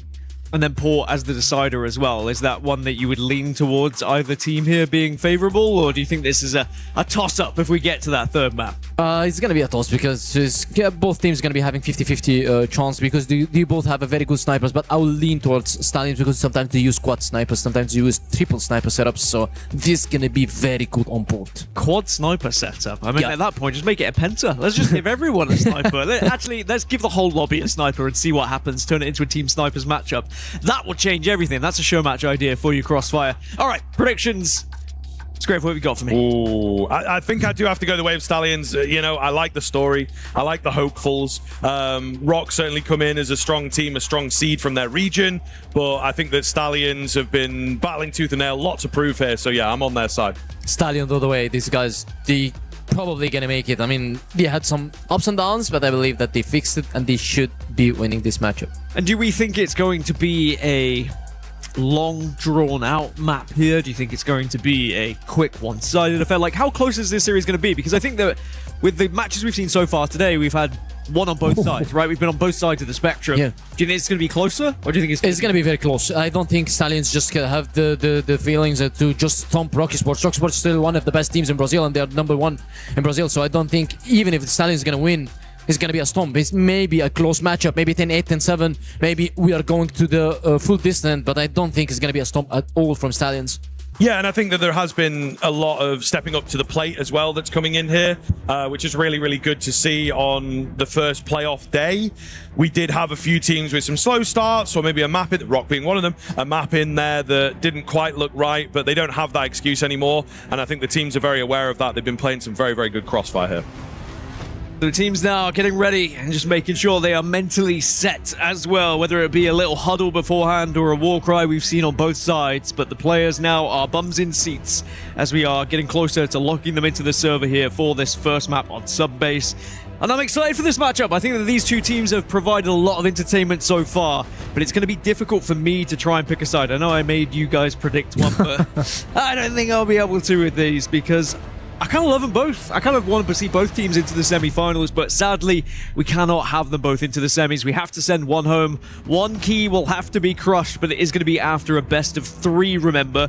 And then tomorrow, we go into best of 5s. And I guess a question I have for you guys, how much does that change things? Best of 3 into best of 5? Yeah, you have to have a pretty deep map pool, right? Yeah. It can be very, very difficult into those BO5s. If you don't quite get the veto right, you end up stacking some weaker maps towards the start. So yeah, that really comes into question. I think when it's in the BO3s, you've got a lot of classic maps in a game like Crossfire that have not changed for a long time. You can kind of get away with a slightly shallower pool if you angle it the right way. But in the BO5s, we will get a little bit more New Mexico, which we're not seeing a lot of. You know, maps like this that teams aren't massively fond of will eventually creep in, and you know, you've got to make sure that you are up to scratch. Yeah, exactly, as he said. Not, by the way, we are having 8 teams on the playoffs, right? I don't think everybody just plays 6 maps or 7 maps. I think only 5 or 4 teams have a deeper map pool. But probably teams like Vitality, Navi, I don't think they have the deepest map pool that they can go through the best of 5. That's why it's going to be worrying if they just proceed. But still, being on the semifinals is not that bad. Who do you think has the deeper map pool between these two teams, though? Stallions, they play the 7 maps. Okay. They play all the maps. They just target ban. Rocky Sports mainly they sometimes ban 1 or 2 maps. One of them is New Mexico. But if you look at Stallions, they always target ban. They play New Mexico. Well, why aren't teams just playing every map? I mean, I know It's not easy. Sure, and I mean, I get it, but like practice-wise, surely you just try and get everything as deep a map pool as possible. Is it because some teams have been together longer than others? Yeah. They've just had more time. Yeah, and I mean, you know, when you're a player as well, I think you're going to have a preference for some maps over others. That kind of comes in, so it's also getting your like teammates to practice on a map that maybe needs a bit more work, and then you got that one guy and he's like, nah, I've always hated playing Eagle Eye or whatever it might be, as it seems to be the case. He? Yeah, exactly. Yeah. How could he? How dare you say but that? you know, there's so much like that that kind of comes into it, and you know, it's also a bit tough when you try it out for the first few times. You do it like regionally, and then you end up losing the map against a team that you should never really be losing, full stop, and then you lose a lot of confidence. So it's a bit of a difficult game, and then also, you know, on a very simple way, I think, again, sometimes professional players can look at the Occam's razor, let's say, the easiest way to get there, and they'll go, right, we've got this map that we know we will absolutely win 100%, yep, and then we've got another map they're about 75% on, yeah, that's all we need. And it might not be the best way to look at it, but I think a lot of pro players, a lot of pro teams will look at it that way just because it feels like the simplest path. Why prepare for the worst case scenario? And it's also coming out to, okay, let's say that I'm playing a tournament and I have my team and we are testing the maps and we see that we have a big problems on Port and Black Widow. And there are 2 core maps. So what are we going to do? We're going to neglect New Mexico just to force just transing these maps. That's why I'm saying that not every team is having the luxury of just going into the deeper map pool, going into the 7 maps. Otherwise, you're going to be losing one of your core maps, which has been selected in every single tournament. That's why New Mexico has been neglected. Sometimes they neglect Eagle Eye as well, but Eagle Eye has been there for a while. That's why you need to play it. So it's one of the fundamental maps, or maybe probably the historical maps for you to play. So that's why New Mexico are seeing some teams neglecting it. Although they have a very good chemistry, they sit for a long time. I guess Vitality, they neglect New Mexico for a while now. If you look at their bans, it's mainly New Mexico. Although these guys have been here for like 3 years.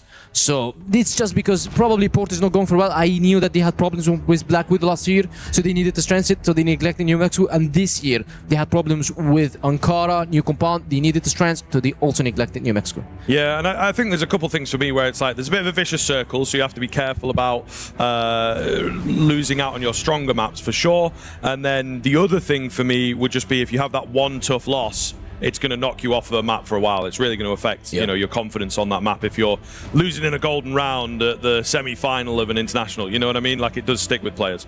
Well, it looks like I just saw fist bumps, and I think I just saw a load into the server as well. So thank you for your patience as these players are able to get ready for this game. It looks like they are all locked and loaded. So it's time for our quarterfinals here. We're into the playoffs at Crossfire EWC 2026, and we have Skrith and Penguin to take you through all the action. Enjoy this one, gents. Yes, indeed, I will. I'm very much looking forward to sinking my teeth into a bit more Stallions. I like the way they play, and hopefully they do deliver here, kicking things off with sub-base. It's definitely going to be difficult, and we've seen Rock have actually been through a lot as a team so far here at EWC 2026. I think there's been a good case to make that they've had some tough losses on maps. They've had some really close ones. They've had a few comebacks. So they have quite a lot of utility on their tool belt, let's say. And I think that might make them difficult to put away here this afternoon. Yeah, I mean, we've watched Rock playing versus Navi on sub-base, and it was a very good map, I would say, from Rocky Sports. We expected Navi to be having some good fight versus them, but it turned out to be a one-sided map in favor of Rocky Sports. Now they're going to be playing Stallions, the guys that had one of the most successful runs on this map. Yes, probably they lost sub-base versus Evolution Power, but we are talking about one of the power horses of the CFPL. And yet, to turn the table and just win the series. Now Stallions, they're going to be facing an A-side push. Kef is ready. He want to claim his revenge. He's talked about this loss, how it hurts him, and now KLP, he knows that he's tested. He's good full flash, and he was in a very bad position, but still he's very low HP and dies to Fefe as well. And Jai just gets a kill. It's a 2-for-2 trade, but still the site is not claimed by Rocky Sports. The push is not successful. Action just gets a kill with the nade. No falls, just very low HP. And guess what? Loy is already on site as well. And it's Silva fighting 2 players. Gets one and immediately got traded. And it is MG that is usually playing very, very backward.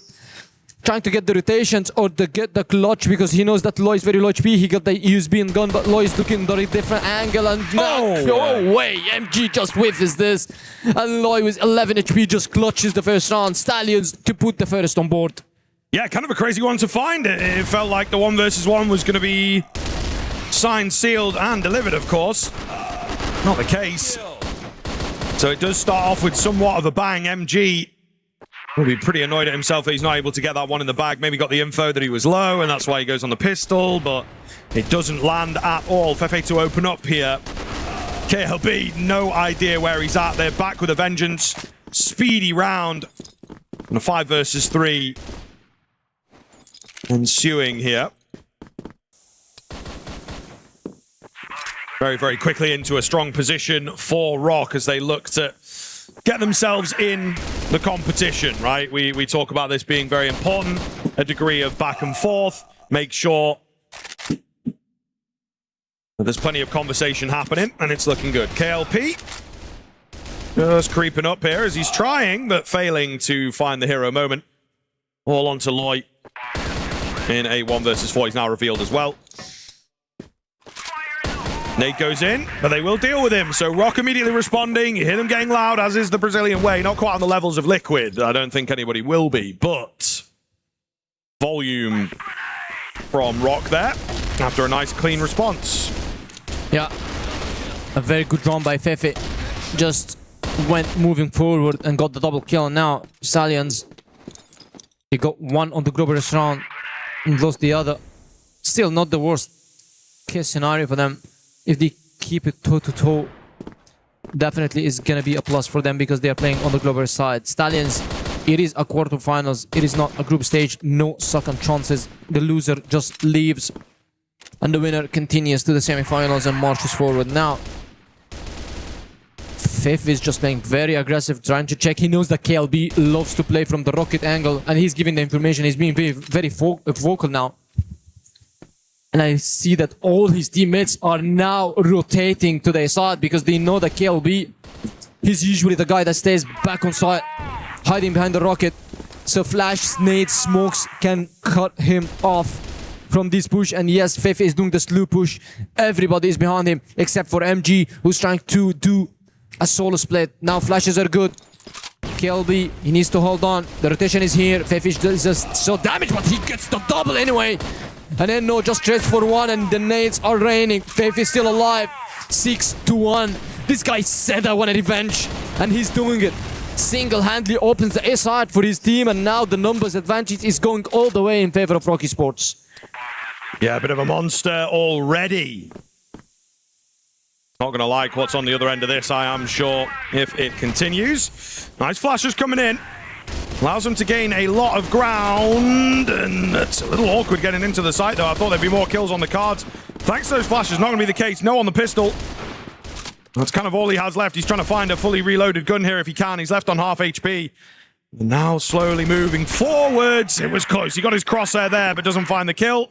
Rock will take a second. Looking very good while doing so. Yeah, I mean, another good round by Fefe. Good read, good push. That's the double kill that he got. KLB, unfortunate here, not getting the kill, but now Stallions find themselves one round behind. I mean, Fefe is just, if he continues to get this information and plays around it, it's going to be very good for them. But look at that. Oh no. He flicked and hit his left click. They know that they are taking machine with multiple players now. As you can see, Rocky Sports are trying to find any angle for a mistake from them, but Stallions are not giving them any. They take the space. On the other hand, no reactions coming out from Rock. They're playing the slow game, running the clock, and probably want to be trying to retake this machine, but this smoke can slow them down. Yes, nobody on machine, but Rocky Sports are yet to find that.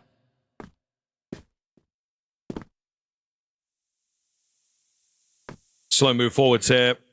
Actually, a good spot maybe. In a very, very good spot. He's gathering a lot of information that they might be able to utilize here. A lot of room for him. They will be headed out towards B if they can find a pathway forwards.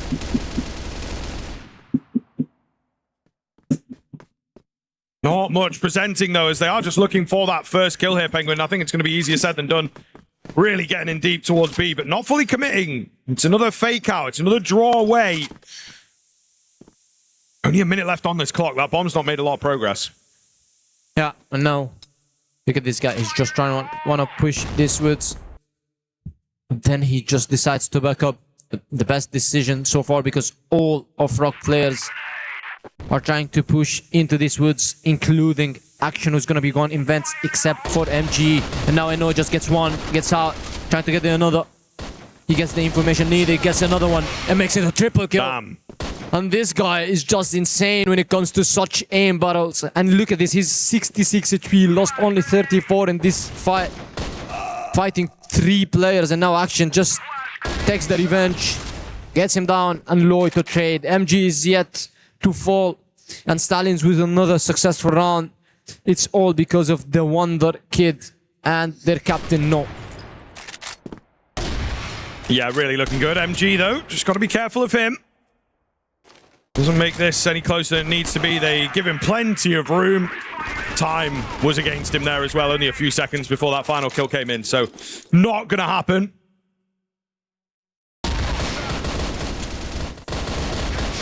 Yeah. We'll see here, though. It's so good, man. Yeah, I mean, the replay just looks super, super sharp. I'm really happy with that. Hopefully we get a lot more of it, right, for Stallions. But it's pretty close between these two teams so far. Trying to lock them down is obviously a large part of what Rock are going to have to do here. You know, it is those sharper, speedier individuals for Stallions that becomes a problem. Look at Loy, man. He got dinged by Silva and immediately just changes his position, gets the sniper, tries to play for a safer angle. Otherwise, any spray on quad boxes can get him. Any spray on woods can also put him down. Now, Stallions find themselves in an HP disadvantage or HP deficit because of the thing that happened on Loy. I don't think Silva knows that he dinked Loy. But he definitely knows that he did some damage on him. And now the full rotation. 3 players around beside. 1 around Woods, which is MG. Trying to find the angle. Action got the first. KLP first to fall. Eno is still alive. Now the players are pushing through the smoke. Eno just had no clue that these guys push, but Action just checks nobody, and No just gets 2. Wanna make it 3rd, but Loy with the quick scoop gets Fefe, and now Stallions are ahead one more time. Yeah, still a little tight. We're as yet to see something that is super, super convincing from either side, but Stallions are able to respond, are able to find themselves that 3rd and that lead, like you say. So, yeah, looking towards them to potentially get things moving. And indeed pick up these key rounds on the GR side of things. Stringing it together, getting a hefty lead, really important for Stallions, just for their confidence. And of course, their map pick. So, some big rounds coming up. Question of whether they can keep it together and keep it going.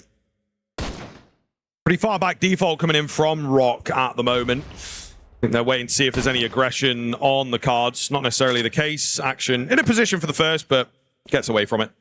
Yeah. Now, he's in a safer position. He's playing very aggressive, trying to get 1 kill.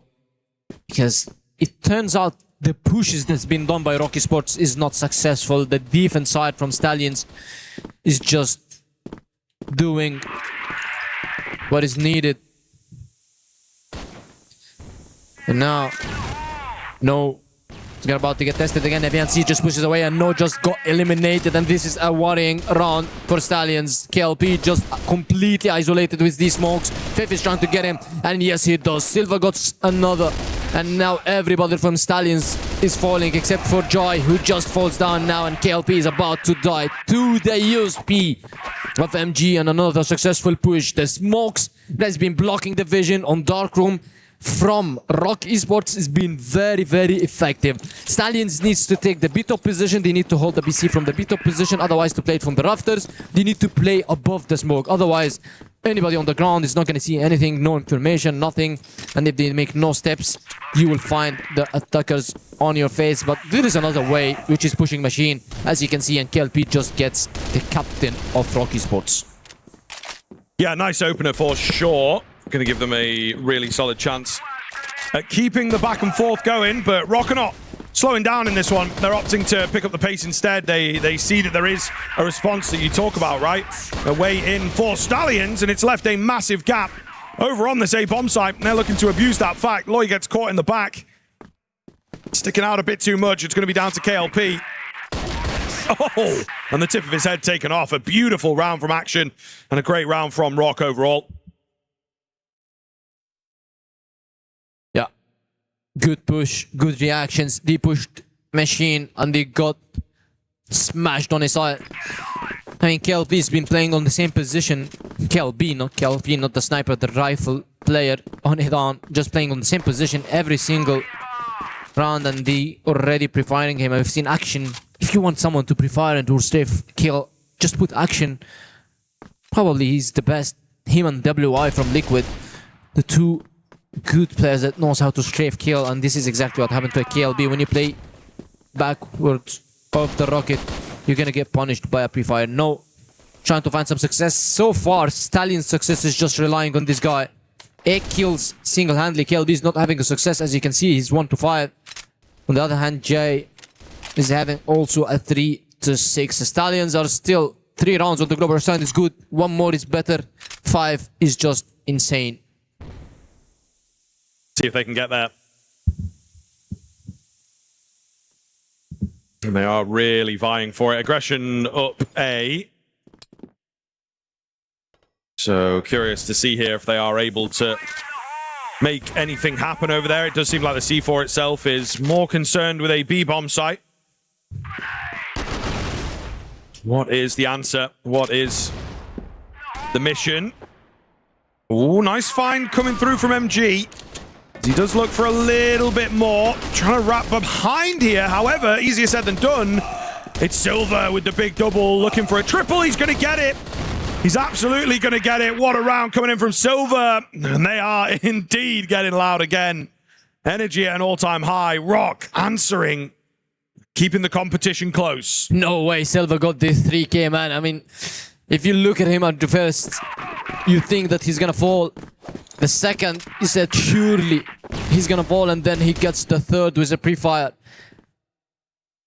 A heroic round by this player, 9-3.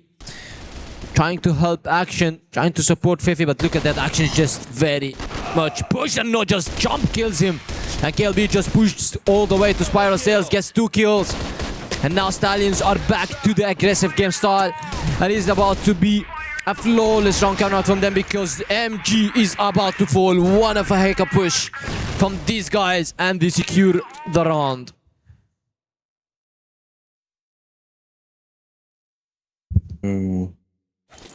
Little bit of spirit taken out.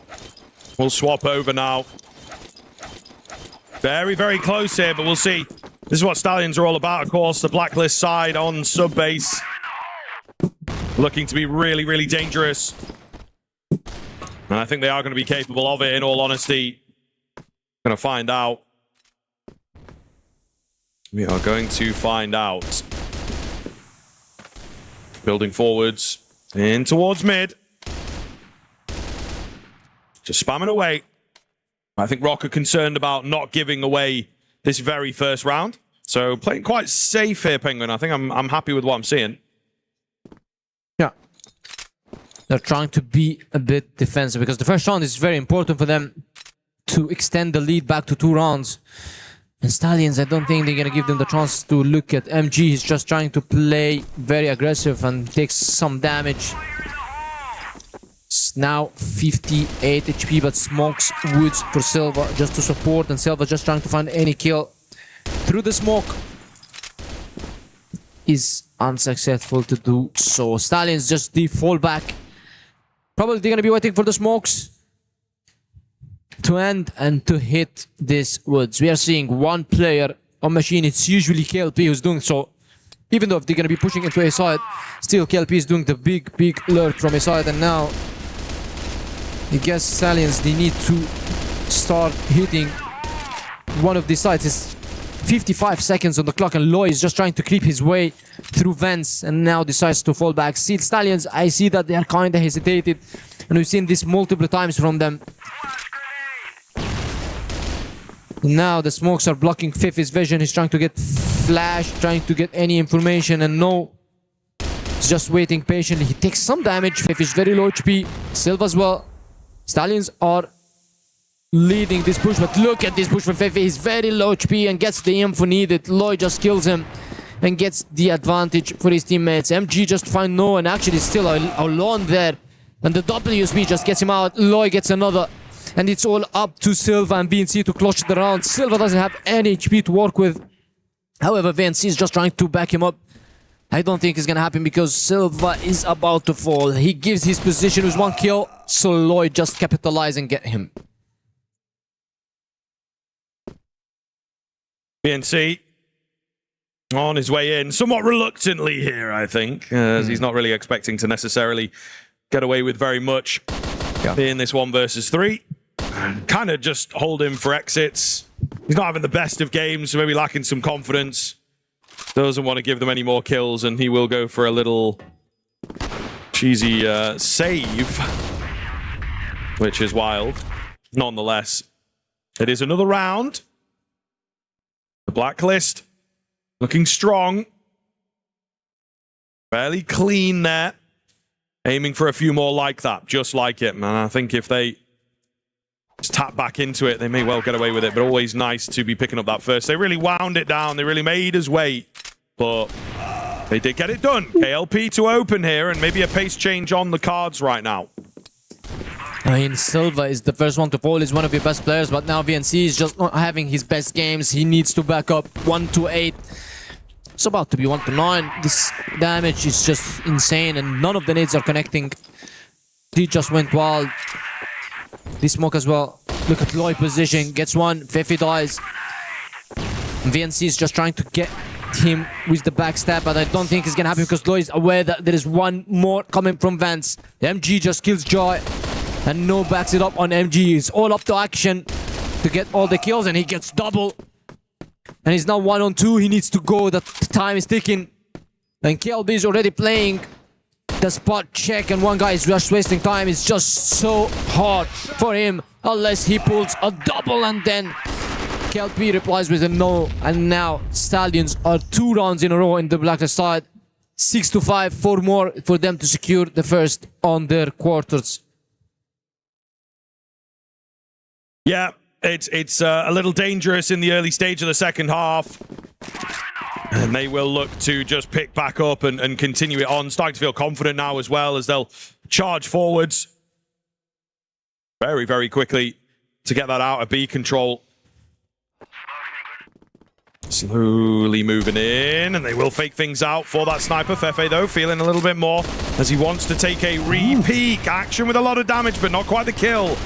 Is that going to have an effect? It looks like yes. They continue pushing forwards. VNC does get one, but that's all, and it's going to be down to Silver. He's been having a decent game here, but I don't think good enough to get this one done. And it is another very unlikely situation for the side of Rock. This is going from bad to worse. Yeah, timeout needs to be there, and it is. Vienna just decides to stop this mess, and now Silva's just trying to have a chat with his teammates. Gives them some time. Yes, they have the tactical timeout. This is going to be for the coach, probably now for the players. For order for them to reset, and Loy is just going to try to get the kill over Silva. And he's going to be successful, gets the kill. Now, Stallions are up 2 rounds after a good successful half from them. 5-4 to 7-5. That means 3 rounds in a row from Stallions, and the 3 are on the attacking side. Yes, it is the map by their own pick, but that doesn't mean that Rocky Sports is going to give us a good fight to it. Yes, the Global Risk side from Stallions was not the best, but the Blacklist side is insane so far. 3 rounds. The 3 of them is successful. 3 on B, actually. We haven't seen a push into a side, unlike Rocky Sports. They kind of spam the side because they know KLB is just the guy that's playing always on the back of the rocket.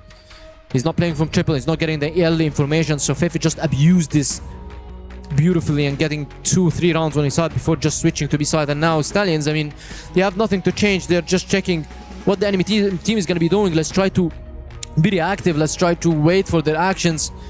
On the other hand, I mean, it's very hard for Fefe and his players and also Vienna to check what is going on with them, because the pushes are all going well for Team Stallions. The timings, the aim, and everything. So that means you can take some space, you can deny some angles, but leaving them just having all the map and toy around with you from vents, from B-long, from machine, from mid down is not going to be the thing for you to win. So there has to be a change.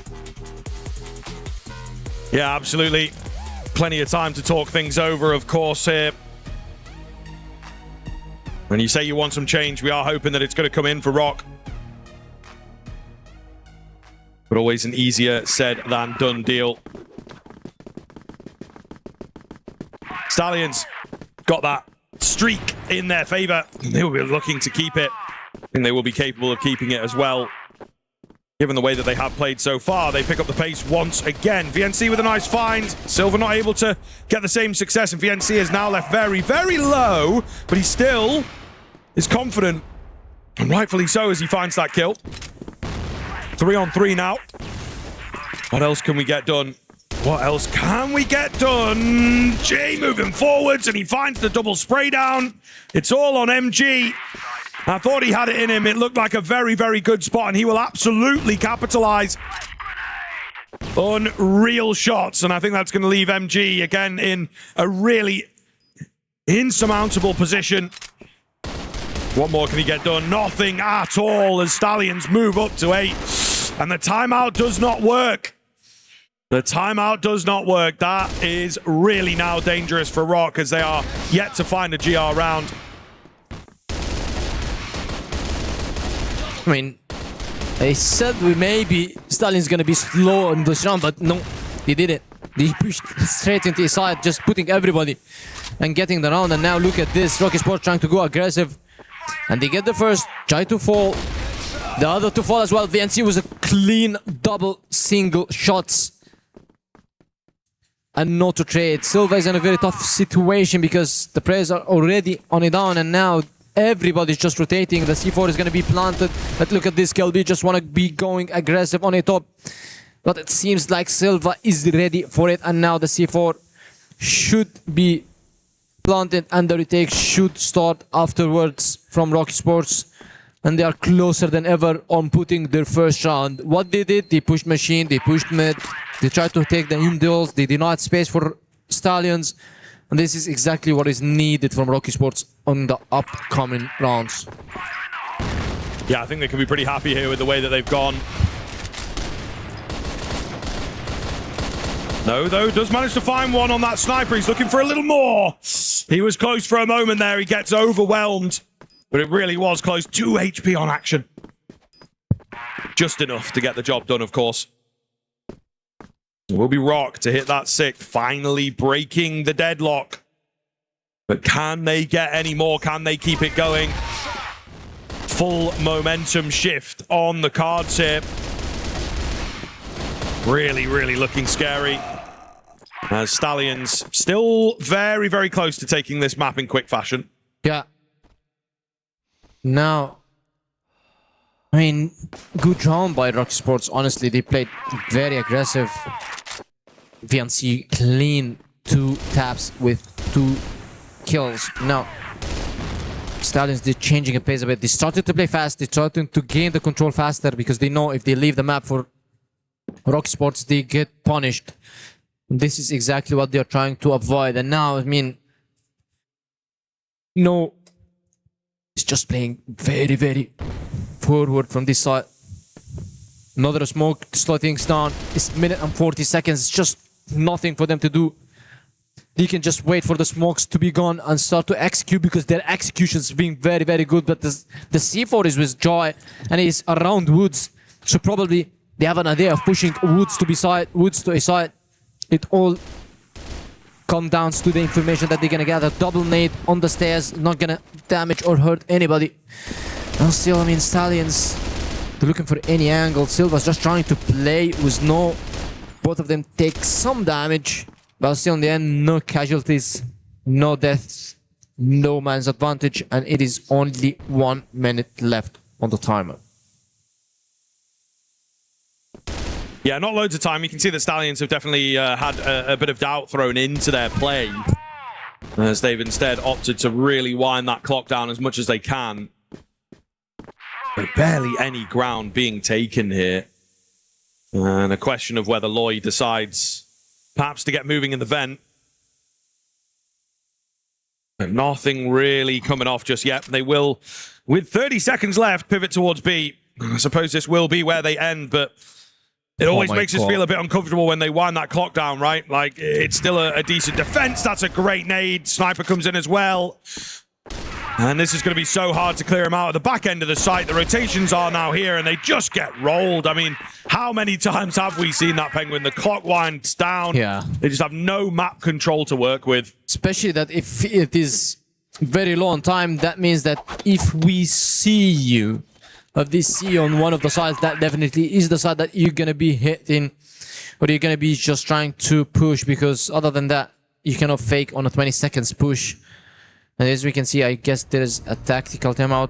Probably a technical one, because we haven't seen anybody just talking about it. But still, tech, it is a pause for Stallions. I see the Vian is talking. That means that it's the tech pause from Stallions, definitely, because they were successful. But then suddenly they are losing 2 in a row. And it's back to 1 round different. Okay, it's a technical pause. And now we've got to wait. Guess it's from Stallion's side, because we've seen Tanks just trying to help one of his teammates with the tick issue that's been called. And I mean, Rocky Sports, they are the team that you would never exclude when it comes to such games. It's 8-5, and then suddenly it's 8-7, 3 rounds different, then suddenly it's only 1 round different. So I guess it is what's make it one of the best teams. And now again we're back into a tech pause, I believe, because things are not going well with them. Yeah, just maybe a little bit of a moment, not quite sure. Seems like we're all good now. Yeah, I did see a very quick like thumbs up coming out from the side of Rock. First kill for Loy. They look to pick up the pace here, not wasting any time, as they are actually charging on towards that A side. Really key find from KLB, however, that might just make all of the difference. 4-on-3, A site controlled. Just got to keep a hold of it now. Action trying to get here fast, and he might find some efficiency. Not quite. Denied away, traded out. So much utility left for both sides, in all fairness. Could really make this slightly easier on Rock in particular. They have to go for a reposition, and there's a smoke in the way as soon as they get to the stairs. So I don't think this is what they wanted, what they anticipated. They have barely any time to get this going. No is blind, but it's all good because he's covered off. Jay will find a nice one. As it's Stallions that move up to 9 here and look very, very good while doing so. Nice little pace change from them after our timeouts, our techs, etc. I mean, 2 rounds on his side, a very fast rounds on his side without a single reply from Rocky Sports is just so worrying, because yes, the B side, we've seen them pushing it, but one of them was an unsuccessful one where everybody just died on the last 20 seconds. But every single push to his side was successful. Silva is getting tested too much without a help from his teammates, but we have seen BNC is just trying to move to him now. I guess it's gonna be the right call, because look at that. A stack, 4 players from Stallions ready to push. Flashes are good. They're gonna be flashing now, and VNC is just full flash. They know where he is, and KLB just gets a kill, and EBR on it down is not the best thing to have, but MG is here to support with 1 kill. Him and Fefe just makes it happen, and still Rock are fighting. Yeah, staying alive. Looking down the barrel of the overtime, unless no one KLP can break their hearts in. Certainly not out of the question. 2 versus 4. Oh, he's looking to get very, very aggressive, having a decent game. So he's after some early kills in this post plant. And he may well find them. May well find them. Ooh. No. Misses out on that first opportunity, but this is the big one. They're coming around this corner. Getting the pre-fire, and he just runs out of ammo. If he had one more bullet, feels like the job would have been finished. KLP not ready for more, and he does get taken down. So it's a fair try. It is a fair try. But Rock will bring it within 1 here as they look for the OT. 21-10, this Action guy. I mean, we've always mentioned how good Action is when it comes to such games. He's always alive, always just hitting the shots. And this is exactly what's happening. Stallions now around to close. Otherwise, they're going to be going to the overtime. They have to start it all over again. And they have to go through the attacker side of Rocky Sports. KLB is just in a tough situation. He's going to get eliminated sooner or later. And yes, Silva just gets him out of the picture. And the smoke is slow things down. Stallions, they find themselves on a numbers disadvantage on the round. That is very important for them, but they go guns blazing. But it is all Rock's way until Lloyd just kills VNC and just makes it a 2-on-4. A very tough situation for them. And I think it is an extra time on the line. And now overtime on the first quarterfinals game is just a thing you would be looking for. Yeah, absolutely right. Definitely what we wanted. You said it was going to be hard to decipher these teams, and it wasn't the case for a while. Rock have just turned it on at the very final hurdle.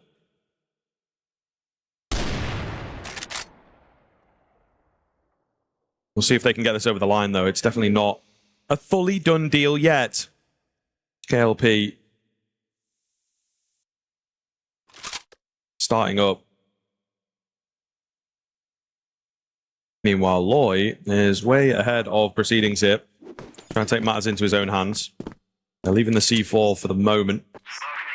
They will start to make their way over. There's a smoke deployed. Is it a fake out?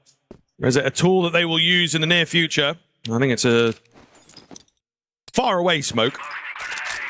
So I'm not quite sure at this stage. But that one they are going to work around. Try and isolate Silver here if they can. Who's got his eyes on a few different angles sharp. It will all be down to Loy in the 1 versus 3, looking to try and close things out in regulation here. Maybe he can. Oh, I think they both spotted each other there. C4 going to get planted. Looking for a bit more. Looking for that early kill, but they're not going to give it on the Rock side of things. Slowly building up here as they look to join each other. Look to try and trade off of each other. He spotted them early. Doesn't take a quick head. Backs away, ready for them, but just cannot land the shots. And it will be the OT required here. Yeah, 9-9. I mean, Rocky Sports, the tactical timeout they did just paid off on the Blacklist side. Yes, on Global side, we haven't seen them the best yet, but I mean, Stallions also the tag timeout. They took it, they won 1 round, and then after that, we haven't seen much success from them because all the trades were going in favor of Rocky Sports. Now they're back on the Blacklist side, the side that where they've got the most rounds, and they've showed us a very good performance coming out from them. And look at that again, Stallions do like to take the machine, as well as with a late smoke into the machine entrance might delay Rocky Sports. But Rocky Sports are happy with it. They're still in base. They're still looking forward. They're still trying to get into the round because it's minute and 55 seconds. Still a lot of time ahead of them to retake everything. And Action is just leading the way. This guy with 21 kills, him and Silva, honestly, are doing a very good job. Silva was tested multiple times on the global side, but still he's delivering when it's needed, especially on the last rounds where he clutched most of the kills for his teammates. Stallions are still on their foot, standing with 2 players down. One of them is watching it up, and the other is just watching the stairs. Bombing away, nothing appearing just yet.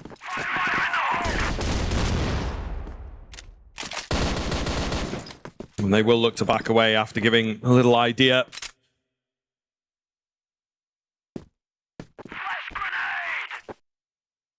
Now back towards the A side of things, but the C4 itself is actually closer to B, so I think Rock are looking to try and confuse things as much as they possibly can. And certainly is doable here. They play their cards right. Baking things out slightly, drawing attention. Sort of smoke themselves off a little at B there. Going to get behind it. Looking to go through it, maybe. I mean, it's very, very risky here, but certainly a play that you could save for the OT. Just doesn't seem to be working very well for them, and indeed, they will get mowed down. I like that they try something unorthodox and that requires a lot of guesswork, but it clearly does not pan out. Yeah. Still, it was a good hit from them, but I mean, Stallions, they had a good read because they had 3 on B side, and now MG is just left on a 1v5. Gets 2. Makes it on a 1-on-3 with 6 seconds left. There is no way. This round is for Stallions, and the next we should be seeing some change in Rock's style. I mean, the push into B side wasn't successful at all. They need to get rid of Loy on B top. Probably this can send MG try to get him while he's jump spotting, or probably just to be the first one scooping out him to take him out of the picture early. Other than that, I think another push coming out from Team Stallions. Look at that. It's just 2 players around Fefi. Nobody just gives him the side, and Loy just played with this machine room. Very, very good. And immediately Rock just turns to it on, and VNC, look at this.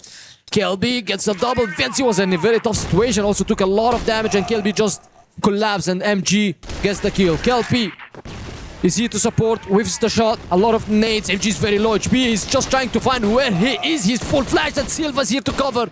Gets the first, this nade can end MG. Otherwise, it's gonna end Silva, and now MG is left alone with a very, very low HP. A C4 in hands, but 6 HP to work out with.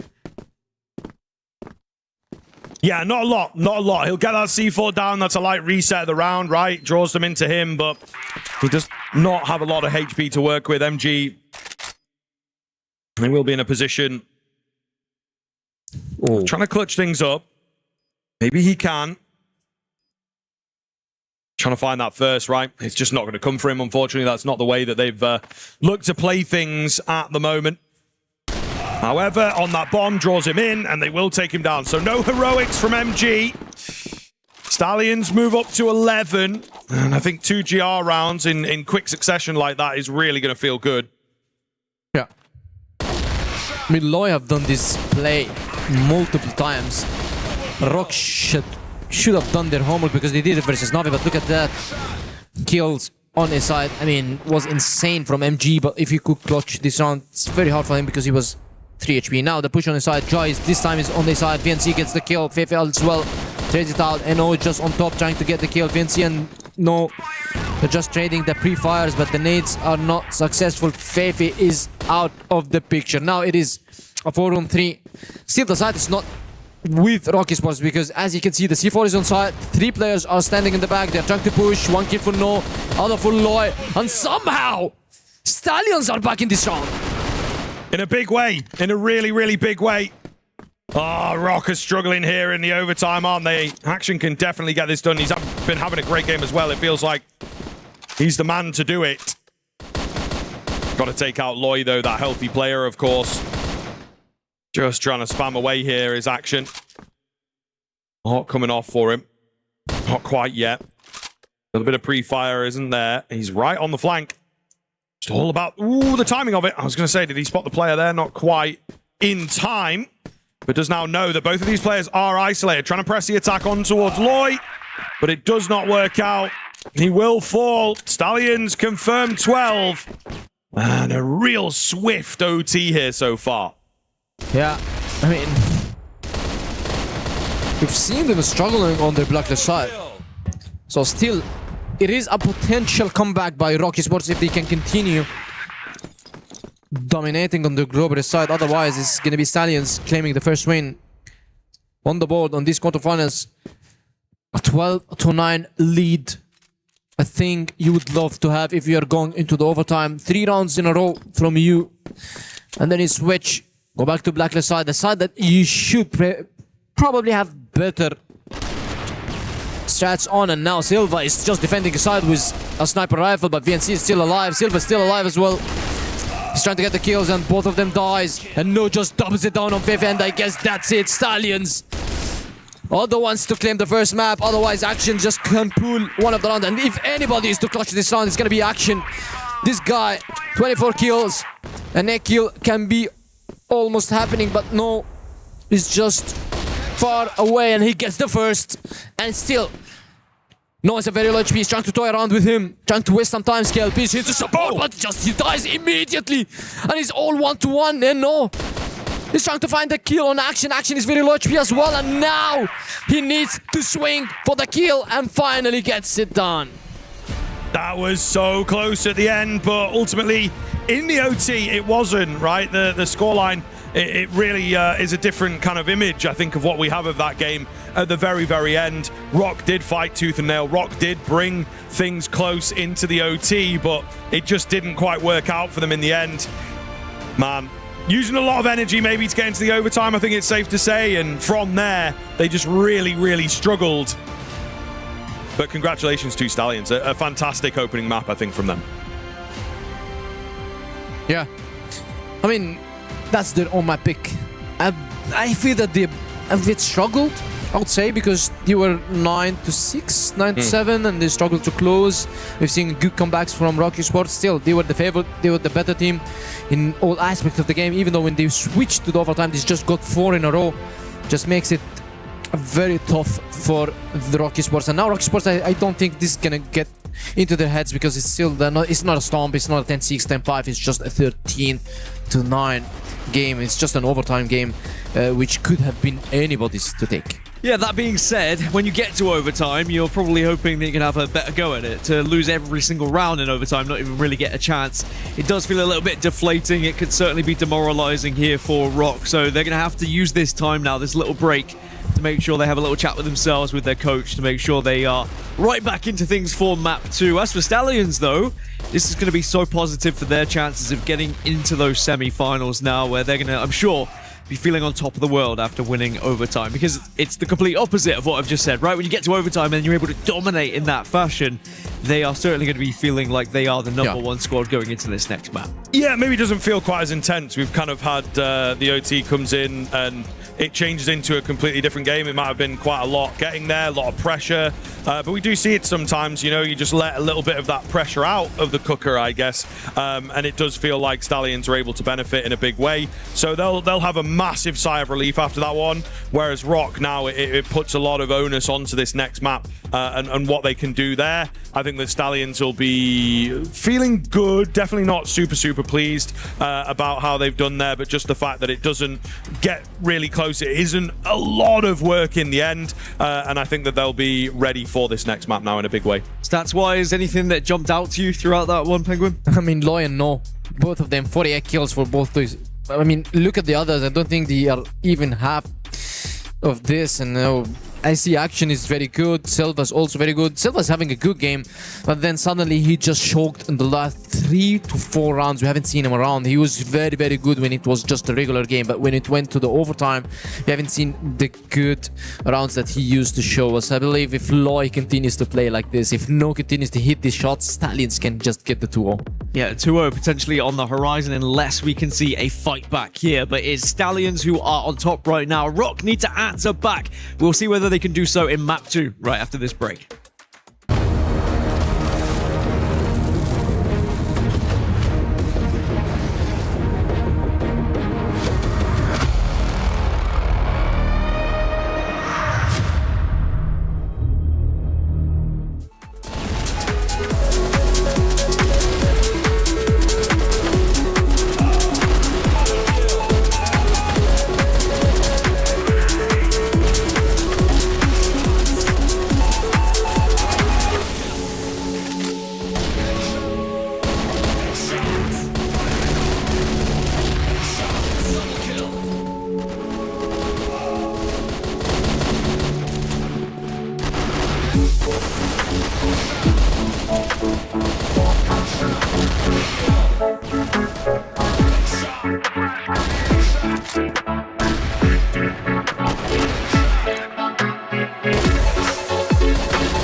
298, 299. There we go, back into it. Crossfire EWC 2026. Welcome back, everyone. Sorry, just caught me in my workout there. Don't mind me. All right, we have map 2 coming up. Then it's going to be Ankara. Can we see Rock come back into things, or is it going to be a one-sided affair here? I've got Scriv, I've got Penguin. It was an interesting first match. We went to overtime, but the overtime was very much one-sided. Sadly, Rock just couldn't get going in that one. But can they get going on Ankara, do we think? Yeah, potentially. I think there is definitely a world in which this comes a hell of a lot better for Rock. I think that this is a map that should really work for them. We saw the right individuals in the right places for Rock, and they obviously had a very good game up until the overtime. So I think it does depend. They have to be able to stay cool now. There's a lot of pressure on this next map, but they've picked into it for a reason. I think that they will be capable of taking us to a third. I'm afraid we might see another Nemesis game, because if Rock didn't change their play style on his side, probably their play style on the whole map, because it's not only the global side that they suffered from, but also the blacklist side. So if they didn't change, if they didn't do their homework, I think Stallions might just steal this away. Yeah, I am curious why they go for a map where they got so stomped, to be honest, but I think you're right. Maybe they've gone back to the hotel, they've done their research, they've done their prep, and they've noticed something that significantly changes how they approach this one, because otherwise they may find themselves eliminated from this tournament and their key getting crushed, and their hopes of trying to lift an EWC trophy could be eliminated right here, right now. But Stallions, maybe they'll equally be as confused by this pick, and perhaps they're a little bit worried that there's an ace up the sleeve here for the side of Rock. Yeah, well, obviously you can go away, you can do the work. I think they can be pretty confident with it. So, yeah, I feel like they should have gone away, and you have to have done, right? Like 10-1, you absolutely have to have done. So, we'll see here. Excited to get into it, though. Yeah, get into it. Enjoy it. It's Ankara. It is Stallions versus Rock. If Stallions win this one, they will go through to the semi-finals and Rock would go home. Or will we go all the way through this best of 3? Time will tell. As once again, joined by Penguin for this one. Looking forward to getting into it. So we'll see. We'll see. We're obviously hopeful for Rock. I hope it is not, again, just some of that flawed logic that players can have where it's like, we'll not get bounced again. That's not going to happen again, guys. Don't worry. And I think that can be a little problematic of a mindset. Great peak to open us up there, as I think that was maybe a quad peak in the end. Just 2 required as MG goes down. Silver here on the secondary sniper, looking to keep things going. Trying to trim the numbers as they make their way in towards this B site, get that C4 down. Nice clean plant. Now just got to hold on to the site, of course. Fefe coming in from behind. He's got a lot of help with him as well, but it's Loy who creeps around, picking up from his performance of that first map. Really great finds from him. Makes it 3 in the end. And a lovely round to kick things off for the Stallions. Yeah, I mean, a good first blood on the underpass defender, which was MG, and just pushing forward, then doing the double kills, and again, got an insane double kill for himself. Loy with another 3. This deadly duo on the first map. They got 48 kills, I believe. Now they have 5 only on the first map. Both of them just destroyed Rock completely on their first, and now, I mean, Rock, you guys picked Ankara. That means that your globalist should be way better than we've watched it from the previous games. And now, I mean, Stallions, they're playing a bit slow. They're trying to go to the side, and this is the test for Fefe one more time. We've seen him failing multiple times versus Nemesis, and now it is not Nemesis, it is Stallions in the push. Fefe in a good spot here. VNC also needs to stand strong. Fefe knows he's got multiple angles to be looking at. Only 1 for him. That C4 dropped in a pretty awkward spot. It's Action who's been able to find the untraded kill. Keeps his cool there as he taps down. KLP will trade him. He's got a couple to find himself here. Just leaves that C4 where it is for now. He's got 1:20 on the clock. Not really any pressure. Goes through the smoke though. Silver ready for him. And Rock immediately on the board. Looking good.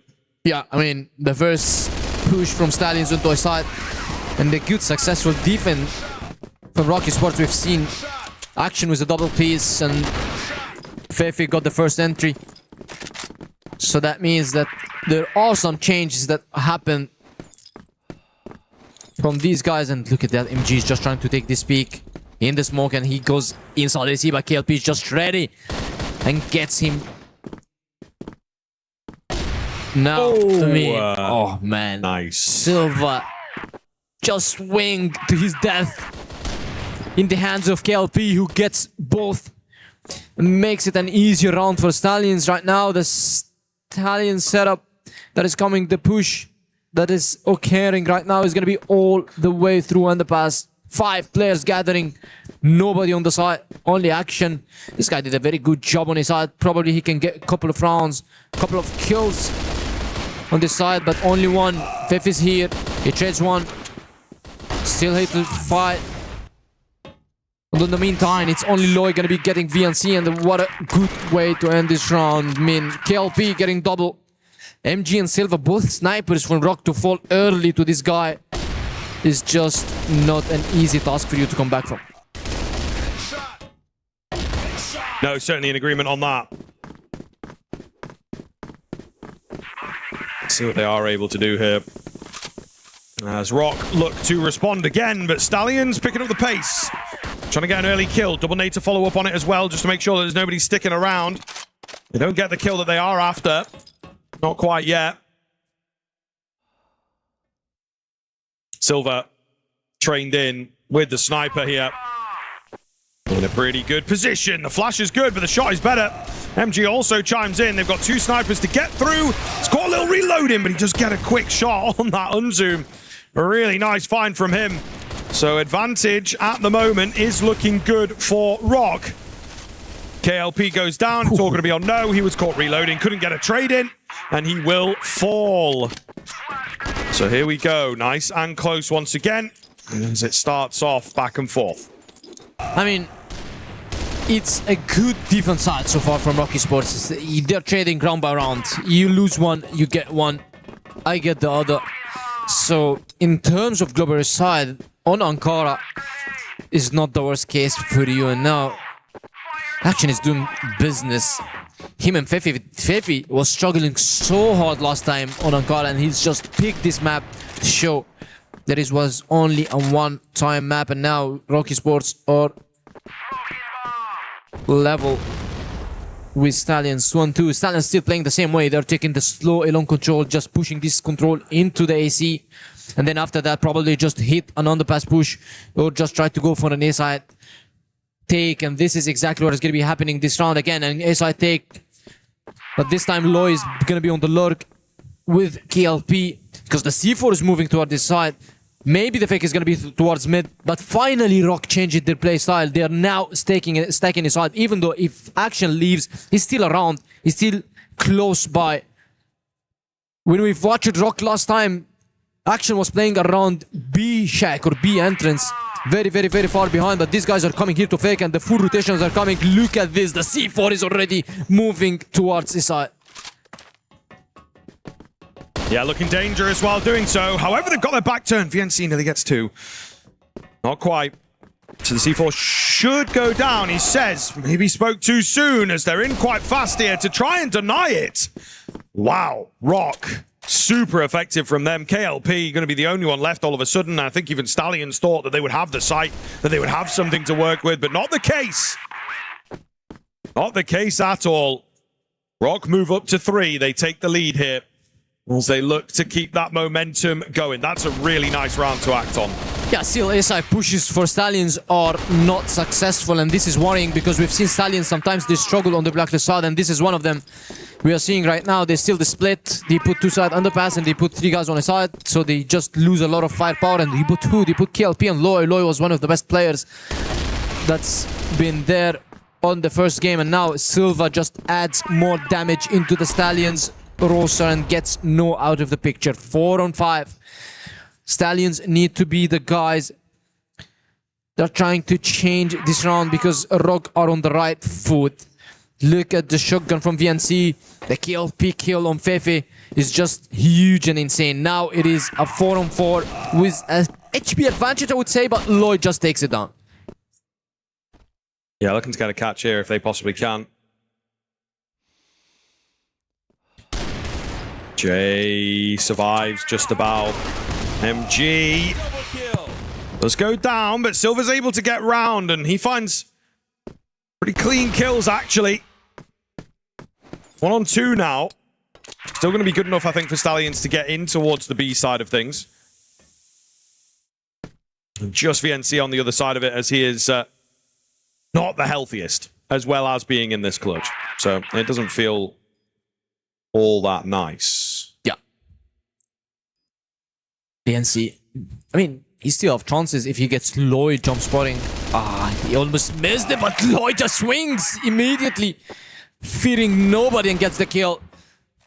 And you are back in action, baby. It's 3-3, and still, I'm saying that Rock are doing very good job holding to this point on your global side, because we didn't get to see the Blacklist side actually, because it was an 8-1 and then suddenly the switch, Nemesis just gets to run. But we are seeing an improvement on the global side. That means that definitely the Blacklist side is not going to be the worst from their side. Yeah, I see what you're saying. Little trade coming out here early on. As the bomb going to pivot more so towards middle in the con here, and they will indeed look to try and find space, perhaps towards B. KLP left very, very low there.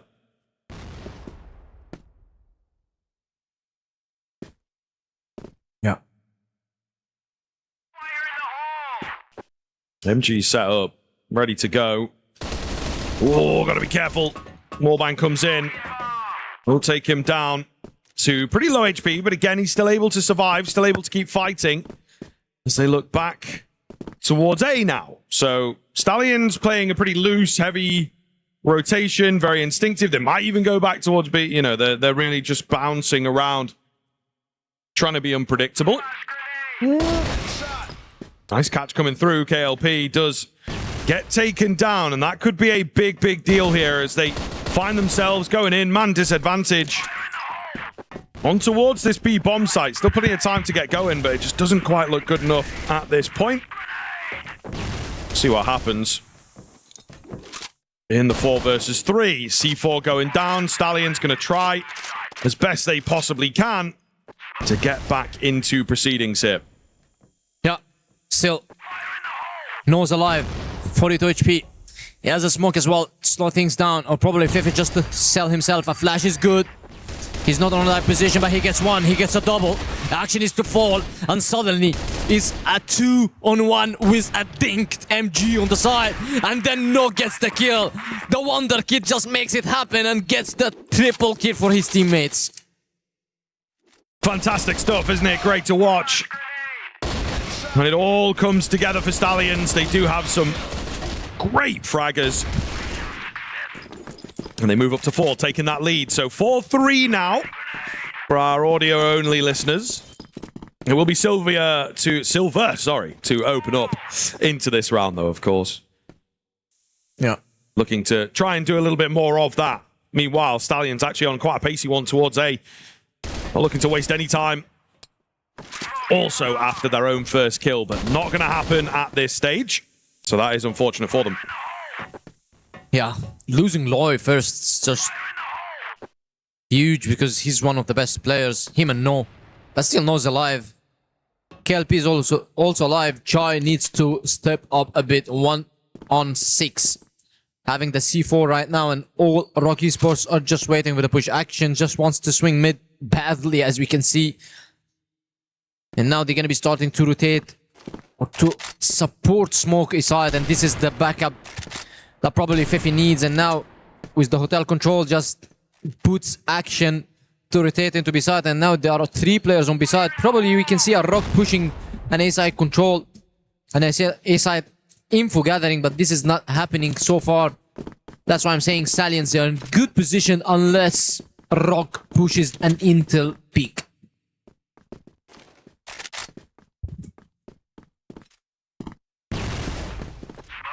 Could still make something happen towards A, though. I think that is what they're looking for here, Stallions.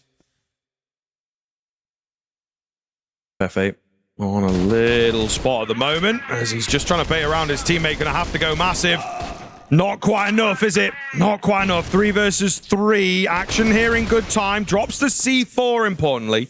That'll split them up. That'll make it awkward. Trying to tap away. Can't get it done. So back down to just 2 apiece now. C4 retrieved. An attempt to the plant. A hold on the plant. All nade damage coming in. Oh, actually will drop off. Maybe thinking some aggression was coming back, but it's all good. They get it down. There's nobody around. Rock are trying to group up as best they possibly can to move in for this retake. Silver just got to be careful not to go too early. He nearly does round that corner. KLB, though, spinning round, looking good, as it will be. KLB to find the first, all onto MG here. Ooh, nice flick up. Pistol out, spots out KLP, and they're both pistoling away against each other, trying to close that gap. But it's the Filipino player who flies over the top to find the fifth here on the blacklist side. I mean, I hate when you're just retaking 2-on-2 and you just split. Yeah. You give a chances for a 1v1s instead of just trying to trade your teammate. And this is exactly what the situation for this round. Silva just went for the 1v1. And then he died, put action on 1v2. He killed one, but couldn't get the other. And KLB just finished him off. Makes it a 5-3. 5 more rounds for these guys to advance to the semi-finals.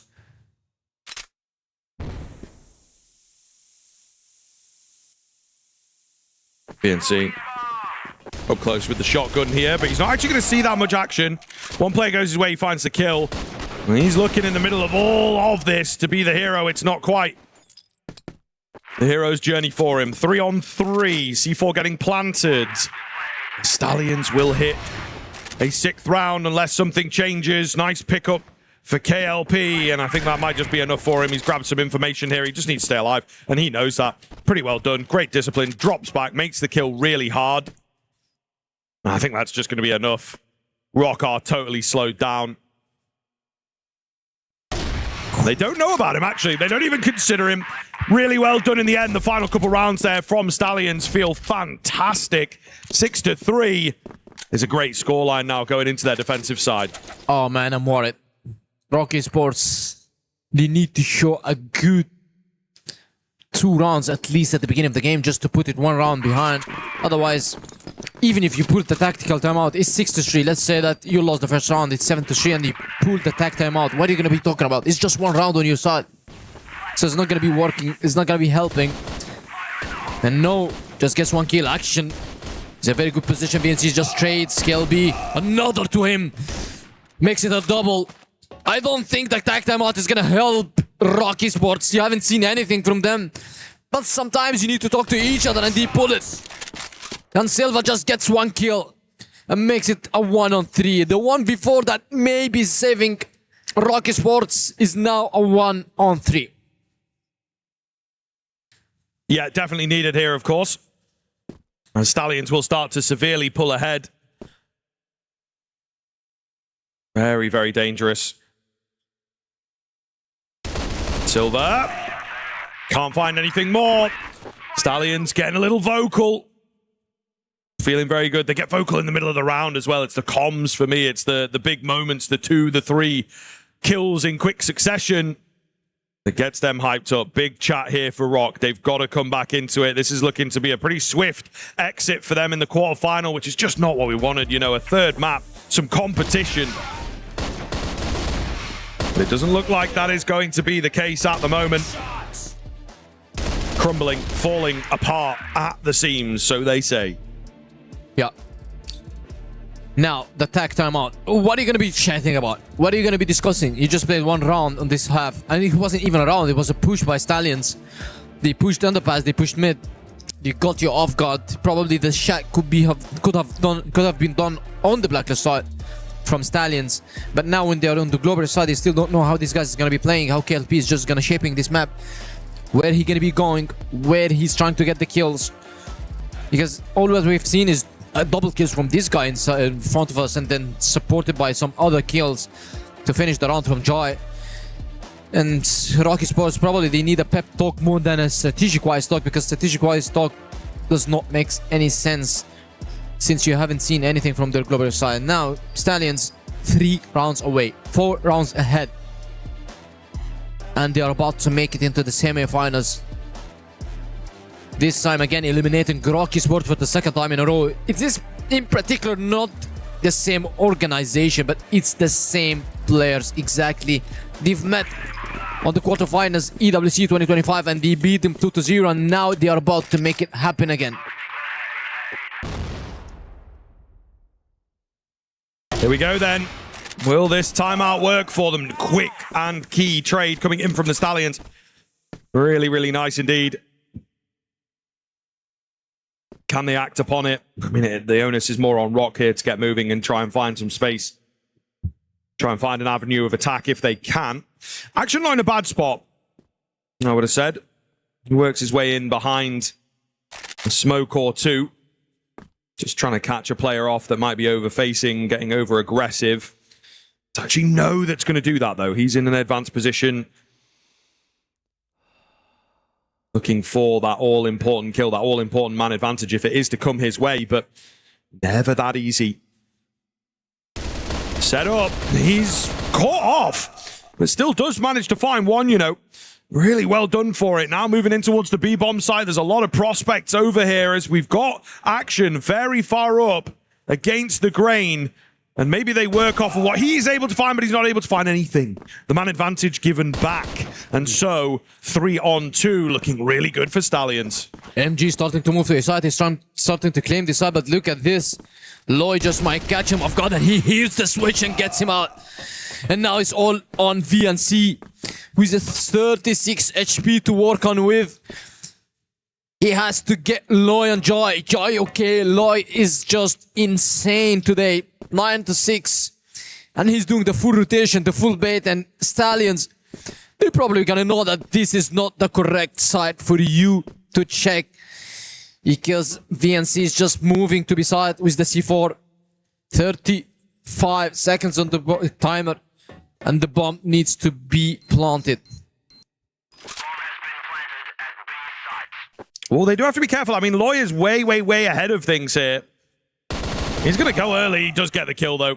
So it doesn't matter too much in the end. I was worried that, you know, he goes down. There's no trade opportunity. But they feel confident. They feel the damage that comes through. And Stallions looking good. 2 more to go now. Oh, my lord. Yeah, a little bit of BM. Rock, unfortunately, not giving us anything so far on the blacklist side. I mean, Ankara, man. I mean, it just makes me mad. Better than last time. Yeah, at least, though. 2 rounds more. Still, I mean, this you have the chances not gonna put them out of the picture. What I've seen from Vitality today is just gonna make me believe in every single game. And now 8-3, but this time is 8-3. I mean, they need this round. Look at how Loy is taking this control, is moving forward. Jai is here to support him. They know nothing about this. They know nothing about being here. 1 death to him. He's trying to get another beat. He just falls. No, just gets another kill and just gets MG in base. And Stallions are moving forward into the semi-final. 1 more round for you guys. I mean, surely after a round like that, it's got to be a done deal, you know? You're right there on the cusp. Still a tiny bit of hope remaining for Rock. But after a delivery like that, it must be over. Absolutely unbelievable finds. Stallions. 1 more round to continue their dark horse run here at EWC 2026. And it's looking good. Off to a flying start. KLP gets aggressive. Finds the first. Well, he gives his life away, though. That's a pretty big cranium to be taken. But it's good. It's good. The GR side super aggressive. Able to drop the C4. And now it is Fefe, the man who looked for some revenge. Left to clutch it up. He can't get it done. Stallions will take him. And they move forward into the semi-final. The Ankara backfires once again. And Rock will be kicking themselves. But Stallions, an absolutely fantastic showing. I mean, it's at least better than the last time, as you just mentioned, for Rock Esports. 10-3 win to these guys. I mean, oh man, yeah, I don't know what to say because Stallions, I want to say that Stallions play good, but Rock Esports are not the team that should play Ankara on the international stage. They play any other map very, very good. We've seen a very good sub-base from them. You're pushing them into an overtime on their own map pick and you're losing your own map pick 10-3. That definitely doesn't feel good for you, and especially for this map V2 that we've seen from them. Well played by Rock Esports. They showed us a very good fight. The first seed of the Brazil is to fall. Stallions is to proceed. and now they're gonna be looking to revenge probably if they have a chance to face Liquid, because they got the first seed and now they book their first spot on the semi-finals. Rock should still be proud of a top 8 performance, of course, but it is Stallions who progress into that top 4. And it was interesting listening to some of the talent on the other stream saying how, 3 out of 4 Brazilian teams in this side of the bracket, well, we already lose 1. Yep. Surely the Stallions can't go and take all of them down right on their journey towards the final. Well, the first one has toppled, and it means another key will be crushed here at the Esports World Cup, that of Rock Esports. And you can see the emotions running high for everyone, whether it is a positive one or, of course, a disappointing one on one side. But one thing we know is Stallions move on, and they should be proud because it was a very impressive performance. But I think you've hit the nail on the head, really. It's maybe difficult decisions made in that veto process, perhaps ones that will have to be adjusted in the future for different tournaments, and they will maybe regret the decision to play Ankara on that second map. But let's look at the positives for Stallions, right? This has been quite the tournament for them so far. We've had a lot of talk about them as well. We didn't know if they were going to live up to that hype. I think they have. Yeah, for sure. There's certainly a little bit of a blip in there for this squad, but I think that they have looked very good when they're on top, when they've got the momentum.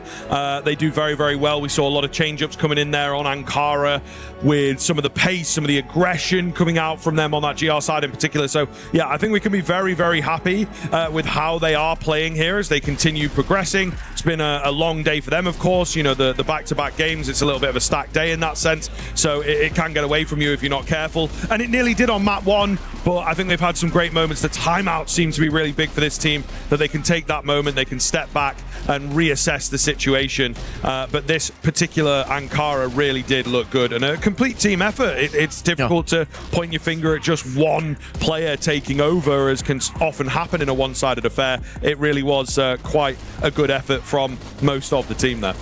Yeah, I mean, this reminds me of EWC 2025. It's exactly the same. And by the way, it was also a stomp on the second map, and it was sub-based this time, where Stallions just stomped Rock Esports. I believe that Fifi also got like 2 kills only, and I was talking to him after the game and he was like, I'm so sad I didn't perform very well. I had only 2 kills, and definitely my team is just upset of this performance, and now they have to play them again and he wants to revenge.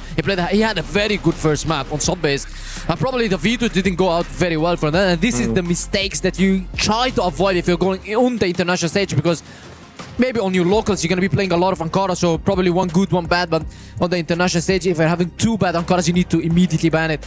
And the 10-1 versus Nemesis could have just showed you that this map is not yours to take on this stage. It's that man, No, again, who's standing out statistically. He really has been, probably, for me, the MVP. Would you agree with that, Scriv? Yeah, I think that's fair. I think Loy on map number 1 also performed very, very well, of course. But No, as a player, a lot of consistency, which is something that on our like B stream games in particular, and a lot of the time in Crossfire across the entire series isn't necessarily the case. But No, you can rely on him quite readily to be towards the top end of that scoreboard, if not topping it. Well, ambitious name to take as well for a game attack. Just what's your game attack? No. What's your game attack? No. Well, fair enough. I respect it. It's also a difficult one to get on many games, I imagine, because it is just the 2 letters. Anyway, interview is ready on the stage. Paladin, who have you got for us? Of course, we've got No from Team Stallions. Congratulations, No, advancing to the semifinals. I want to ask just how the feelings are on the team for just advancing through such a long, grueling day.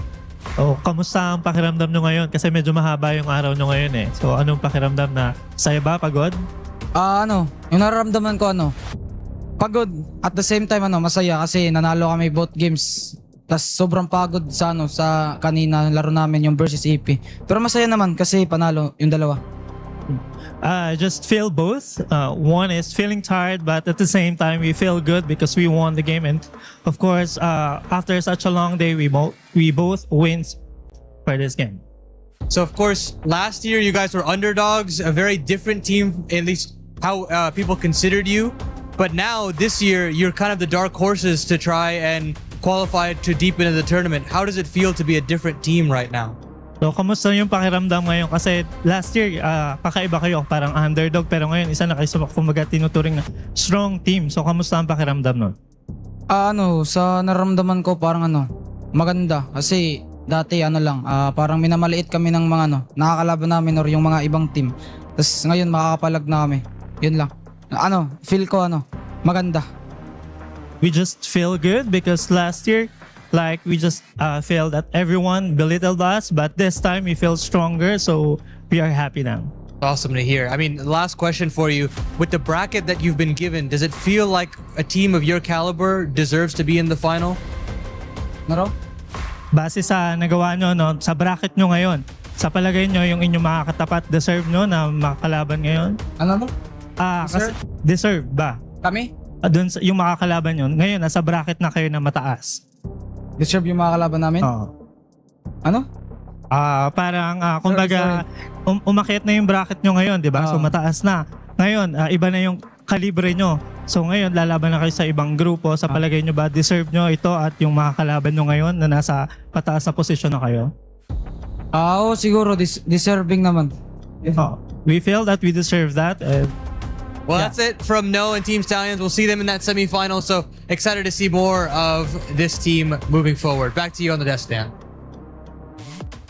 Perhaps he didn't know how to answer that question, but I've got two analysts who might be able to answer it for you. Do we think Stallions have the caliber to get to the grand finals and maybe even win this whole thing? I mean, I think they're showing us a lot of tests, I think they really are working towards the right goals. And of course, it's all these like little boxes that you've got to tick when you ask the pundits what they think, have you got a comeback in there? Have you got a bounce back after a close game, or maybe letting things slip as we saw on map number 1?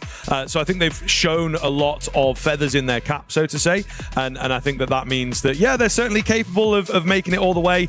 I think the next question for me becomes whether they have that firepower to really, really contend against, the AGALs of the world. And I guess what's important is they're on the side of the bracket as the other Brazilian teams as well. And when we talk about play styles, that's what I wanted to talk they've just about. beaten one of them. Do you know who they're going to be playing? The winner from Liquid and Navi. They're going to be playing against one of those. So if Liquid wins, that's the rematch that you want. So that's why I was checking who Stallions have on the way, and now they have all the Brazilians. They got rid of the first seed. Yes, I know that Liquid beat them last time, but these guys were a little excited of the first map. If you remember, I believe that Tanks, their coach, just talked to them about it. Hey, we need to chill even if we win the first game, and this is exactly what we saw from them. They won some base, they get a little excited, and we've seen a good, or maybe a better performance on the second map. It's a chance for them to be that meme of the Grim Reaper knocking on the door, one Brazilian team after another team at this rate for Stallions. But then I like what you said, when you get to that final, suddenly could you be going up against an AGAL who look very hot at the moment, trying to repeat their success here at the Esports World Cup as well. But one thing that is good for the Stallions, they move on to the semi-finals. Sadly, we say goodbye to Rock Esports. Our next matchup is also going to be a very interesting one. Of course, you just mentioned it. We are going to see that Liquid versus Navi matchup on our screens as well, the All-Brazilian affair, and another big one for the Club Championship here at the Esports World Cup. But surely we're going to crush another key. My favorite time, Scrib's least favorite time. He struggles with it, and I understand why. He doesn't like sending teams home. No one wants to send a team home. For Rock, though, as a journey, top 8, do you think they'll be happy with that performance? I think they would have wanted to hit top 4, to be honest, after like a good showing. Yeah, I think they really will be disappointed not to have gotten up high enough. And, we do have the crushing here as well. I don't think they're going to be satisfied with that. They had a really, really great regular season over in Brazil, and it's just not quite far enough. I think they would have liked to knock on the door to a little bit more international opposition as well. You know what I mean? Like, they ultimately have looked at Brazilian teams a lot, and then a West League team. There's not as much tapping into the Chinese scene in particular. Oh my holy goodness. That was a bang. That hurts. It wasn't quite that loud last time I heard one. Yeah. That was good. It's getting louder, by the way, every time we go in. I mean, on the group stages was quite...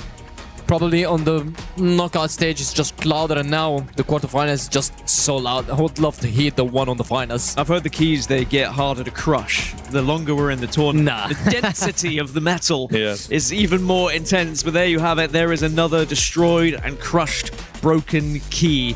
Sadly, that means we say goodbye to Rock Esports, but it does mean we get to put one more team through to the semi-finals. And of course, we'll have to find out what's happening elsewhere on the mainstream as well. That means we can start gearing ourselves up for our next quarterfinal here on this stage as well. The fact that we've got two teams who will be heavily knowing each other. They'll be well aware of how one another are going to play. And I think we saw it during the process as well. During the pick phase, basically, they said, hey, we want to play against this team because we know them so well. I mean, this is what I wanted to talk about. Liquid, they picked Na'Vi because you know who else would pick? It was Baisha. So, I mean, you have no option. You have Na'Vi in your face, and then Baisha, definitely you're going to be going for Na'Vi. That's why I'm saying Liquid, they had no option but to play Na'Vi, and I guess they know them. They know how they play. They're the locals, so it's going to be a very, very good game. In the end, I mean, I'm not going to be there for this game. It's the last time. It's an honor. It's great to be here on the desk with you also, Dan. But I will be watching this game, definitely. It's been an honor to be on the desk with you as well. You've been absolutely fantastic all day long. But he's completely right. We still have one more series to get ourselves through. That was a little bit of a teaser from the main man himself. We've got Liquid versus Na'Vi coming up next on our screens. But before we do that, we're going to allow the players to get all set up, allow our casters to reset as well. So don't go anywhere. We'll be right back after this break.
Well, welcome back everyone to Crossfire EWC 2026, and we have yet another Battle of Brazil. It seems to happen far too often here on this B stream. It's B, 3 Bs. I've also got two fantastic analysts / casters alongside me. I've got Scrib and I got Paladin. Paladin, welcome back. Did you have a nice break / interview process? Wouldn't necessarily say it was a break. We were pretty in and out of that best of 3. I'm very impressed to see how Stallions have just kind of eased themselves into the tournament. I think we've got ourselves another banger on our hands. We do. We've got Liquid versus Na'Vi. So this one is going to be quite hotly contested. We've got two teams who know each other very well, and they did choose to play Na'Vi here, Scriv. So I think that's an interesting decision to be made.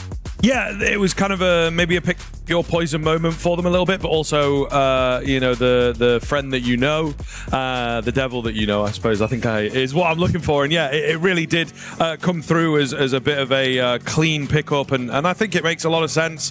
They should have a lot of confidence coming into this just because of the fellow countrymen. It's just kind of a shame that we could have ended up with like 3 Brazilian teams potentially moving through into the top 4, but they've clashed a bit, and obviously the loss there from Rock means that now we're only going to get 1 at max. Yeah, just the 1, which is disappointing for the region, but at least it guarantees 1 in the semi-final for a chance to try and stay alive. But let's dive into the teams a little bit more. Let's look at Liquid first then, because they had quite an interesting journey through the group stages. They looked very commanding. They were able to take some very good results against some big teams as well. Do we think that Liquid are the kind of formidable force on this side of the bracket? I think it all comes down to what kind of Gouken you're getting moving into the matchup. I mean, we've seen the very high highs in terms of the upset that they had against the Stallions. And then we also saw how their B game looked, which was a little shaky in their opening matchup on day 1. So for me, I think this team lives and dies by him, because of course the supporting cast is nice and all, and there are other options, but to me this team really ascends when their talisman is alive. Yeah, and it feels like as well we've also maybe got 7-7 in here. I think he had that incredible map on the opening day, really looking unstoppable. I believe Penguin saying that he hit the record, not quite beat the record for frags on a map. So yeah, really looked great there. I think something that they can definitely rely on.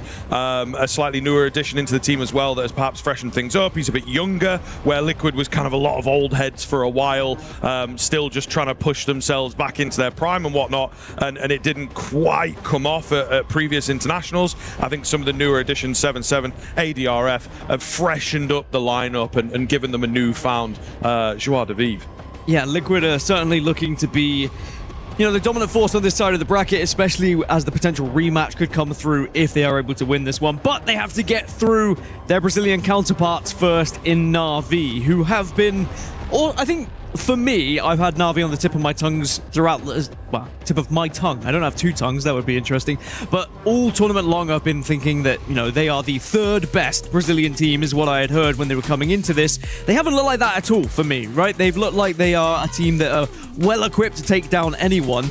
And I genuinely believe they could cause an upset here against Team Liquid. And I believe it. I mean, you talk about how many options you have on Na'Vi, and at every turn, every series, there's been a different guy to step up to the plate.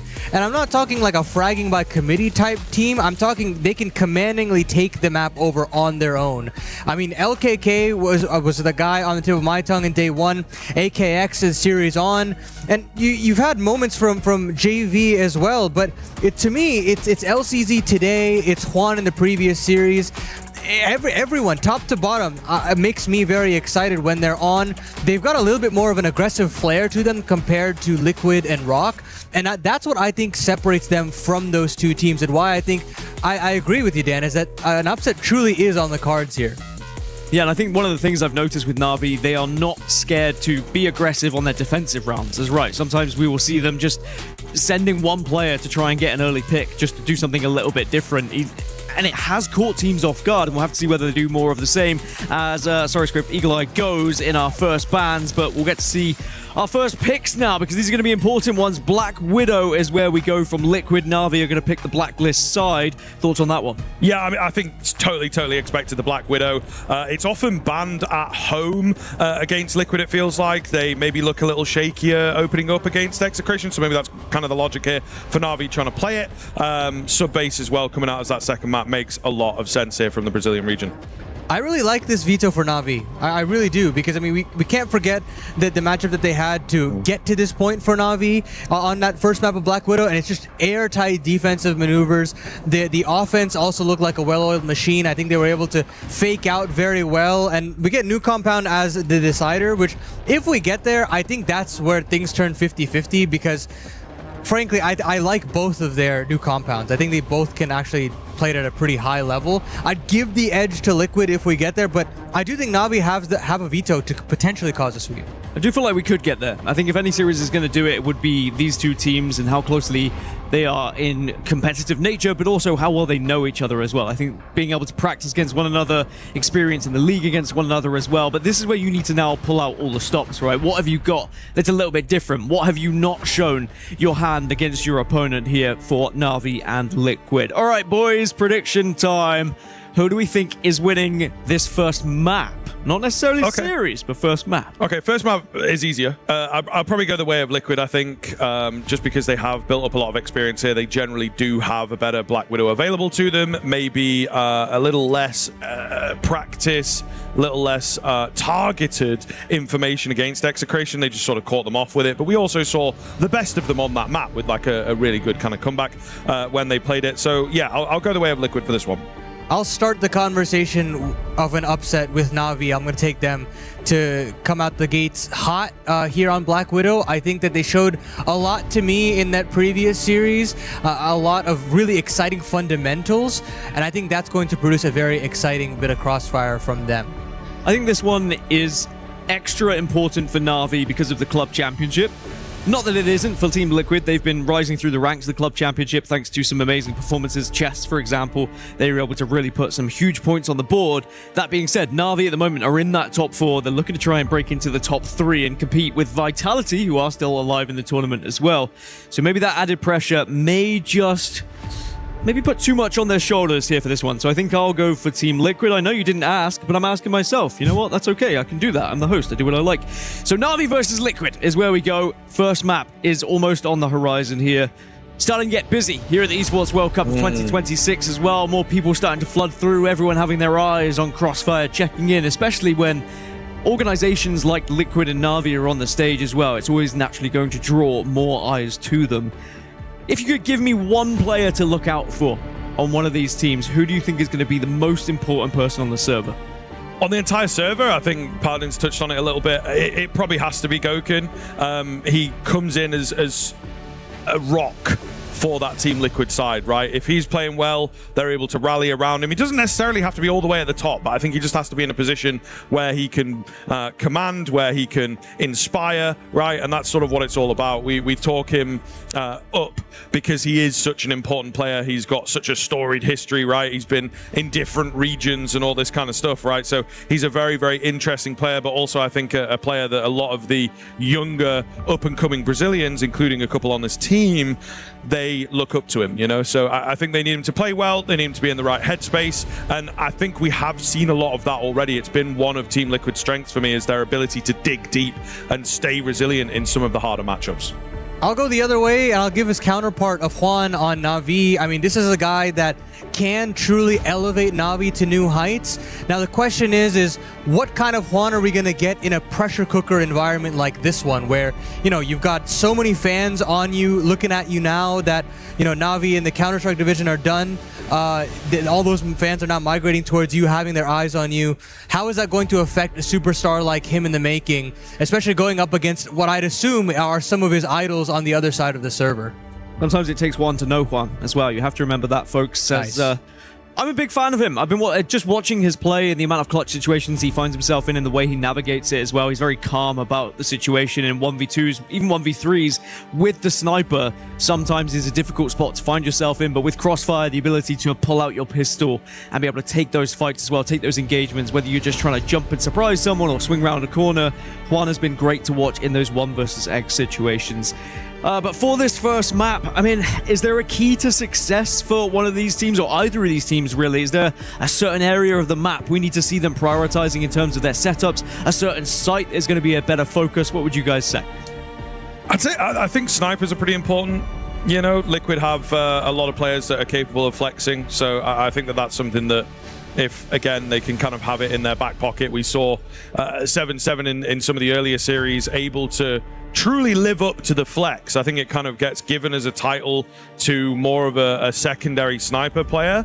But 7-7, he was in a lot of rounds. He was like, okay, I'm making a play like this, and it's with a sniper. I'm making a play like this. It's more rifle-centric. And certainly for me, that's a big part of the Liquid win. I don't want to see a pace change from Na'Vi. Sorry, excuse me. I do want to see pace changes from Na'Vi. That's what makes them exciting.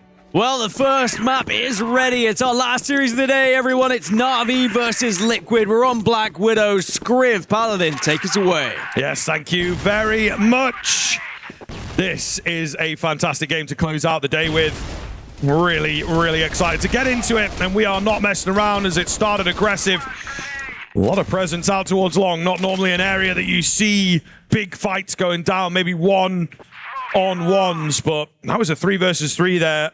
It will be Quan and ADRF to fall on either side. I think Na'Vi will be happy to go 1-for-1 there to establish a little bit of long control. Plant a player in the barracks, but you don't have Juan involved. It's going to be JV instead tasked with sniping duties. So with that, Na'Vi have a couple of options on the table. They've gotten themselves some bridge control. They've gotten a little bit of barracks control as well. So that push and pull, that potency for that push and pull is absolutely there. C4 still all the way back in spawn. So for Na'Vi, the world is their oyster. Minute 20 left on the clock as they survey their options. TL on the other side of the equation, not moving a muscle. Totally fine for a 2-1-1 split between each of these key positions.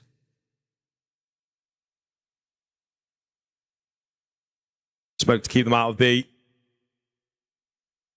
At this time, it will be some short presence.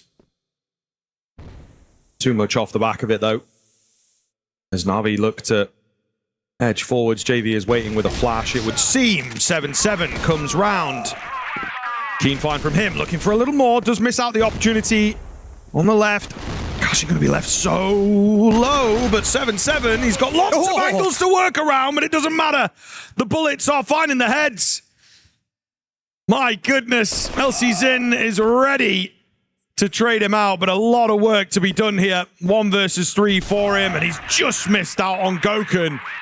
Big round from 7-7 to start off proceedings. Oh my goodness. I mean, these are the two guys that you want to come alive straight away for TL.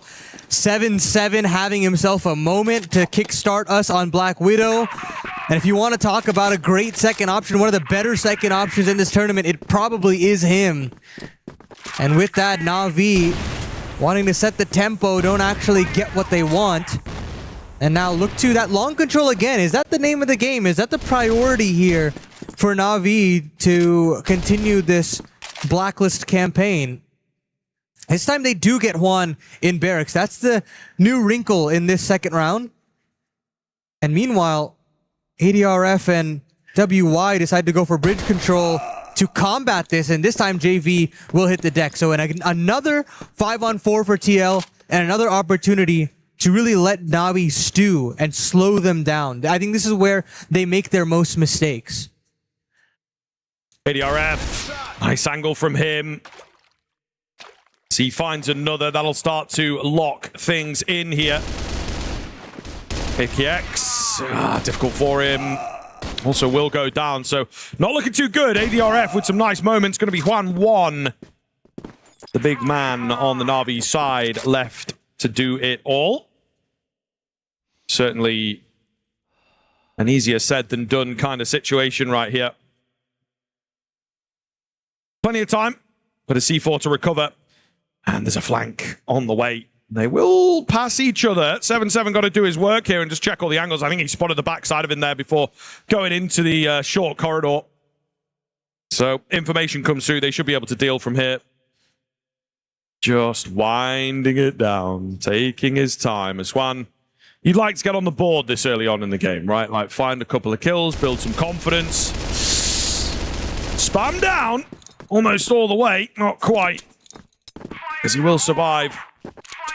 Just a little longer, but really making us wait for this.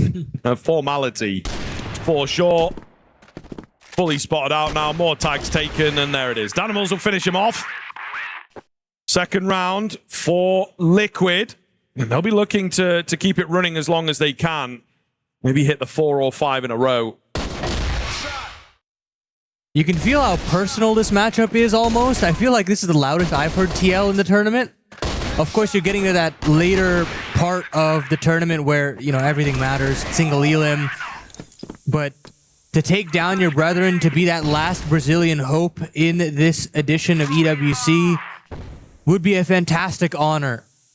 And you're starting to see a little bit more comfort coming out of this supporting cast of Team Liquid. WY going aggressive down into mid. And getting yet another man advantage. And now pushing the issue is WY. Defensive smoke, deep nade to soften up JV and LKK. And then you've got another smoke to contend with if you're this offense. And it's just been a screechingly slow, methodical Na'Vi, and not one that they necessarily want to go through with. So they're going to be a bit pacier on this A approach, but this is where the double sniper setup, this dangerous duo of Goken and 7-7 just ripped this offense to shreds. There you go, looking good. The dynamic duo sat next to each other as well. The comms and indeed the coordination at an all-time high. It's good to see. It is very, very good to see. I'm quietly excited for what they can do throughout this series. WY to open up. I mean, it's all looking fantastic for TL. Nice from Akashi, though, to trade him back into the 4 versus 4 super early on. So Na'Vi going to have to be careful, make sure that they aren't too far back, giving up too much room here. Team Liquid just sticking to the setup. There's maybe a lack of presence in at mid that we're not too fanciful of, but ultimately well defended here across both bomb sites. Yeah, you don't necessarily see those splits come through that often, but the spawn smoke will still come through to at least feign and retain the 7-7's angles in the mid. It's going to be ADRF, and it's going to be Danimals, the two less quote-unquote interesting players, I would say, but 7-7 still arrives nonetheless. The rotation is still through. Danimals finds one more. Man advantage for TL, and they're just running out of space, running out of time, Na'Vi. It feels like they can't breathe on this map of Black Widow, despite being able to set the tempo themselves. Absolutely fantastic. So far, so good for Team Liquid. They are looking very good, aren't they? The rounds unraveling for Na'Vi, and they're not even necessarily coming close, it feels like. So, starting to get into that scary territory. A lot of the closer games come about when a team is able to answer constantly, right? It goes back and forth. There's maybe a couple rounds, but they're ultimately in the conversation. This is looking to be a 5th in a row for Team Liquid. And they are indeed holding the line. Goken with some good damage there. And goes down quick to Goken's call, and it's all on LCZ in the 1 versus 3 with 11 HP. There's a lot of rhymes in there. That's crazy. That was nice. Yeah, that was Goken, good. I didn't even do it on purpose. Has yet to die. Goken has yet to die. He's got 7 kills in these first 5 rounds of play. You want to talk about a talismanic figure. He's absolutely been that guy in this tournament. And so far, Na'Vi are shell-shocked to start out Black Widow. You know, they talk about how dominant they were in their previous series against GK, and you expect maybe there's something that we can say about this series as a whole. Maybe we have that back and forth affair, but not to be. It's been all about these veteran presences, that young blood of 7-7. And it just feels like they're in that flow state that is so difficult to break if you're a young team like Na'Vi, who haven't been in a position like this maybe ever in their careers.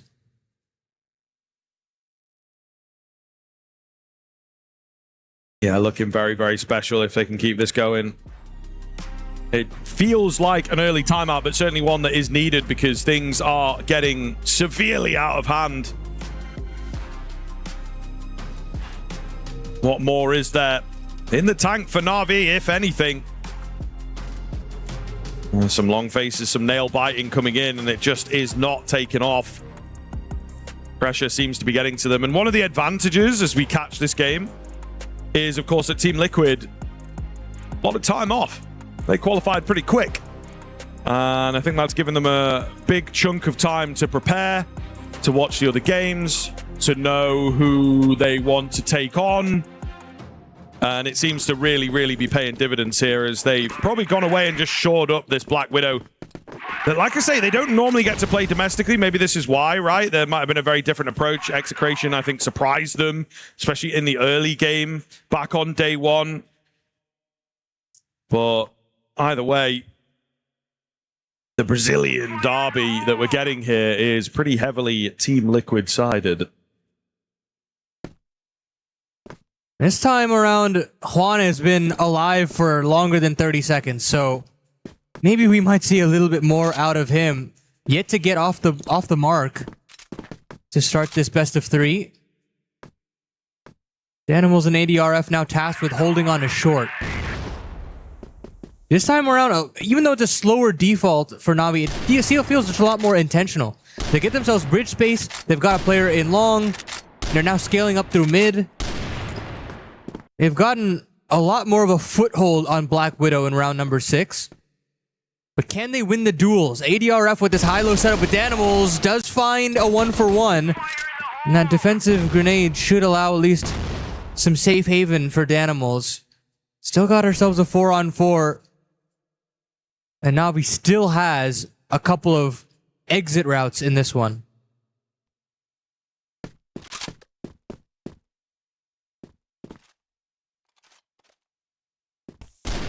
Ooh, LCZ trying to get away, does get caught. We talk about exit routes, and well, one of them unfortunately has been cut off pretty swiftly there. 7-7. I think with some information, trying to bait around his teammate here. Does miss a shot.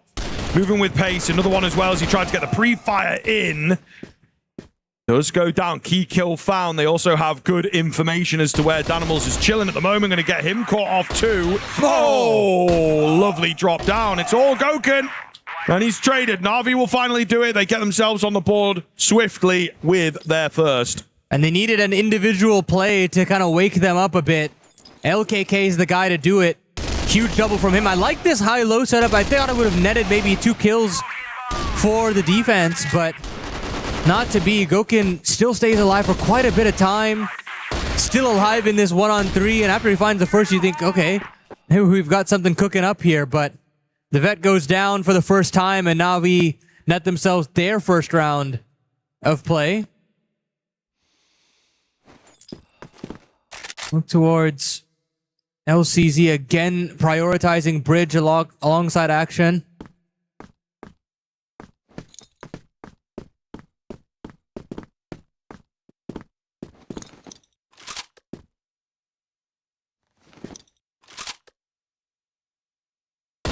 WY in a good spot, but he is flattened quickly there, Paladin. Not ideal for Liquid, who are trying to put, again, an aggressive foot forward. Why wouldn't you when you're so many rounds up, right? Try and hold on to that lead, but it's not worked here. Goken, top of the smoke, nothing for him coming up just yet.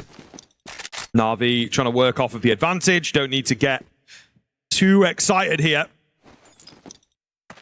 But we'll find out.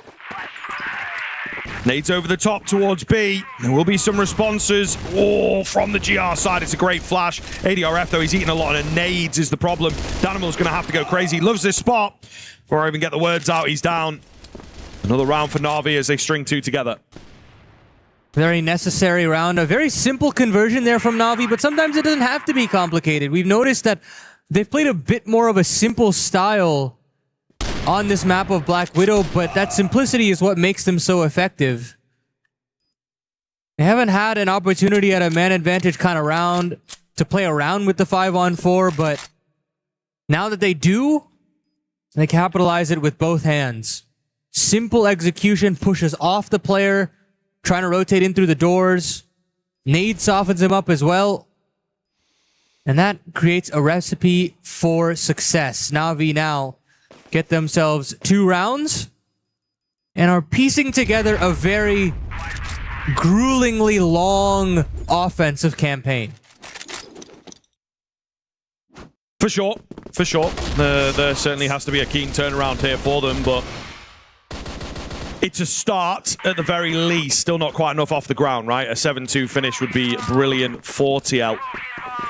And that's what they'll be aiming for here. Now, I think that previous round, they maybe don't hand themselves to a good position with the aggression. A bit more coordinated with it towards long here. Definitely a nice idea, but nobody on the receiving end of it from Na'Vi. They also hear a lot of nades over there at long and decide that maybe the B-bomb site with haste is a good spot to finish. Yeah, they're going to go pretty swiftly here. 7-7 is that third rotation that's here almost instantaneously, and Gokun has arrived. Blinded up is Gokun, though. We'll have to try to stand and deliver. Juan and LKK combine for some huge nades. It thrusts Danimals into a very tricky spot here on the B side, but ADRF can chime in as well. WY now in a doable 1-on-2. Has to piece this one together. Comes through the smoke. C4 at his feet. Way. JV and Juan, all they've got to do is trade. Juan switches over to his secondary to make that job a little bit easier. But head spotted. WY trying to pre-fire, trying to collect himself a kill. He spotted out both of these players, but he just can't connect. Slowly but surely encroaches upon this safe box. I wonder if they know that he's creeped his way on over here. I mean, surely he's only going to find one, but the lineup is there, and WI gets himself a 1-on-2. What a massive sequence there, and really crafty in a clutch like that. Unbelievable. Not once, but twice he gets the drop on them positionally as well. First through that smoke, he was the one to make the jump, and I think he could have really hid away for a long time.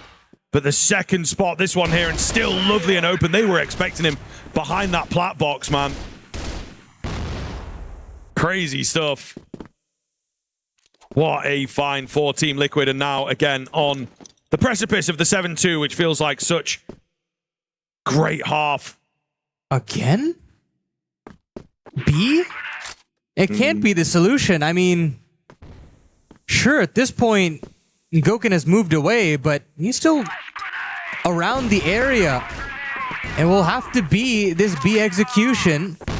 Gokun vaults himself up to the window. Isn't able to actually get one. It's WY, the hero of the round previous, and now Gokun can arrive to the scene of the crime. 4-on-3. Damage considerably given over to TL, but Na'Vi don't like what they see. They don't want to tussle with the star of Team Liquid, and they decide to maybe try to craft together an A split. But I believe Gokun spotted both of that. Mouth moving quickly. And now it's 7-7's time to bat. 7-7. Ooh, does unscope. Gokun here, though. Gokun here. Nearly caught out in the open, but not quite. Spamming away. C4's been dropped. They have to recover that. So, shaky. Shaky. And I think they will know that that C4's been picked up. They've got some good information to work with here. On the GR side of things, to just see this over the line. Formality, perhaps, is what we would say. Gokun feeling himself, and makes a lot of sense. Only 2 deaths to his name. The Colt out here as he looks to close it. Not quite able to get it done just yet. Lots of tags being landed. He really wants this. And indeed... Oh, I thought he was going to get it. That's pretty sharp from Juan, in all fairness. 3 more for him to get on such low HP feels like an insurmountable task. 20 HP. Maybe spotted 7-7. No, he didn't. He missed him. As it will be a 7th for Team Liquid. Feels like more than enough to close this out on their blacklist attack. It certainly feels like it, Scriv. I mean, it's this 2-headed Hydra of Gokun and 7-7, and then to make matters worse for Na'Vi, when they have been able to slay them, it's been the WY clutches, it's been the multi-kills from ADRF. This TL team seems so locked into place, so hungry for that semifinal appearance. A dance with Stallions yet again. And what a rematch that would be tomorrow in a best-of-5 format.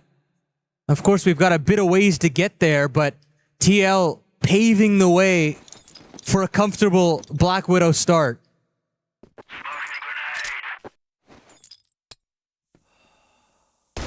LCZ, oh, just hidden on that corner. Got to be careful. Goes down early. Oh, man. Oh, man. Wow. Getting rolled to open up the BL side here. Simple stuff. Out long. Nice and confident. And it seems like that's all they really needed.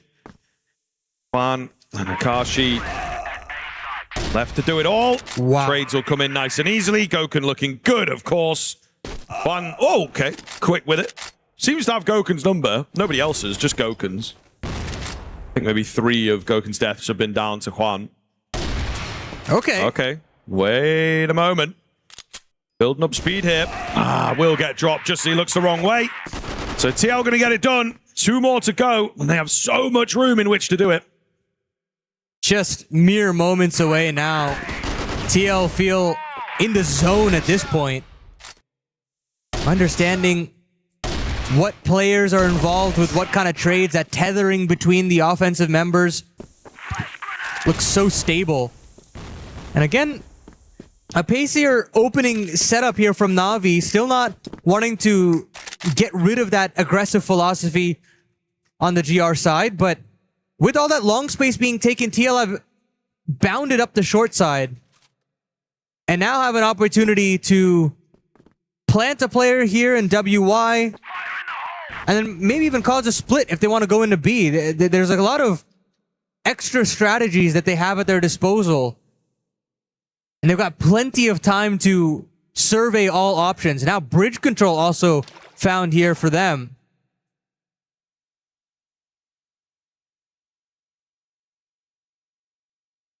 Could be very, very workable given the chance. Seems like they want to end on B for sure, but a case of faking things out, being a nuisance in other areas of the map, and Danimal's making a lot of noise over there. They aren't quite buying it though, a light fake. Kashi will manage to find the first. They were very ready for the B hit to come through. JV's also really close to proceedings here. It's Danimals and 7-7 activating through middle that are looking very effective indeed. And defying the odds again. Team Liquid not putting a foot wrong here, Annie.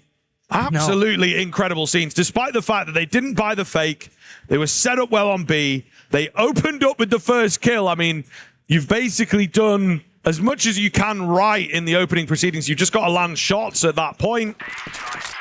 Well, Na'Vi maybe failing to do that. Team Liquid capitalize, and a lovely little split towards B looks fantastic. Number 9, all but sealed. And I think with LCC being far away, you can just play the time on this one. It will be hard for him. Long range angles, surely got to be a challenge to work through. And he knows it. He really does know it. Trying to find different avenues of attack, but that bomb about a third left on it. Just got to play the time. Gokun peeks out to take him. Number 9 for Team Liquid. They have got 7 chances to close out this Black Widow. It seems all but confirmed at this point now for TL. Especially when man disadvantage situations like that work out in their favor. I mean, there truly is no weak link at this point for this Team Liquid side. There's a triple sniper setup now for Na'Vi. They've got to try something at this point, considering how much of a failure this pick has turned out to be. And how much of a force Team Liquid has been. Gokun with a 4 KD is just unreal, unreasonable to contend with if you're Na'Vi.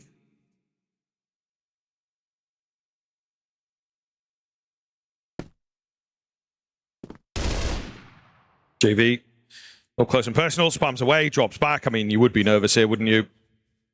Quiet game for everybody. LKK, the only one who is positive at the moment.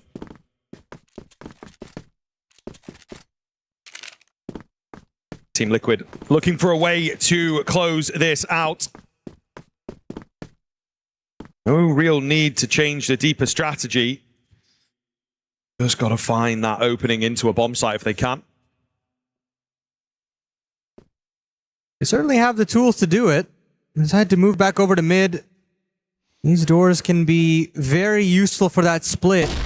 But it's going to be Juan to find Gokun to start the proceedings in round number 12. It does change the options for TL. I know in their mind they were thinking about that mid to be split. However, with that kill, they turn their attention over to short, where it's LCZ's time to make his sniper ring true. He's also got LKK to back him up from under the bridge, but it's got to be these two to hold strong, and they've got to hold strong right now. JV makes the rotation through as well, but slowly but surely TL are losing bodies, and Na'Vi will hold strong just a little bit longer. Yeah. Well read, well held.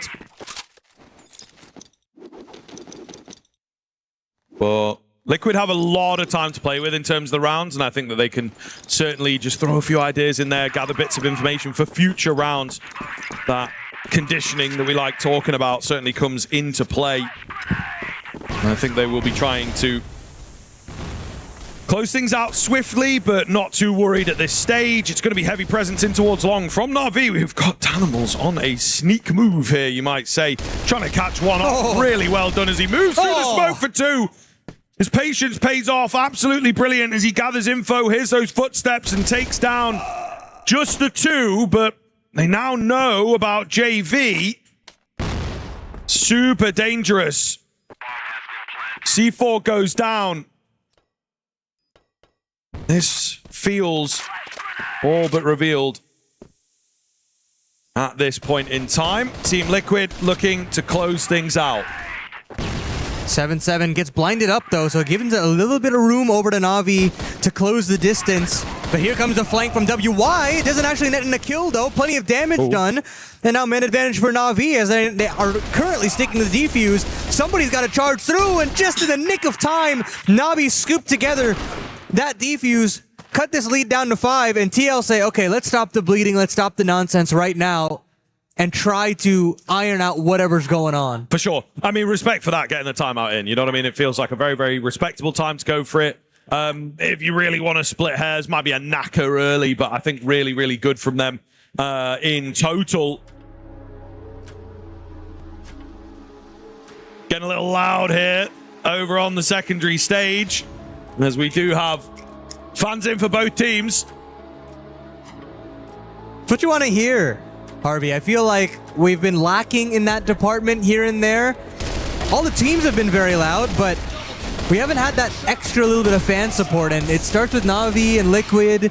We had Vitality supporters not too long ago, earlier on in the day. And it's really exciting to see just that meshing of all of these different people around these various esports. Yeah, for sure, for sure. I think it is certainly cool to see all the different games going on. Kind of exciting. And of course, they've gathered here to see how this is going to pan out, who is going to be making that semi-final, and in with a chance of going a bit deeper. Trying to change things up. It's been pretty one-way traffic for a good while in terms of the powerhouse of the Chinese region, which seems a little in turmoil, harder to know themselves how they're going to perform just because of the local regional results and whatnot. But here we go, back into the action as Team Liquid looking to close things out after the timeout. They're moving fast here, as are Na'Vi. They get the first, and they're able to really push Liquid back off of B. Unrelenting in that bridge control from Na'Vi, and LCZ with that secondary chimes in. He's already tagged up 7-7. So slowly but surely, Na'Vi are looking to claw this one back, make this one a little bit more difficult for TL, make them sweat a little bit in this derby. And with that, Goken's just a bit more apprehensive from base to take that initial duel. LCZ not offering up his body now, looking for the swing. Thought he might have spotted out his counterpart there, but not yet. Minute 30 left on this clock as Goken continues to surge forward, continues to survey Black Widow. The tip of the spear here, as it will. He's heard AKX, but he isn't able to capitalize on it. And JV will swing wide onto ADRF. So it's all up to 7-7 in the 1-on-5. I don't necessarily fancy his chances here. And it's just really nice and refreshing to see Na'Vi still playing with that ferocious philosophy that made them in this position in the first place. Yeah, absolutely. And I think, you'll see how things pan out here. You kind of have to be a bit realistic that it's going to be tough, definitely not impossible. But I think there's a large conversation around just setting your sights on the next couple of maps, right? There's nothing wrong with that after how the first half in particular went. Give me a couple more. I think give Na'Vi a couple more and they start to feel that they might be able to mount a comeback.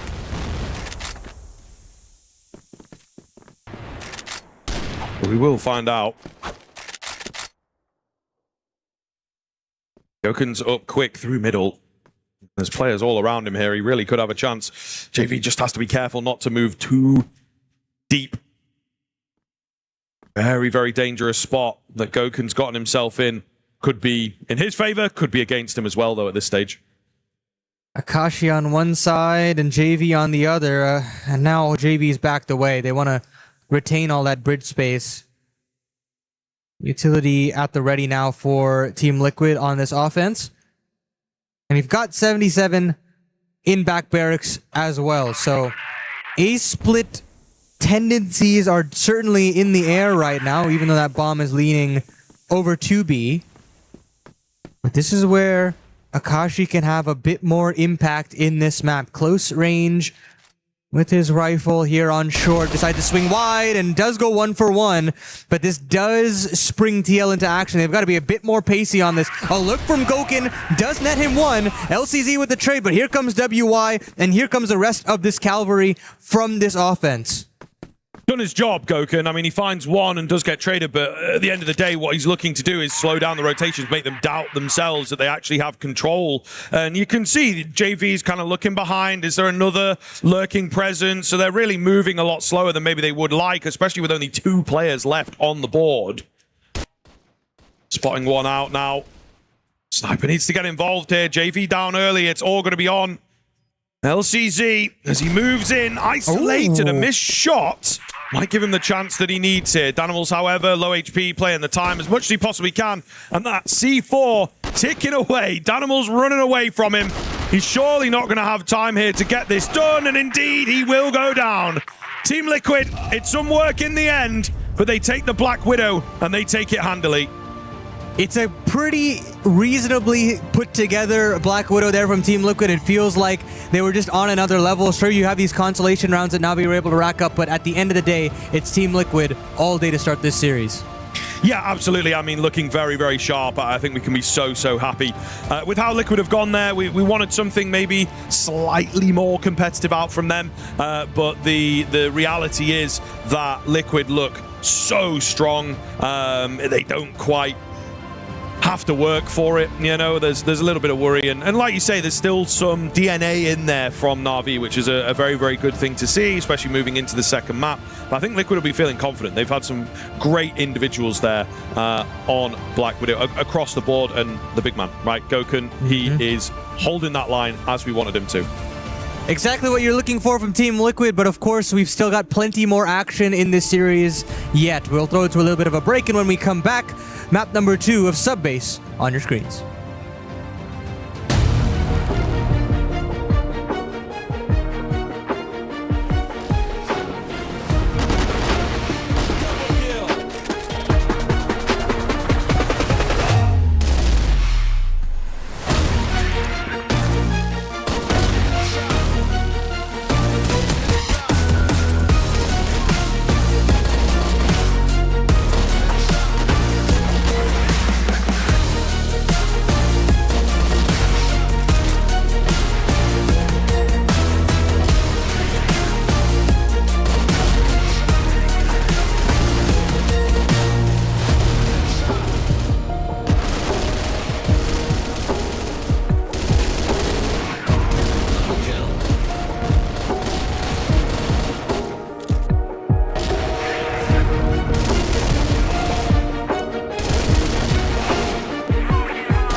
Welcome back, everyone, to Crossfire EWC 2026. We are ready for map 2 between Na'Vi and Liquid. So it means I get to say goodbye. It's a quick hello and goodbyes. It's Liquid versus Na'Vi, and we've got Scriv and Paladin. Yeah, no breakdown this time. We're straight into the action. I mean, that really does sum up how map 1 went down. We're looking for more of the same from Team Liquid here, if they are capable of it. As we touched on in that pre-show, I think the point I was going to harp on is the fact that the Black Widow generally gets banned domestically against Team Liquid. I think we've just seen why. They look very, very good. They're very comfortable. Even the 10-5 looks misleading. JV trying to open things up here on Na'Vi's pick of Subbase. This might fit in as maybe your second or third map for Team Liquid as well. It's very, very, very common out in Brazil. So both of these teams going to be fairly comfortable on it. And we'll see if that is the case, or if Team Liquid, with their really, really heavy shots, really great fraggers on map number 1, are able to do more of the same here. Certainly so. An offensive start here for TL, getting to set the tempo, set the record straight here on Subbase. In a very comfortable map domestically for both of these sides, as previously mentioned. Woods control now established by this offense. I'd be very curious to see what Team Liquid Subbase really does look like in an environment like this one. Already encroaching upon this A site, putting some pressure here on LCZ. He's got a whole boatload of bodies right in front of him. Hits the leg shot and it's completely blinded up. Still is not actually punished though. He's got a flash to set himself up and decides to push forward and use that pistol to perfection for 1. LKK will, again, continue to slow the pace of this TL hit down. It allows for Akashi to make the rotation through. And some of these shots are nearly there for Team Liquid, but they aren't getting converted into kills. 25 seconds left on the clock now as this C4 hits dirt. Yeah, nice little plant for them, able to maybe work around that post plant. And we see Na'Vi going for a full rotation around with the entire 4-man squad that still remains standing. They are obviously expecting something to come this way. I mean, maybe they are expecting a lot, actually. There's 2 players ultimately on this angle. 7-7 only capable of 1. Danimal's capable of none. It's all going to be on Gokun to clutch things up on the pistol. He comes close, running out of ammo. Sniper back out, and Gokun gets it done on the jump shot. Oh my goodness. Look at him go, and he is just so calm after that. It's the rest of the team that are on their feet. He's just another day at the office. Gokun with a big clutch to wipe the smile off the faces of Na'Vi. I mean, Na'Vi can't catch a break, man. Finally, a favorable post-plant situation. Finally, you feel like you've pinned Gokun into the back of the A site, but no, you're locked in there with him. TL get themselves another blinder of a start. And Na'Vi have to pick themselves up by their bootstraps because this has to be one of the worst starts that they could have possibly had as an underdog going up into this series. And having to do it on the defense, mind you, is an even more of a difficult task.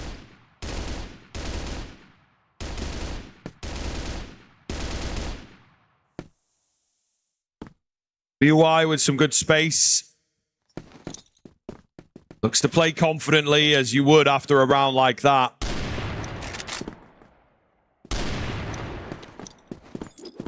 Very, very heavy first round. Yeah, I mean, I'm still reeling from it. I'm sure Liquid are riding on a high that they would hope to capitalize on at this stage. One more outside presence from them than we are used to seeing. Maybe a little lineup as well. A quick move through the vents would be very confident. Not going to be where they end. But there's a lot of utility to maybe paint that picture. Trying to see what the response looks like from the Na'Vi side of things. One on a high up angle here. He's got a lot to watch, so does need to be careful. JV can't find his kill. It is a swap up that comes through. However, one goes down a little too easily for my liking. It's a 4 versus 3 with C4 still not quite in towards the B-bomb side, but damn near enough. Beautiful flash. LKK coming in from behind though to try and deny that plant if he can. Just a man down at this stage. Doesn't look too good for Na'Vi. C4 now being planted. They've just got to be wary. Just got to be careful. Caught in a 2-on-2 for a moment while WY is gathering information. He comes back to join the crop of players in on this site right now. Gokun being a nuisance, trying not to go down. LKK drops. It's LCC who they know about, and Gokun flicks across to take him down. He's really looking good here, Pardon. Yeah, you can say that again. I mean, Liquid throw a flurry of utility over into that B bomb site, and it's pandemonium for this first kill for ADRF, but he jostles so many crosshairs up that at that point, TL have got a number of players to deal with the problem, trade favorably, get that C4 down in a great position for themselves, and of course, the utility, the flashes look sublime. And now Na'Vi, they've got to start throwing some ideas against the wall now, and it's that aggressive maneuver into machine being the name of the game here. It's been very successful for them in series past, but TL has been a different beast so far at EWC. They haven't faced competition of this level. And with that, a complete standstill here for Subbase. The initial goings of these defaults have been just posturing. It doesn't have to be looking for an opening pick, trying to get that 5-on-4 and let rest on your laurels. It's been very okay for this TL squad to play a 5-on-5 with 30 seconds left on the clock and just have the superior execution, have the superior fundamentals, and just overwhelm Na'Vi that way.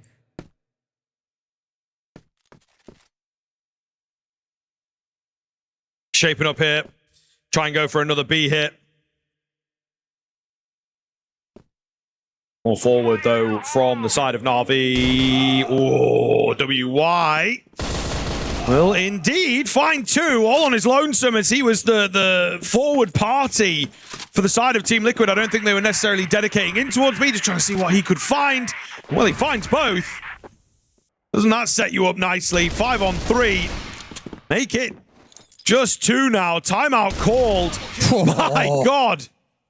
Team Liquid absolutely melting through Na'Vi here, and this is flashbacks of map number 1. They are looking fantastic again. Na'Vi cannot hold a candle to them right now. That's probably the last player that you want to get active on Team Liquid. A player like WY, who has been as aggressive as ever across this series, can completely tear away any sort of setup that Na'Vi wants to bring forth here on Subbase.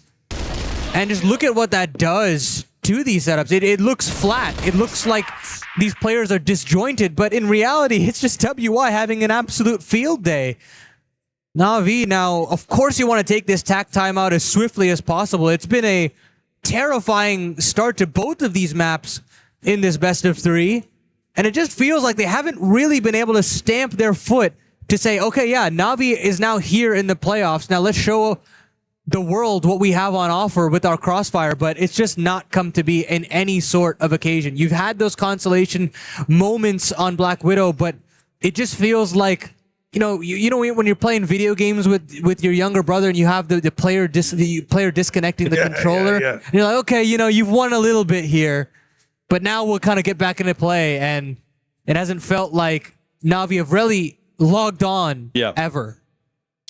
See, I never really got that one. My brother wasn't, like, gullible enough to be fooled by that. So we always had to share. Bane of my youth, for sure. I'd work hard, tooth and nail, to get that new console or that new computer, and got to share with my brother. You know how it goes, But here we are. Suppose I wouldn't be here without that trial and tribulation. Neither would the likes of Team Liquid or Na'Vi. Not a bad segue, if you ask me. As we get back into the action, we will indeed be looking for Na'Vi to start answering. You really make a good point in the fact that they have not delivered really in any way, very little impact from them throughout this quarter-final, of course. And that's a big disappointment. I think we wanted this to be close. We wanted it to be exciting. But this is sometimes how those domestic derbies go, Liquid just have their number. And Na'Vi getting frustrated at the volume, the loudness. We'll see. Can they turn things around? And now it looks like they're just going to simplify things. Go charging in to this A bomb site. Put Akashi on notice. And Tanimals, meanwhile, from the vents, raining death from above. And Akashi, still alive in this circumstance, but still so many bodies to have to contend with if you are this defense. Gouken still lying up in the vents. Akashi still, though, will contend back the other way. 2-on-2 we go, and Gouken, 7-7. They want to pull the ripcord. They want to move back over to this B bomb site. Juan has been spotted. He's been tagged up. Akashi trying to scamper in to help out his teammate, but Goken's watching this one like a hawk. Finally gives up the position, and now it's Juan's turn to thrust 7-7 in a clutch and a half. More damage done. Switches over to the pistol. 7-7 has got a 1v2 on a silver platter now. He's pinned Juan to the back of that B bomb site, slowly encroaching upon him. But he says, screw it, I don't want to get involved. Maybe you want to tuck tail, move back over to A. But it's all a ruse. He wants to move back over to B. He's lost sight of Juan, though. He doesn't know where he's gone off to. They've swapped positions. And 7-7 trying to vault up. Juan will capitalize. Very, very important one-on-one there to convert if you're Juan. Yeah, absolutely. A must-win round for Na'Vi. After the timeout, they needed to get it. It's not as clean as they would like, but they still managed to close it out. 7-7 tries his damnedest, but it's not quite enough. We will now move forwards into a 5th round here. This Team Liquid attempting to respond and respond fast. We've got the aggression though. Na'Vi not letting up. Really well done. A perfect time for it. JV with some support will manage to find one. Akashi with him to just make sure that they are able to walk away alive. WY perusing the split opportunity into the B site. And for Na'Vi, they realized that they'd have lost a lot of that B space. Machine, lockers, none of them in their favor. And with that, they bolster up, you'd like to think of parts of A, but they back up out of woods too. And instead play very passive, just trying to keep an eye on the vents. And they kind of put a lot of the eggs in that B bomb site basket, which is a bit worrying to me, especially considering with how much time is available at this point. Really do have to get a move on. I mean, a lot of teams, we see them, they're kind of like deer in headlights when that aggression comes in from a global risk side and they're able to find the first kill or the first 2 kills. Just no answer from the blacklist. 50 seconds or so left on this clock as they attempt to move in.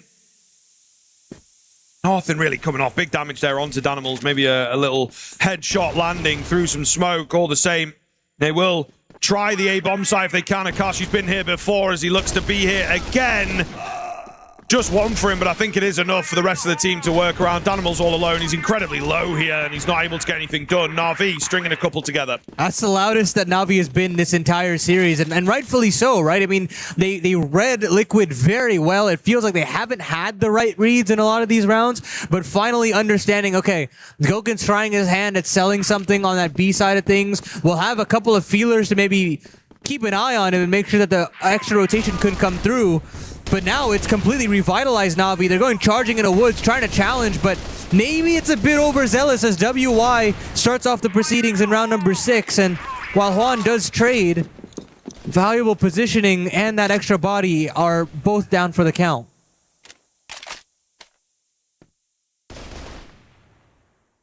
C4 waiting patiently for now. This Danimals does need to be careful to get out of here alive. He's pretty alone, right? So doesn't want to give that C4 away. He doesn't want to put it in the wrong hands. But once again, TL slowing things down. Not quite as comfortable here as they started to get on Black Widow. I think that is safe to say. Looking for a B move. As we see Juan over here, a little under threat. And he's not able to land those shots. Does get taken down. Advantage swings back for Team Liquid, and that's big. That's a lot to work with. They're going to have to surely pay attention to B, maybe even draw more resources over. That's a difficult one to lose. It certainly is, but that B bomb site is not necessarily the port of call for Team Liquid, as Danimals seems to be floating that C4 more so to the vents for an A split, and this setup is still potent to cause some damage. Less than a minute left on the clock now as TL have to join hands and hit a site. And unfortunately, it feels like they're making the wrong call, gambling into this A site, and one in which AKX and LKK have had a couple of moments together in tandem in this tournament. Oh, nice from Akashi. However, the trades come back through really, really quickly, and it's all going to be down to LCZ. That position at the stairs was pretty much all they had in their back pocket, Na'Vi. CZ goes down nice and easily. It's Team Liquid to move up to 4. Not what Na'Vi wanted. Not what Na'Vi wanted. I think they needed to string a few more together, maybe get into the lead a little. Team Liquid drop a couple of rounds, get back on. They can indeed get this horse going again, get that momentum flowing, and it's looking very good to do so. Yeah, that extra dimension of aggression is exciting for sure, but it felt like they ran out of ideas there. This time it's WY again. Let off the leash here on B. Goken down the trade. He is pinned here, so Nakashi will find a 2-for-1. Massive in the ramifications of this one, but TL continue to up the tempo here in round number 7. They've completely caught Juan off guard. Moves his crosshair just a bit too much. ADRF with the primary, secondary combo. And now LCZ and Akashi have to retake an a man disadvantage.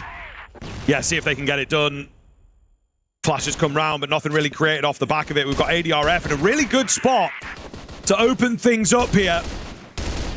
He's not able to do so, actually. Allows maybe a bit too much space for the Global Risk players to come round. Lot of damage done, though, Paladin. It feels like it's got to be locked in at this stage. Gosh, you're trying to spam away. They're just trying not to give those inopportune fights, and ADRF will get it done. Really great find from him to close things out.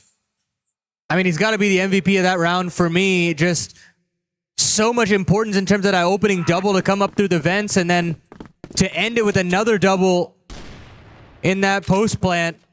Absolutely massive.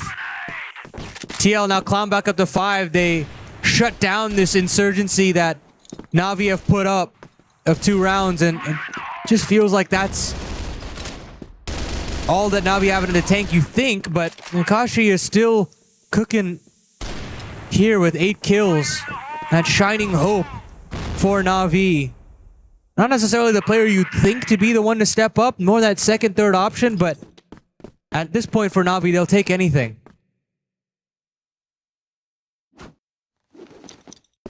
Yeah, I think that's true. I think that is certainly true. Looking for any avenue to get in, any which way that they can feel confident.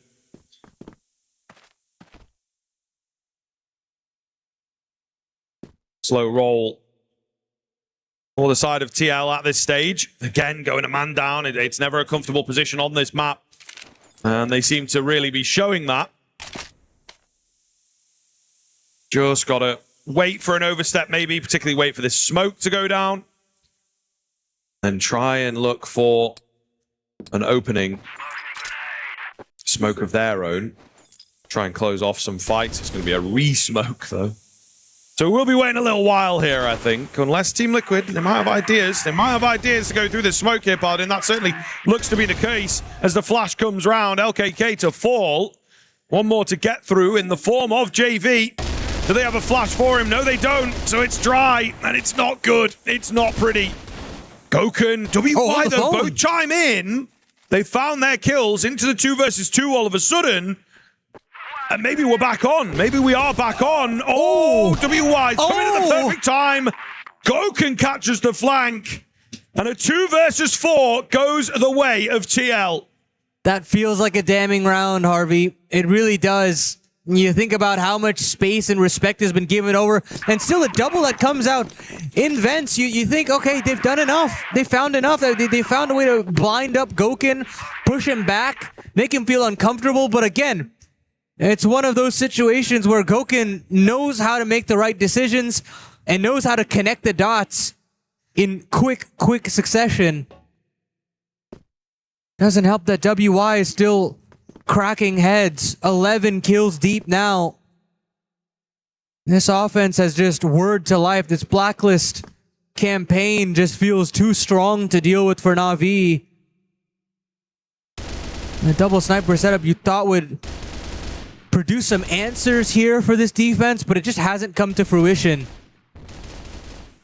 The big brother of Brazil feels too dominant of a force right now, Harvey. Yeah, I know. It does feel like the case, doesn't it? It really, really does. Na'Vi unable to get off the ground. Once again, similar to Black Widow. And they might just be bowing out unceremoniously here in the quarterfinal in EWC 2026. Which would be a real shame. A key on the line. Liquid looking to secure 7 here. So it will be another slow build-up. They are really, really winding these clocks down. Certainly a longer first half than perhaps the Stallions, but it's all good so far. WY to trade as LCZ finds a key double, but gonna have to get it done. Gonna have to secure this. The 2 versus 4, but it's the same guys. They did it before. Can they do it again? Quickscope misses from Goken. He actually takes quite a number of damage there. And he doesn't realize that there's a player in the rafter. 30 seconds now, and yeah, he won't even be allowed to get back around the boxes. It's all up to WY in a 1-on-4. Surely this is one of those that they've got to convert. Player spotted deep in Akashi, but he won't be able to find the long-range headshot.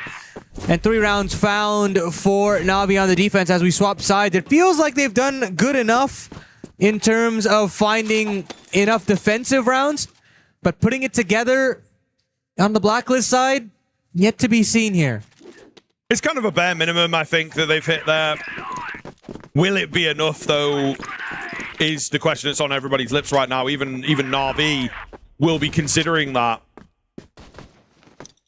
So they have to start strong on the Blacklist side. Can't allow Team Liquid to pick up any GR rounds. They've gotten really quite deep in towards B. I'm a fan of that. They're looking for the first kill. They really are looking to get aggressive. And look where WY is. Could be a fantastic spot for him. He's getting away with a lot. They don't hear him coming. He looks for more. Not quite able, but all the same. It's a good one for him. I thought maybe he'd have a chance at one more fight, but not the case. Gets shot in the back. They just have so much ground to make up now. Yeah, so many extra angles to clear out. The threat of another player lurking around any which one of these corners is certainly high. But they've still gotten themselves machine in that one-for-one, excuse me. And with that, Na'Vi, where do you have your eyes set upon? Gotta re-clear woods. Gotta reclaim lockers as well. Do you want to go into 7-7? Or do you want to go into Goken? Pick your poison. And it feels like that option of the former is one that Na'Vi will go through with. 7-7. Nice pickup from him. Nice damage on the next as well. It's Goken that helps him out there, but all the same, the kill's coming round. It doesn't matter where they come from. Akashi cannot get anything done. Goken to find 2 on the pistol in the end. Oh, not good, not good. As Liquid will hit the ground running here on the GR side, and not necessarily the most outlandish round. That was a round that came to them, and they're able to hold the sites, which is something that Na'Vi themselves really struggled with. And frankly, it's just difficult to do on a map like Subbase, especially on that B bomb site where things can get a little unruly if you disassemble a Crossfire or 2 from the heavens and back cage. So Na'Vi still find a way, or excuse me, Team Liquid still find a way to get the job done. And now you look towards someone on Na'Vi to step up. You need that spark to ignite this comeback. And it feels so far away. Definitely a little bit more doable than that of the comeback on Black Widow, but from a mental perspective, it feels like you're so much more behind, considering how close elimination is and how close you are until your key gets crushed here at EWC. Indeed.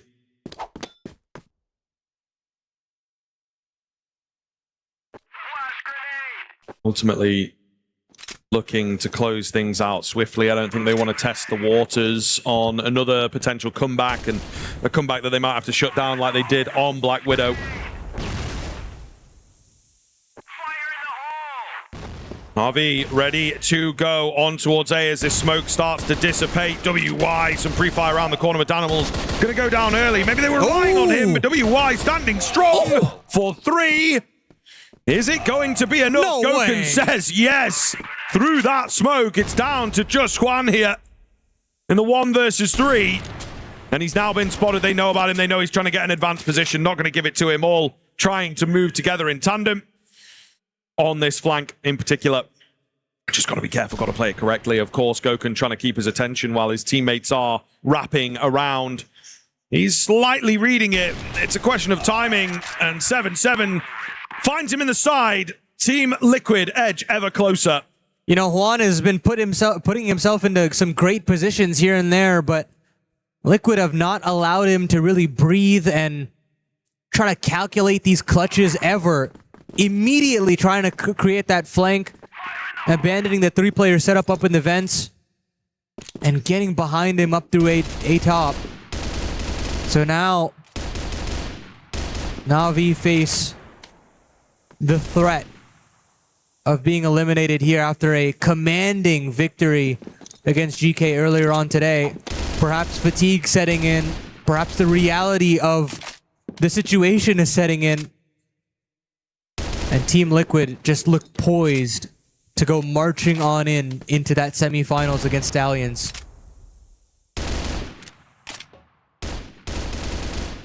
Where they're going to feel confident, surely, beat them already. So, keep an eye on Liquid. They are looking really quite good. A slightly favorable bracket comes their way, you might argue. But they are certainly taking advantage of it. Looking to be the last Brazilians in the running here. And just a few more steps in which to do it. WY sharp again. Great opener from him. It's the same kind of setup with Danimals at the bottom of the stairs. He's not been having the best of maps. Not that he's necessarily been required, but all the same, when you put him in a position like this, maybe do doubt him. Shotgun up close. Annoying angle, but dealt with quickly. C4 alone. Danimals moves forwards. Can't quite get it. First time of asking, but he will on the second, and the C4s hit the deck. Not loads of time. He's got a lot of ground to make up now. He doesn't quite know where to look. Juan's found him pretty quickly, but Juan also has to get in, pick it up, move down himself. Ooh, 7-7, that's kind of ugly. Jumps the gun way too early there. Well, the plant still does go down here for Na'Vi, so they've got a puncher's chance, but it's 7-7 and Gokun on the other side. This is the 2-on-2 that I think everybody was looking forward to in this series, but the utility from Team Liquid will cut down so much room here now for 7-7, and Juan doesn't get to complete the kill. He gets the tag, but not the body bag. 7-7 continues to force down into the A bomb site, but LCZ will keep Na'Vi alive just a little bit longer. Paramount of a 2-on-2 there from them. Yeah, absolutely. Felt like it was in the makings once they started to scale back into the round, once they recovered that C4 really, really fast with no real trouble.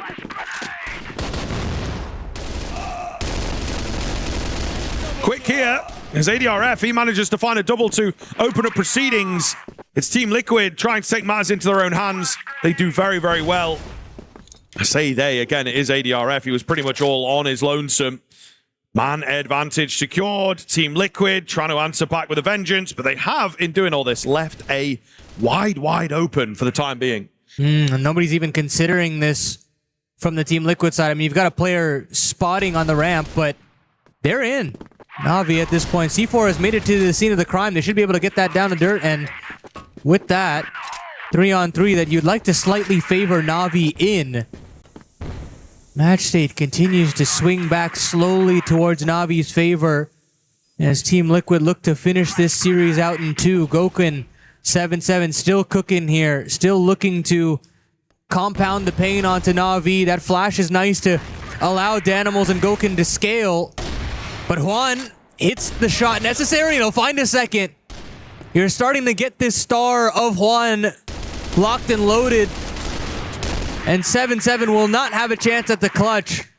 Finally, we get something to smile about if you're Na'Vi. Yeah, I mean, looking good, right? That's the thing. It's starting to move in the right direction.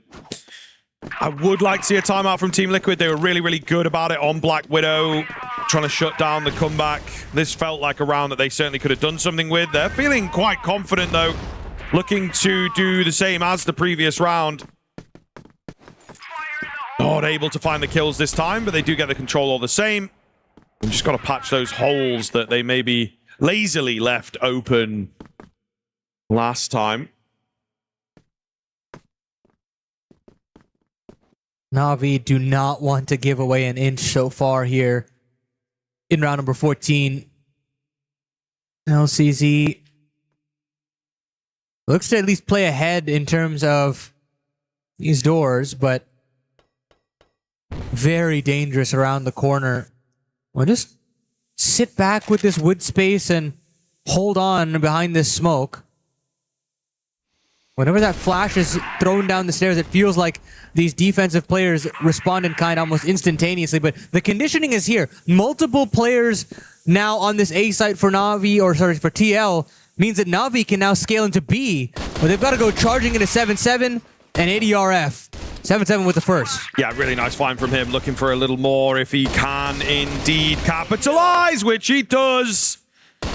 Oh my goodness, 7-7 not stopping here. 4 for him, looking for all 5. He's denied that, but Team Liquid with a huge round as they hit map series semi-final point.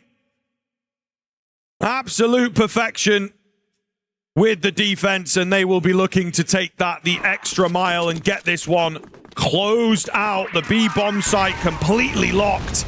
Na'Vi not wasting any time here.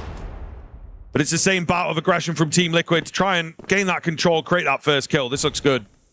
They've been cutting the map in half again and again here, Team Liquid, through the use of ADRF, but it's pacey now from Na'Vi. They've got nothing to lose at this point. They go charging into Goken's crosshairs, and Goken's found one, but he's flanked out by Akashi.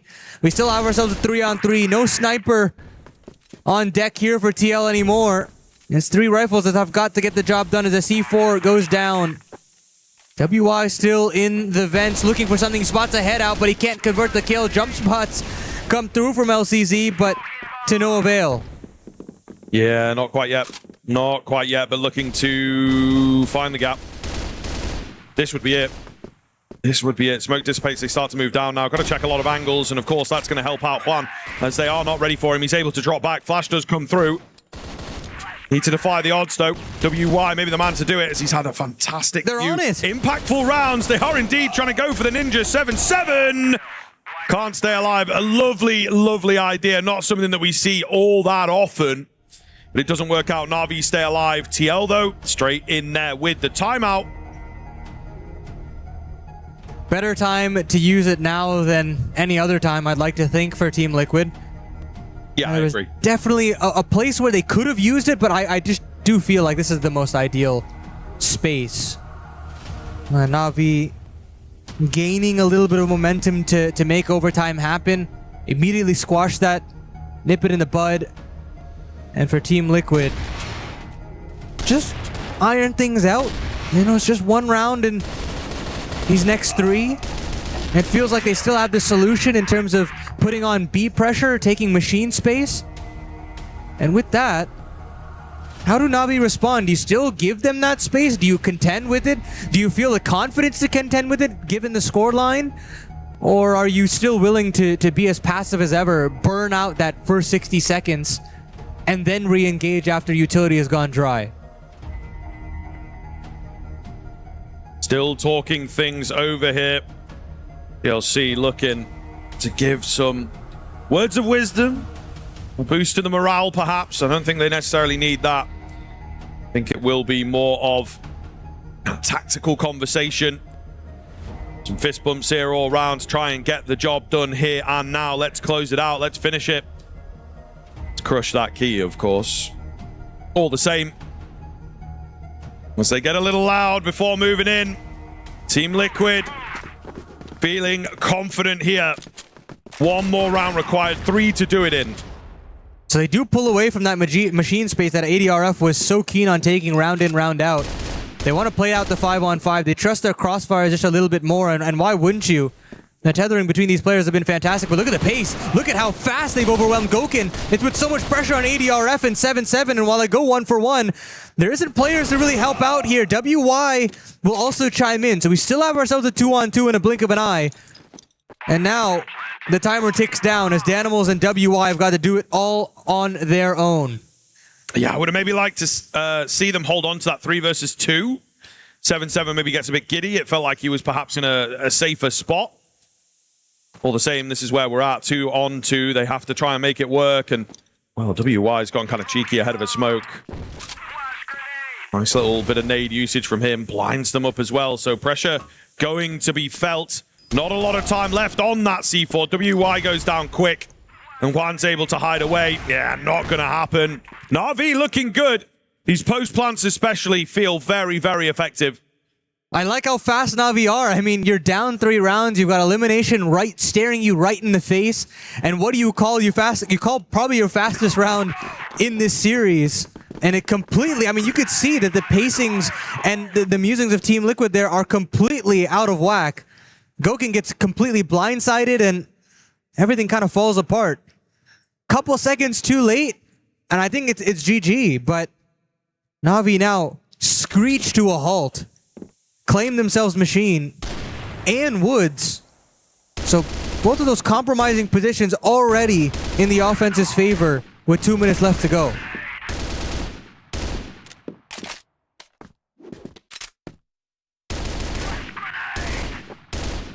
Spamming away, dangerously close at times, but nothing quite landing here. Na'Vi, it's the other side of the spectrum this time. Super, super slow, really far back.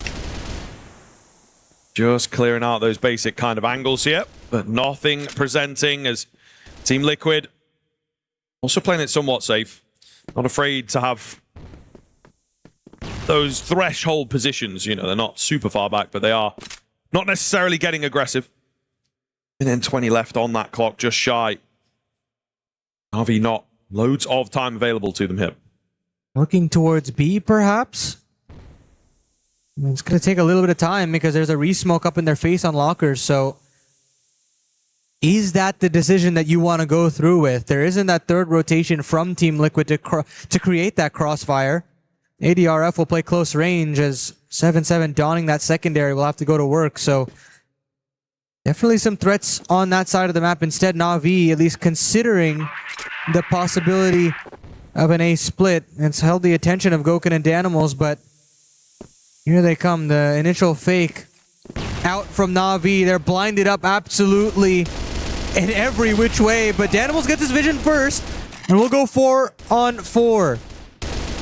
And again, the trades go every which way. Juan needing to stay alive there, needing to find a favorable trade. 20 seconds left now. As 7-7's found just enough. You'd like to think JV needs to find the 1-on-2 clutch, but it's not going to be. ADRF at the final hour shuts down the comeback potential, and it's TL moving on to the semis. Yeah, that bomb goes a little too early. And he gets sniped down. They spot the C4. That's all they needed, Liquid. They knew they had them dead to rights from that point on. But what a performance from them. Again, a little more work than maybe they would have liked if you're being really picky. But a 2-0 overall is a very, very good scoreline. They look absolutely fantastic on those snipers in particular. Gokun clean on the first map. I mean, a lot of things falling into place now.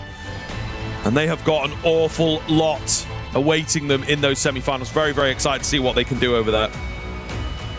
I still see a team that is more confident than they ever have been at EWC. Still a little worrying at times when I saw them in 2025, but here in 2026, it just feels like they have their eyes on the prize. I think they have the self-belief that they can make those finals, have that puncher's chance to go up against a team like a Baisha if we get there. But for Team Liquid, I think sky's the limit with the kind of initial goings that you've seen in both of these maps in this best of 3. I do like how we went from a team like AJAL earlier to now a team like Baisha after Baisha taken down AJAL on the mainstream. But here on the side stream, it is all about Team Liquid, who find themselves in the semifinals now. A guaranteed top 4 placement here at EWC 2026. As for Na'Vi, they bow out at top 8 in the quarterfinals. Still a valiant effort and I'm sure they will still be proud when it all comes down to it. But with Team Liquid, they just had their number, it seems, even though there was a couple of late fightbacks from Na'Vi. I thought we could have got into an overtime situation in both maps, to be honest, but in the end it came down to just those clutch moments from Liquid. Yeah, for sure. And I think as well, again, able to just believe in the process and really capitalize on a few of the shakier mistakes, a bit more conditioning from them, which is really, really good to see. And they clearly had some more ideas to lean on, right? We see it after timeouts where they're able to just come up with something fresh, but they had some really, really nice plans, I think, in place where a lot of the teams that we've seen, even if they do win, even if they are effective, it's very instinctual, it's very loose, it's very fast. It does feel like Team Liquid, they came into today having used their extra time, you know, qualifying earlier, to their advantage to make sure that they were assured up in terms of some strategies to fall back on when things started going south, as they did here on Subbase, but also on Black Widow. You had a couple of pages of strats that were showcased after that timeout. And I think that's what makes TL so interesting, is that your expectation is, you know, okay, let's just do the same old. We'll keep going for that machine pressure and hope that, you know, initially we'll get a favorable trade. But instead they pull back. They decide to go into that double sniper setup, something that they hadn't shown throughout that entire second half. And it completely catches Na'Vi off guard. And of course, there is no clutch potential. And you look across the board. Sure, Danimals is 4-13, but it doesn't matter when you've got such a top-to-bottom performance. 7-7, and Gokhan obviously jumping out to me, but it's that aggressive piece of WY completely reshaping how that defense and even that offense looked at times. Yeah, it just seemed like one of those situations for Na'Vi where they just got that one bit too far. Just one tall mountain they couldn't climb, and it sadly was another Brazilian team that they had to try and topple in the end. All right, we've got one last interview on the stage on the side stream today, and we have Penguin over there. Penguin, who have you got for us? Maybe not. Maybe we're setting up. There we go! Yeah, thanks, Dan. We've got 77 from Team Liquid to have a little chat about the game. 77, first of all, congrats on your dominant win over your Brazilian rivals. How does it feel to make it for the first time to the EWC semifinals? Então, primeiramente, parabéns para vocês pela classificação. E como é passar pelas semifinais da EWC pela primeira vez? Muito obrigado pelos parabéns. Acho que é um dia muito gratificante, muito mais que ontem. Cada passo que a gente está dando aqui é algo que a gente nunca imaginou. A gente tinha em mente, mas acho que chegar aqui é um nível muito alto pra gente, mas a gente quer muito mais que eles e a gente vai chegar lá e final a gente se vemos lá. So it's a very important day for me, much more important than yesterday. So we're doing some small steps, but we managed to go very far away here. We're super happy for the classification and going to the semifinals now, and I'm super proud of the team. Yes, going back to the EWC 2025, where you guys couldn't make it out of the group stage, but this time you're going to the semifinals. What changes you guys have made in your team to make this possible? Então, indo para as semifinais agora, qual o plano de jogo de vocês? Alguma coisa vai mudar? Vocês têm muitas coisas a conversar? Basicamente a gente muda pequenas coisas, a gente sempre tenta focar no nosso jogo, não muito nos outros caras, e fazer sempre o nosso jogo, manter a constância, a calma ali, nossa team play junto, e acho que é isso, é basicamente fazer o básico. So we always make some small adjustments coming for the upcoming matches, but we are 100% focused on our team and on our game plan. So we are much more focused on ourselves than the other teams that we are facing. Yes, we all can see that, and now you guys are up again against Stallions, the team that you already beat, but this time it's not playoffs on the line, it is finals on the line. How confident are you guys going into this rematch? Então, vocês indo para essa próxima partida contra Stallions, já tendo enfrentado eles, como é que vocês estão se sentindo para poder se classificar para a final? Cara, é muito difícil falar isso, porque tem gente que acha que é arrogância, marra, algo do tipo, mas acho que a gente se sente bem, cara. A gente não tem um adversário que a gente fala assim, não, a gente tá com medo dele, não tem isso. A gente confia na gente, e cada um confiando no outro, no coach, na equipe técnica e tudo, e no nosso jogo também, claro. So we are very humble, but at the same time, we are much more comfortable, so we have our whole staff supporting us, everyone, the team, the coaches, and we're feeling good and comfortable for this match. Yeah, I mean, we wish you all the best. Now, it's time to get back to you, Dan, but this time it is gonna be the last on Stream B. Back to you, Dan.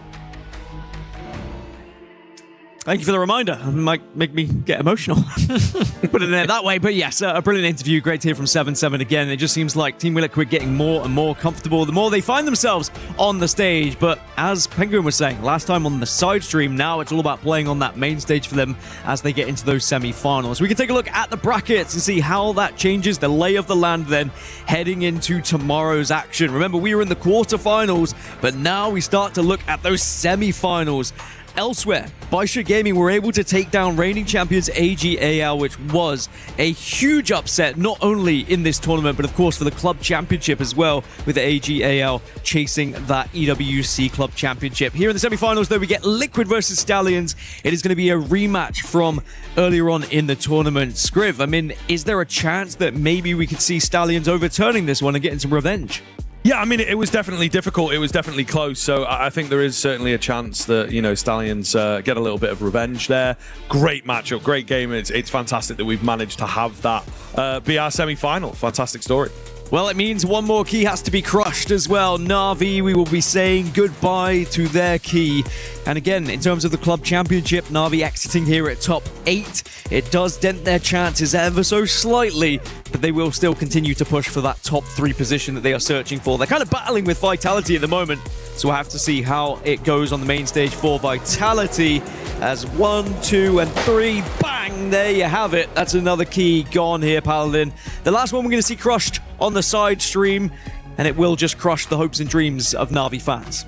I would have loved to see Na'Vi progress on in this tournament. It feels like that again, the little brother of Brazil trying to make a name for themselves. And while their story here ends at EWC, I'm very excited to see if they can compete at, CFS and potentially EWC next year. And hopefully we can see, again, another market improvement from them, because the sky's the limit for some of these guys. It does seem to be. They're all learning a lot at this tournament. They all seem to be growing, but sadly, you can only get so far. Now, you mentioned story.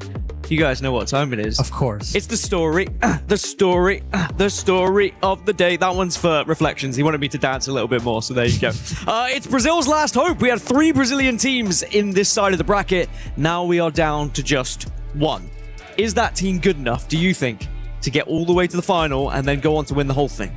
I mean, I think they could be. I think with what we've seen, I feel like there is that depth to this squad, which was maybe what we weren't expecting. They come off the back of a pretty weak regional finish. So yeah, I was really expecting them to kind of struggle, maybe take a series here or there. The Stallions one might have been the peak of their tournament, but now the sky is the limit. And of course, as you've been touching on, as we've been saying, that Baisha win, it blows everything open. They're obviously a very good squad themselves, but it just means there's maybe something in the air that the expectations are going to be subverted.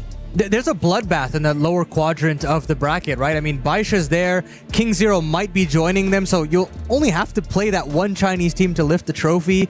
And it does feel like, in my opinion, Liquid has been the best Brazilian team by far in terms of form. So you get a favorable matchup in the Stallions. You try to carry that momentum on. The only thing that I'm curious about is how are the best of 5s going to factor into those final 2 matches if they can get there. That's the real question for me. So Brazil, the last hopes.